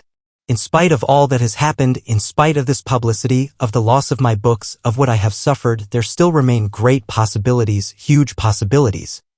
You have told no one I am here? He asked abruptly. Kemp hesitated. That was implied, he said. No one, insisted Griffin. Not a soul. Ah! Now, the invisible man stood up and sticking his arms akimbo began to pace the study. I made a mistake, Kemp, a huge mistake, in carrying this thing through alone. I have wasted strength, time, opportunities. Alone, it is wonderful how little a man can do alone. To rob a little, to hurt a little, and there is the end. What I want, Kemp, is a goalkeeper, a helper, and a hiding place, an arrangement whereby I can sleep and eat and rest in peace and unsuspected. I must have a confederate. With a confederate, with food and rest, 1,000 things are possible. Hitherto I have gone on vague lines. We have to consider all that invisibility means, all that it does not mean. It means little advantage for eavesdropping and so forth, one makes sounds. It's of little help, a little help perhaps, in housebreaking and so forth. Once you've caught me, you could easily imprison me. But on the other hand, I am hard to catch. This invisibility, in fact, is only good in 2 cases. It's useful in getting away, it's useful in approaching. It's particularly useful, therefore, in killing. I can walk round a man, whatever weapon he has, choose my point, strike as I like. Dodge as I like. Escape as I like. Kemp's hand went to his mustache. Was that a movement downstairs? And it is killing we must do, Kemp. It is killing we must do, repeated Kemp. I'm listening to your plan, Griffin, but I'm not agreeing, mind. Why killing? Not wanting killing, but a judicious slaying. The point is, they know there is an invisible man as well as we know there is an invisible man. And that invisible man, Kemp, must now establish a reign of terror. Yes, no doubt it's startling. But I mean it. A reign of terror. He must take some town like your Burdock and terrify and dominate it. He must issue his orders. He can do that in 1,000 ways, scraps of paper thrust under doors would suffice. And all who disobey his orders he must kill, and kill all who would defend them. Humph, said Kemp, no longer listening to Griffin but to the sound of his front door opening and closing. It seems to me, Griffin, he said, to cover his wandering attention, that your Confederate would be in a difficult position. No one would know he was a Confederate, said the Invisible Man, eagerly. And then suddenly, hush. What's the downstairs? Nothing, said Kemp, and suddenly began to speak loud and fast. I don't agree to this, Griffin, he said. Understand me, I don't agree to this. Why dream of playing a game against the race? How can you hope to gain happiness? Don't be a lone wolf. Publish your results, take the world, take the nation at least, into your confidence. Think what you might do with 1,000,000 helpers. The Invisible Man interrupted, arm extended. There are footsteps coming upstairs, he said in a low voice. Nonsense, said Kemp. Let me see, said the Invisible Man, and advanced, arm extended, to the door. And then things happened very swiftly. Kemp hesitated for a second and then moved to intercept him. The Invisible Man started and stood still. Traitor, cried the voice, and suddenly the dressing gown opened and sitting down the unseen began to disrobe. Kemp made 3 swift steps to the door and forthwith the Invisible Man, his legs had vanished, sprang to his feet with a shout. Kemp flung the door open. As it opened, there came a sound of hurrying feet downstairs and voices. With a quick movement, Kemp thrust the Invisible Man back, sprang aside, and slammed the door. The key was outside and ready. In another moment, Griffin would have been alone in the Belvedere study, a prisoner. Save for one little thing. The key had been slipped in hastily that morning. As Kemp slammed the door, it fell noisily upon the carpet. Kemp's face became white. He tried to grip the door handle with both hands. For a moment he stood lugging. Then the door gave 6 inches. But he got it closed again. The second time it was jerked a foot wide and the dressing gown came wedging itself into the opening. His throat was gripped by invisible fingers and he left his hold on the handle to defend himself. He was forced back, tripped and pitched heavily into the corner of the landing. The empty dressing gown was flung on the top of him. Halfway up the staircase was Colonel Addy, the recipient of Kemp's letter, the chief of the Burdock police. He was staring aghast at the sudden appearance of Kemp, followed by the extraordinary sight of clothing tossing empty in the air. He saw Kemp felled and struggling to his feet. He saw him rush forward and go down again, felled like an ox. Then suddenly he was struck violently. By nothing. A vast weight, it seemed, leapt upon him and he was hurled headlong down the staircase, with a grip on his throat and a knee in his groin. An invisible foot trod on his back, a ghostly patter passed downstairs, he heard the 2 police officers in the hall shout and run, and the front door of the house slammed violently. He rolled over and sat up staring. He saw, staggering down the staircase, Kemp, dusty and disheveled, one side of his face white from a blow, his lip bleeding, and a pink dressing gown and some underclothing held in his arms. My God, cried Kemp, the game's up. He's gone. Chapter 25. The Hunting of the Invisible Man. For a space Kemp was too inarticulate to make Addy understand the swift things that had just happened. They stood on the landing, Kemp speaking swiftly, the grotesque swathings of Griffin still on his arm. But presently Addy began to grasp something of the situation. He is mad, said Kemp, inhuman. He is pure selfishness. He thinks of nothing but his own advantage, his own safety. I have listened to such a story this morning of brutal self-seeking. He has wounded men. He will kill them unless we can prevent him. He will create a panic. Nothing can stop him. He is going out now furious. He must be caught, said Addy. That is certain. But how, cried Kemp, and suddenly became full of ideas. You must begin at once. You must set every available man to work. You must prevent his leaving this district. Once he gets away, he may go through the countryside as he wills, killing and maiming. He dreams of a reign of terror. A reign of terror, I tell you. You must set a watch on trains and roads and shipping. The garrison must help. You must wire for help. The only thing that may keep him here is the thought of recovering some books of notes he counts of value. I will tell you of that. There is a man in your police station, Marvel. I know, said Addy, I know. Those books, yes. But the tramp. Says he hasn't them. But he thinks the tramp has. And you must prevent him from eating or sleeping. Day and night the country must be astir for him. Food must be locked up and secured, all food, so that he will have to break his way to it. The houses everywhere must be barred against him. Heaven send us cold nights and rain. The whole countryside must begin hunting and keep hunting. I tell you, Addy, he is a danger, a disaster. Unless he is pinned and secured, it is frightful to think of the things that may happen. What else can we do? Said Addy. I must go down at once and begin organizing. But why not come? Yes, you come too. Come, and we must hold a sort of council of war, get Hops to help and the railway managers. By Jove. It's urgent. Come along, tell me as we go. What else is there we can do? Put that stuff down. In another moment Addy was leading the way downstairs. They found the front door open and the policeman standing outside staring at empty air. "He's got away, sir," said one. "We must go to the central station at once," said Addie. "One of you go on down and get a cab to come up and meet us quickly." "And now, Kemp, what else?" "Dogs," said Kemp. "Get dogs." "They don't see him, but they wind him." "Get dogs." "Good," said Addie. "It's not generally known, but the prison officials over at Halstead know a man with bloodhounds." "Dogs." "What else?" "Bear in mind," said Kemp, "his food shows. After eating, his food shows until it is assimilated. So that he has to hide after eating. You must keep on beating. Every thicket, every quiet corner. And put all weapons, all implements that might be weapons, away.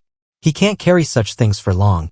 And what he can snatch up and strike men with must be hidden away." "Good again," said Addie. "We shall have him yet."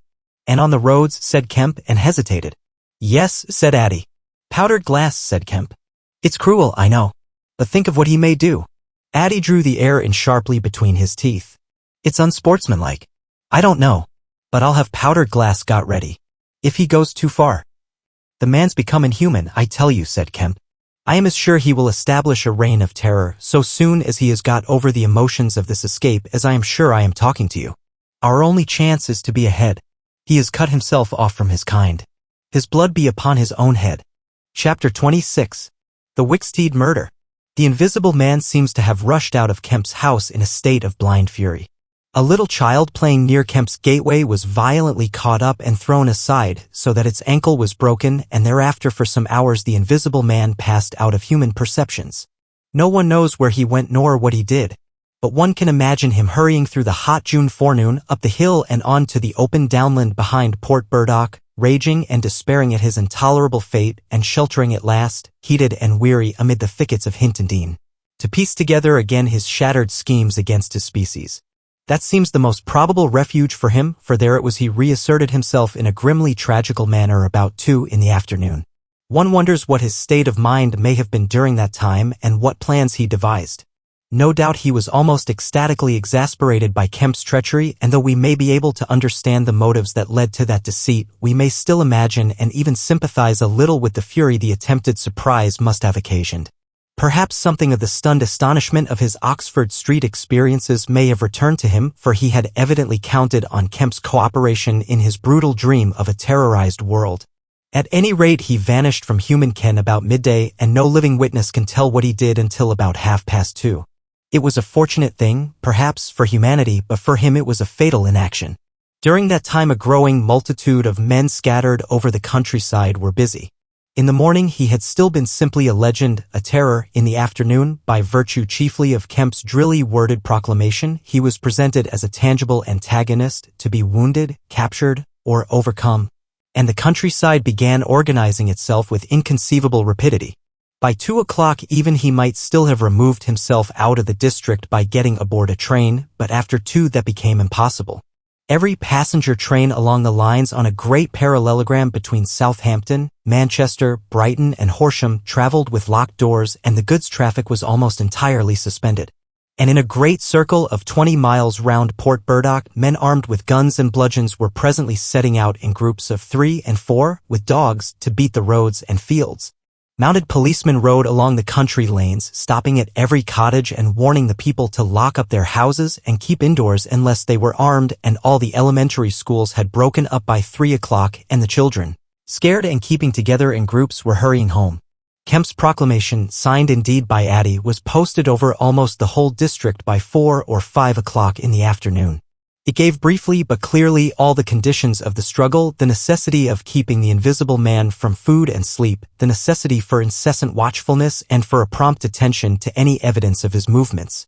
And so swift and decided was the action of the authorities, so prompt and universal was the belief in this strange being, that before nightfall an area of several hundred square miles was in a stringent state of siege.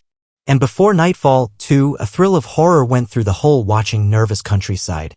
Going from whispering mouth to mouth, swift and certain over the length and breadth of the country, passed the story of the murder of Mr. Wicksteed.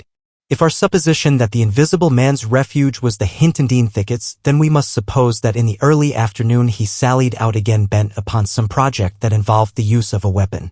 We cannot know what the project was, but the evidence that he had the iron rod in hand before he met Wicksteed is to me at least overwhelming. Of course we can know nothing of the details of that encounter. It occurred on the edge of a gravel pit not 200 yards from Lord Burdock's lodge gate.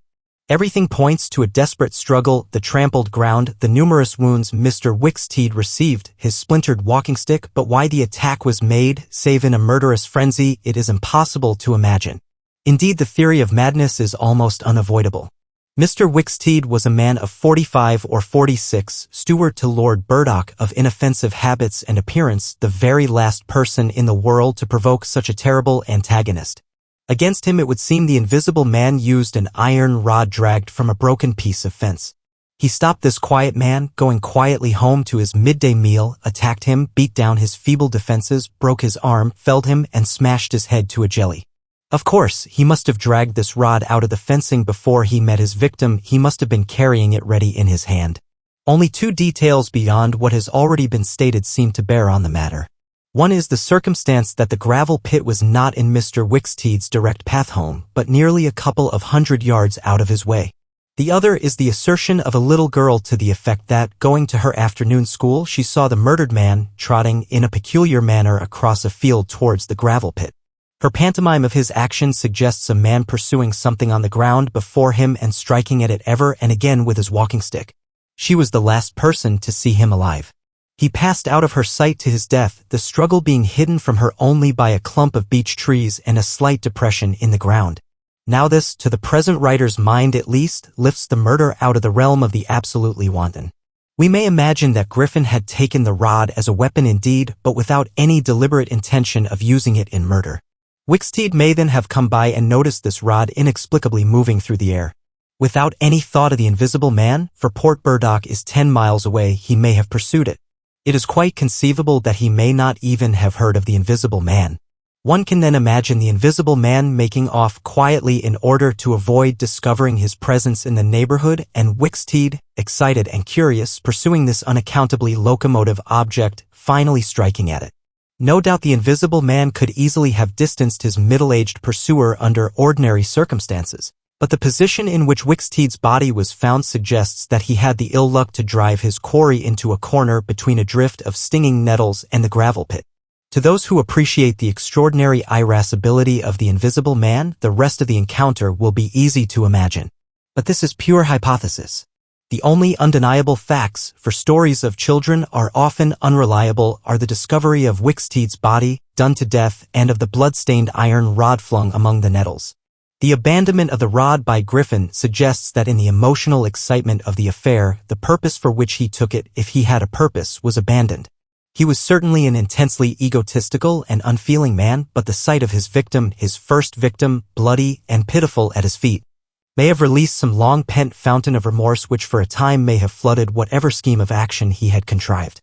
After the murder of Mr. Wicksteed, he would seem to have struck across the country towards the downland. There is a story of a voice heard about sunset by a couple of men in a field near Fern Bottom. It was wailing and laughing, sobbing and groaning, and ever and again it shouted. It must have been queer hearing. It drove up across the middle of a clover field and died away towards the hills. That afternoon the invisible man must have learnt something of the rapid use Kemp had made of his confidences. He must have found houses locked and secured, he may have loitered about railway stations and prowled about inns, and no doubt he read the proclamations and realized something of the nature of the campaign against him. And as the evening advanced, the fields became dotted here and there with groups of 3 or 4 men, and noisy with the yelping of dogs. These men-hunters had particular instructions in the case of an encounter as to the way they should support one another. But he avoided them all. We may understand something of his exasperation, and it could have been none the less because he himself had supplied the information that was being used so remorselessly against him. For that day at least he lost heart. For nearly 24 hours, save when he turned on Wicksteed, he was a hunted man. In the night he must have eaten and slept, for in the morning he was himself again, active, powerful, angry, and malignant, prepared for his last great struggle against the world. Chapter 27. The Siege of Kemp's House. Kemp read a strange missive written in pencil on a greasy sheet of paper. You have been amazingly energetic and clever, this letter ran, though what you stand to gain by it I cannot imagine. You are against me. For a whole day you have chased me, you have tried to rob me of a night's rest. But I have had food in spite of you, I have slept in spite of you, and the game is only beginning. The game is only beginning. There is nothing for it but to start the terror. This announces the first day of the terror. Port Burdock is no longer under the Queen, tell your Colonel of Police and the rest of them, it is under me, the Terror. This is day 1 of year 1 of the new epic, the Epic of the Invisible Man. I am Invisible Man the First. To begin with, the rule will be easy.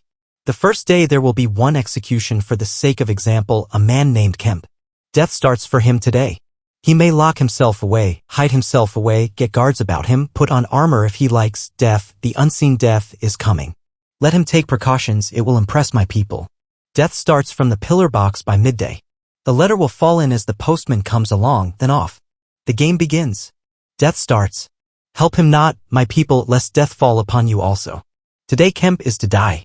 Kemp read this letter twice. It's no hoax, he said. That's his voice. And he means it. He turned the folded sheet over and saw on the addressed side of it the postmark Hintendine and the prosaic detail, 2D. To pay. He got up slowly, leaving his lunch unfinished. The letter had come by the 1 o'clock post and went into his study.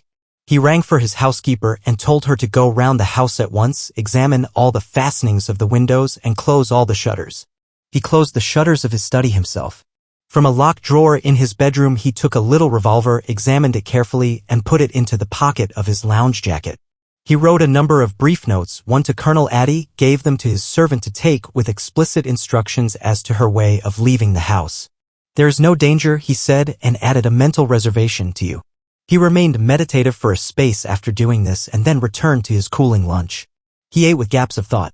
Finally he struck the table sharply. We will have him, he said, and I am the bait. He will come too far. He went up to the belvedere, carefully shutting every door after him. It's a game, he said, an odd game, but the chances are all for me, Mr. Griffin, in spite of your invisibility. Griffin contra mundum, with a vengeance. He stood at the window staring at the hot hillside. He must get food every day and I don't envy him. Did he really sleep last night? Out in the open somewhere, secure from collisions. I wish we could get some good cold wet weather instead of the heat. He may be watching me now. He went close to the window. Something rapped smartly against the brickwork over the frame and made him start violently back. I'm getting nervous, said Kemp. But it was 5 minutes before he went to the window again. It must have been a sparrow, he said. Presently he heard the front door bell ringing and hurried downstairs. He unbolted and unlocked the door, examined the chain, put it up and opened cautiously without showing himself. A familiar voice hailed him. It was Addie. Your servant's been assaulted, Kemp, he said round the door. What? Exclaimed Kemp. Had that note of yours taken away from her. He's close about here. Let me in. Kemp released the chain and Addie entered through as narrow an opening as possible. He stood in the hall, looking with infinite relief at Kemp refastening the door. Note was snatched out of her hand. Scared her horribly. She's down at the station. Hysterics. He's close here. What was it about? Kemp swore. What a fool I was, said Kemp. I might have known. It's not an hour's walk from Hintendine. Already? What's up, said Addie. Look here, said Kemp and led the way into his study. He handed Addie the Invisible Man's letter. Addie read it and whistled softly. And you, said Addie. Proposed a trap like a fool, said Kemp, and sent my proposal out by a maidservant. To him. Addie followed Kemp's profanity. He'll clear out, said Addie. Not he, said Kemp. A resounding smash of glass came from upstairs. Addie had a silvery glimpse of a little revolver half out of Kemp's pocket. It's a window upstairs, said Kemp and led the way up. There came a second smash while they were still on the staircase. When they reached the study they found 2 of the 3 windows smashed, half the room littered with splintered glass and one big flint lying on the writing table. The 2 men stopped in the doorway contemplating the wreckage. Kemp swore again, and as he did so the 3rd window went with a snap like a pistol, hung starred for a moment, and collapsed in jagged, shivering triangles into the room. What's this for? Said Addie. It's a beginning, said Kemp. There's no way of climbing up here? Not for a cat, said Kemp. No shutters? Not here. All the downstairs rooms, hello. Smash and then whack of boards hit hard came from downstairs. Confound him, said Kemp. That must be yes, it's one of the bedrooms. He's going to do all the house. But he's a fool. The shutters are up and the glass will fall outside. He'll cut his feet. Another window proclaimed its destruction. The 2 men stood on the landing perplexed. I have it, said Addie. Let me have a stick or something and I'll go down to the station and get the bloodhounds put on. That ought to settle him. They're hard by, not 10 minutes. Another window went the way of its fellows. You haven't a revolver? Asked Addie. Kemp's hand went to his pocket. Then he hesitated. I haven't one, at least to spare. "I'll bring it back," said Addie. "You'll be safe here." Kemp, ashamed of his momentary lapse from truthfulness, handed him the weapon. "Now for the door," said Addie. As they stood hesitating in the hall, they heard one of the first-floor bedroom windows crack and clash. Kemp went to the door and began to slip the bolts as silently as possible. His face was a little paler than usual. "You must step straight out," said Kemp. In another moment Addie was on the doorstep and the bolts were dropping back into the staples. He hesitated for a moment, feeling more comfortable with his back against the door. Then he marched, upright and square, down the steps. He crossed the lawn and approached the gate. A little breeze seemed to ripple over the grass. Something moved near him. "Stop a bit," said a voice, and Addie stopped dead and his hand tightened on the revolver. "Well," said Addie, white and grim and every nerve tense. "Oblige me by going back to the house," said the voice, as tense and grim as Addie's. "Sorry," said Addie a little hoarsely and moistened his lips with his tongue. The voice was on his left front, he thought. Suppose he were to take his luck with a shot? "What are you going for?" said the voice, and there was a quick movement of the two and a flash of sunlight from the open lip of Addie's pocket. Addie desisted in thought. "Where I go," he said slowly, "is my own business." The words were still on his lips when an arm came round his neck, his back felt a knee, and he was sprawling backward. He drew clumsily and fired absurdly, and in another moment he was struck in the mouth and the revolver wrested from his grip. He made a vain clutch at a slippery limb, tried to struggle up and fell back. "Damn," said Addie. The voice laughed. "I'd kill you now if it wasn't the waste of a bullet," it said. He saw the revolver in midair, 6 feet off, covering him. "Well," said Addie, sitting up. "Get up," said the voice. Addie stood up. "Attention," said the voice, and then fiercely, "Don't try any games. Remember, I can see your face if you can't see mine. You got to go back to the house." "He won't let me in," said Addie. "That's a pity," said the invisible man. "I've got no quarrel with you." Addie moistened his lips again. He glanced away from the barrel of the revolver and saw the sea far off, very blue and dark under the midday sun, the smooth green down, the white cliff of the head, and the multitudinous town, and suddenly he knew that life was very sweet. His eyes came back to this little metal thing hanging between heaven and earth 6 yards away. "What am I to do?" he said sullenly. "What am I to do?" asked the invisible man. "You will get help. The only thing is for you to go back." "I will try. If he lets me in, will you promise not to rush the door?" "I've got no quarrel with you," said the voice. Kemp had hurried upstairs after letting Addie out and now crouching among the broken glass and peering cautiously over the edge of the study windowsill, he saw Addie stand parleying with the unseen. "Why doesn't he fire?" whispered Kemp to himself. Then the revolver moved a little and the glint of the sunlight flashed in Kemp's eyes. He shaded his eyes and tried to see the source of the blinding beam. "Surely," he said, "Addie has given up the revolver." "Promise not to rush the door," Addie was saying. "Don't push a winning game too far. Give a man a chance. You go back to the house." "I tell you flatly, I will not promise anything." Addie's decision seemed suddenly made. He turned towards the house, walking slowly with his hands behind him. Kemp watched him puzzled. The revolver vanished, flashed again into sight, vanished again, and became evident on a closer scrutiny as a little dark object following Addie. Then things happened very quickly. Addie leapt backwards, swung around, clutched at this little object, missed it, threw up his hands and fell forward on his face, leaving a little puff of blue in the air. Kemp did not hear the sound of the shot. Addie writhed, raised himself on one arm, fell forward, and lay still. For a space Kemp remained staring at the quiet carelessness of Addie's attitude. The afternoon was very hot and still, nothing seemed stirring in all the world save a couple of yellow butterflies chasing each other through the shrubbery between the house and the road gate. Addie lay on the lawn near the gate. The blinds of all the villas down the hill road were drawn, but in one little green summer house was a white figure, apparently an old man asleep. Kemp scrutinized the surroundings of the house for a glimpse of the revolver, but it had vanished. His eyes came back to Addie. The game was opening well. Then came a ringing and knocking at the front door that grew at last tumultuous, but pursuant to Kemp's instructions the servants had locked themselves into their rooms. This was followed by a silence.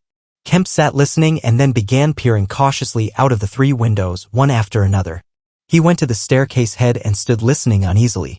He armed himself with his bedroom poker and went to examine the interior fastenings of the ground floor windows again.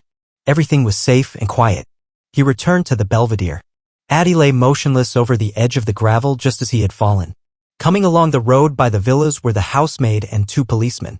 Everything was deadly still. The 3 people seemed very slow in approaching. He wondered what his antagonist was doing. He started. There was a smash from below. He hesitated and went downstairs again. Suddenly the house resounded with heavy blows and the splintering of wood. He heard a smash and the destructive clang of the iron fastenings of the shutters. He turned the key and opened the kitchen door. As he did so, the shutters split and splintering came flying inward. He stood aghast. The window frame, save for one crossbar, was still intact, but only little teeth of glass remained in the frame. The shutters had been driven in with an axe, and now the axe was descending in sweeping blows upon the window frame and the iron bars defending it. Then suddenly it leapt aside and vanished. He saw the revolver lying on the path outside, and then the little weapon sprang into the air. He dodged back. The revolver cracked just too late, and a splinter from the edge of the closing door flashed over his head. He slammed and locked the door, and as he stood outside he heard Griffin shouting and laughing. Then the blows of the axe with its splitting and smashing consequences were resumed. Kemp stood in the passage trying to think. In a moment the invisible man would be in the kitchen. This door would not keep him a moment, and then a ringing came at the front door again. It would be the policeman. He ran into the hall, put up the chain, and drew the bolts. He made the girl speak before he dropped the chain, and the three people blundered into the house in a heap, and Kemp slammed the door again. "The invisible man," said Kemp. "He has a revolver with 2 shots left. He's killed Addie. Shot him anyhow. Didn't you see him on the lawn? He's lying there." "Who is?" said one of the policemen. "Addie," said Kemp. "We came in the back way," said the girl. "What's that smashing?" asked one of the policemen. "He's in the kitchen, or will be. He has found an axe." Suddenly the house was full of the invisible man's resounding blows on the kitchen door. The girl stared towards the kitchen, shuddered, and retreated into the dining room. Kemp tried to explain in broken sentences. They heard the kitchen door give. "This way," said Kemp, starting into activity, and bundled the policeman into the dining room doorway. "Poker," said Kemp, and rushed to the fender. He handed the poker he had carried to the policeman and the dining room one to the other. He suddenly flung himself backward. "Whoop," said one policeman, ducked, and caught the axe on his poker. The pistol snapped its penultimate shot and ripped a valuable Sidney Cooper. The second policeman brought his poker down on the little weapon as one might knock down a wasp, and sent it rattling to the floor. At the first clash the girl screamed, stood screaming for a moment by the fireplace, and then ran to open the shutters, possibly with an idea of escaping by the shattered window. The axe receded into the passage and fell to a position about 2 feet from the ground. They could hear the invisible man breathing. "Stand away, you two," he said. "I want that man Kemp." "We want you," said the first policeman, making a quick step forward and wiping with his poker at the voice. The invisible man must have started back, and he blundered into the umbrella stand. Then, as the policeman staggered with the swing of the blow he had aimed, the invisible man countered with the axe. The helmet crumpled like paper, and the blow sent the man spinning to the floor at the head of the kitchen stairs. But the second policeman, aiming behind the axe with his poker, hit something soft that snapped. There was a sharp exclamation of pain, and then the axe fell to the ground. The policeman wiped again at vacancy and hit nothing. He put his foot on the axe and struck again. Then he stood, poker-clubbed, listening intent for the slightest movement. He heard the dining room window open and a quick rush of feet within. His companion rolled over and sat up with the blood running down between his eye and ear. "Where's he?" asked the man on the floor. "Don't know. I've hit him. He's standing somewhere in the hall. Unless he's slipped past you." "Dr. Kemp, sir?" "Pause." "Dr. Kemp," cried the policeman again. The second policeman began struggling to his feet. He stood up. Suddenly the faint pad of bare feet on the kitchen stairs could be heard. "Yap," cried the first policeman, and incontinently flung his poker. It smashed a little gas bracket. He made as if he would pursue the invisible man downstairs. Then he thought better of it and stepped into the dining room. "Dr. Kemp," he began, and stopped short. "Dr. Kemp's a hero," he said as his companion looked over his shoulder. The dining room window was wide open, and neither housemaid nor Kemp was to be seen. The second policeman's opinion of Kemp was terse and vivid. Chapter 28. The Hunter Hunted. Mr. Helas, Mr. Kemp's nearest neighbor among the villa holders, was asleep in his summer house when the siege of Kemp's house began. Mr. Helas was one of the sturdy minority who refused to believe in all this nonsense about an invisible man. His wife, however, as he was subsequently to be reminded, did. He insisted upon walking about his garden just as if nothing was the matter, and he went to sleep in the afternoon in accordance with the custom of years. He slept through the smashing of the windows and then woke up suddenly with a curious persuasion of something wrong. He looked across at Kemp's house, rubbed his eyes, and looked again. Then he put his feet to the ground and sat listening. He said he was damned, but still the strange thing was visible. The house looked as though it had been deserted for weeks after a violent riot. Every window was broken, and every window, save those of the Belvedere study, was blinded by the internal shutters. I could have sworn it was all right. He looked at his watch 20 minutes ago. He became aware of a measured concussion and the clash of glass far away in the distance. And then, as he sat open-mouthed, came a still more wonderful thing. The shutters of the drawing-room window were flung open violently, and the housemaid in her outdoor hat and garments appeared struggling in a frantic manner to throw up the sash. Suddenly a man appeared beside her, helping her. Dr. Kemp. In another moment the window was open and the housemaid was struggling out. She pitched forward and vanished among the shrubs. Mr. Helos stood up, exclaiming vaguely and vehemently at all these wonderful things. He saw Kemp stand on the sill, spring from the window, and reappear almost instantaneously, running along a path in the shrubbery and stooping as he ran, like a man who evades observation. He vanished behind a laburnum and appeared again clambering over a fence that abutted on the open down. In a second he had tumbled over and was running at a tremendous pace down the slope towards Mr. Helos. "Lord," cried Mr. Helos, struck with an idea, "it's that invisible man brute. It's right, after all." With Mr. Helos, to think things like that was to act, and his cook watching him from the top window was amazed to see him come pelting towards the house at a good 9 miles an hour. There was a slamming of doors, a ringing of bells, and the voice of Mr. Helos bellowing like a bull. "Shut the doors, shut the windows, shut everything. The invisible man is coming." Instantly the house was full of screams and directions and scurrying feet. He ran himself to shut the French windows that opened on the veranda. As he did so, Kemp's head and shoulders and knee appeared over the edge of the garden fence. In another moment Kemp had plowed through the asparagus and was running across the tennis lawn to the house. "You can't come in," said Mr. Helos, shutting the bolts. "I'm very sorry if he's after you, but you can't come in." Kemp appeared with a face of terror close to the glass, rapping and then shaking frantically at the French window.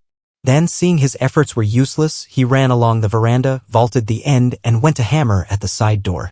Then he ran round by the side gate to the front of the house and so into the hill road. And Mr. Helos, staring from his window, a face of horror, had scarcely witnessed Kemp vanish, ere the asparagus was being trampled this way and that by feet unseen. At that Mr. Helos fled precipitately upstairs, and the rest of the chase is beyond his purview. But as he passed the staircase window, he heard the side gate slam. Emerging into the hill road, Kemp naturally took the downward direction, and so it was he came to run in his own person the very race he had watched with such a critical eye from the Belvedere study only 4 days ago.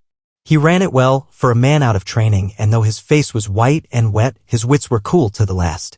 He ran with wide strides, and wherever a patch of rough ground intervened, wherever there came a patch of raw flints, or a bit of broken glass shone dazzling, he crossed it and left the bare invisible feet that followed to take what line they would. For the first time in his life Kemp discovered that the hill road was indescribably vast and desolate, and that the beginnings of the town far below at the hill foot were strangely remote. Never had there been a slower or more painful method of progression than running. All the gaunt villas, sleeping in the afternoon sun, looked locked and barred. No doubt they were locked and barred by his own orders. But at any rate they might have kept a lookout for an eventuality like this. The town was rising up now, the sea had dropped out of sight behind it, and people down below were stirring. A tram was just arriving at the hill foot. Beyond that was the police station. Was that footsteps he heard behind him? Spurt. The people below were staring at him. 1 or 2 were running, and his breath was beginning to saw in his throat. The tram was quite near now, and the Jolly Cricketers was noisily barring its doors. Beyond the tram were posts and heaps of gravel, the drainage works. He had a transitory idea of jumping into the tram and slamming the doors, and then he resolved to go for the police station. In another moment he had passed the door of the Jolly Cricketers and was in the blistering fag end of the street, with human beings about him. The tram driver and his helper, arrested by the sight of his furious haste, stood staring with the tram horses unhitched. Further on, the astonished features of navvies appeared above the mounds of gravel. His pace broke a little, and then he heard the swift pad of his pursuer and leapt forward again. "The invisible man," he cried to the navvies, with a vague indicative gesture, and by an inspiration leapt the excavation and placed a burly group between him and the chase. Then, abandoning the idea of the police station, he turned into a little side street, rushed by a greengrocer's cart, hesitated for the 10th of a second at the door of a sweetstuff shop, and then made for the mouth of an alley that ran back into the main hill street again.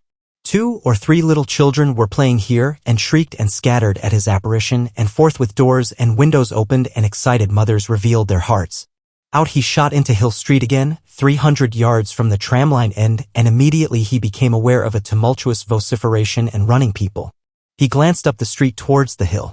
Hardly a dozen yards off ran a huge navvy, cursing in fragments and slashing viciously with a spade, and hard behind him came the tram conductor with his fists clenched. Up the street others followed these two, striking and shouting. Down towards the town, men and women were running, and he noticed clearly one man coming out of a shop door with a stick in his hand. "Spread out! Spread out!" cried someone. Kemp suddenly grasped the altered condition of the chase. He stopped and looked round, panting. "He's close here," he cried. "Form a line across." He was hit hard under the ear and went reeling, trying to face round towards his unseen antagonist.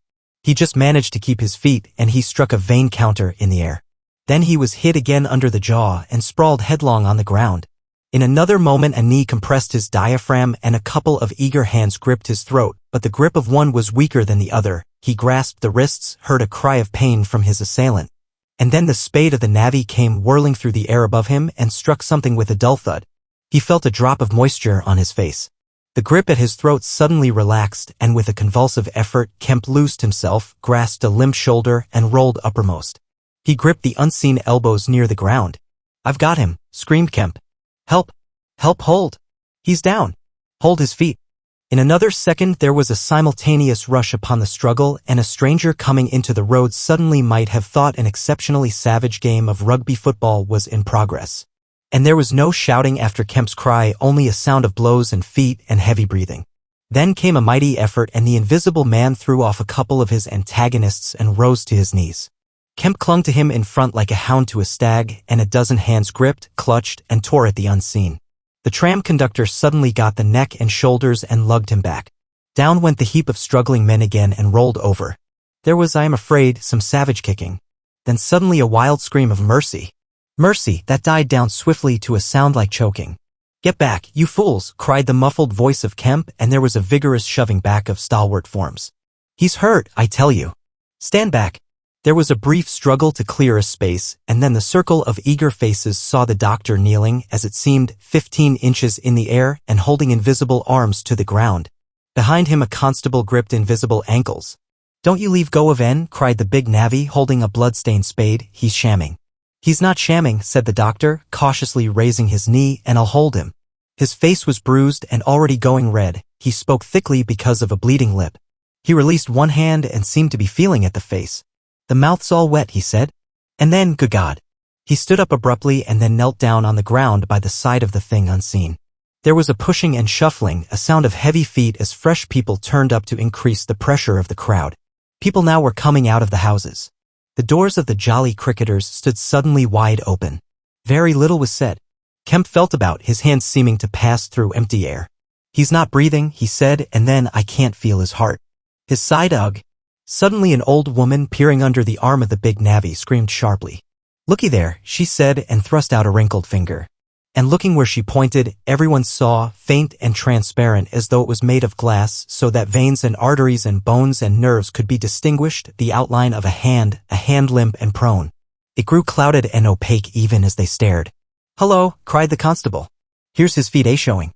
And so, slowly, beginning at his hands and feet and creeping along his limbs to the vital centers of his body, that strange change continued. It was like the slow spreading of a poison. First came the little white nerves, a hazy gray sketch of a limb, then the glassy bones and intricate arteries, then the flesh and skin, first a faint fogginess and then growing rapidly dense and opaque.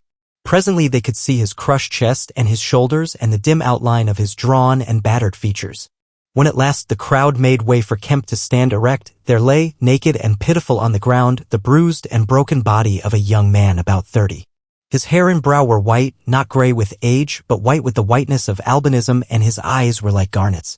His hands were clenched, his eyes wide open, and his expression was one of anger and dismay. "Cover his face," said a man. "For God's sake, cover that face," and 3 little children, pushing forward through the crowd, were suddenly twisted round and sent packing off again. Someone brought a sheet from the Jolly Cricketers, and having covered him, they carried him into that house. And there it was, on a shabby bed in a tawdry, ill-lighted bedroom, surrounded by a crowd of ignorant and excited people, broken and wounded, betrayed and unpitied, that Griffin, the first of all men to make himself invisible, Griffin, The most gifted physicist the world has ever seen ended in infinite disaster his strange and terrible career. The Epilogue. So ends the story of the strange and evil experiments of the Invisible Man. And if you would learn more of him, you must go to a little inn near Port Stowe and talk to the landlord. The sign of the inn is an empty board save for a hat and boots, and the name is the title of the story. The landlord is a short and corpulent little man with a nose of cylindrical proportions, wiry hair, and a sporadic rosiness of visage. Drink generously, and he will tell you generously of all the things that happened to him after that time and of how the lawyers tried to do him out of the treasure found upon him. When they found they couldn't prove whose money was which, I'm blessed, he says, if they didn't try to make me out a blooming treasure trove. Do I look like a treasure trove? And then a gentleman gave me a guinea a night to tell the story at the Empire Music, all just to tell M in my own words, barring one. And if you want to cut off the flow of his reminiscences abruptly, you can always do so by asking if there weren't 3 manuscript books in the story. He admits there were and proceeds to explain with asseverations that everybody thinks he has M. But bless you, he hasn't.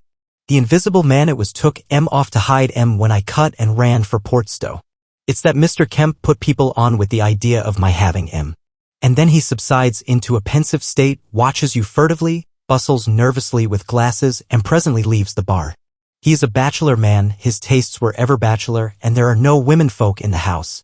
Outwardly he buttons, it is expected of him, but in his more vital privacies, in the matter of braces for example, he still turns to string. He conducts his house without enterprise, but with eminent decorum. His movements are slow, and he is a great thinker. But he has a reputation for wisdom and for a respectable parsimony in the village, and his knowledge of the roads of the south of England would beat Cobbett.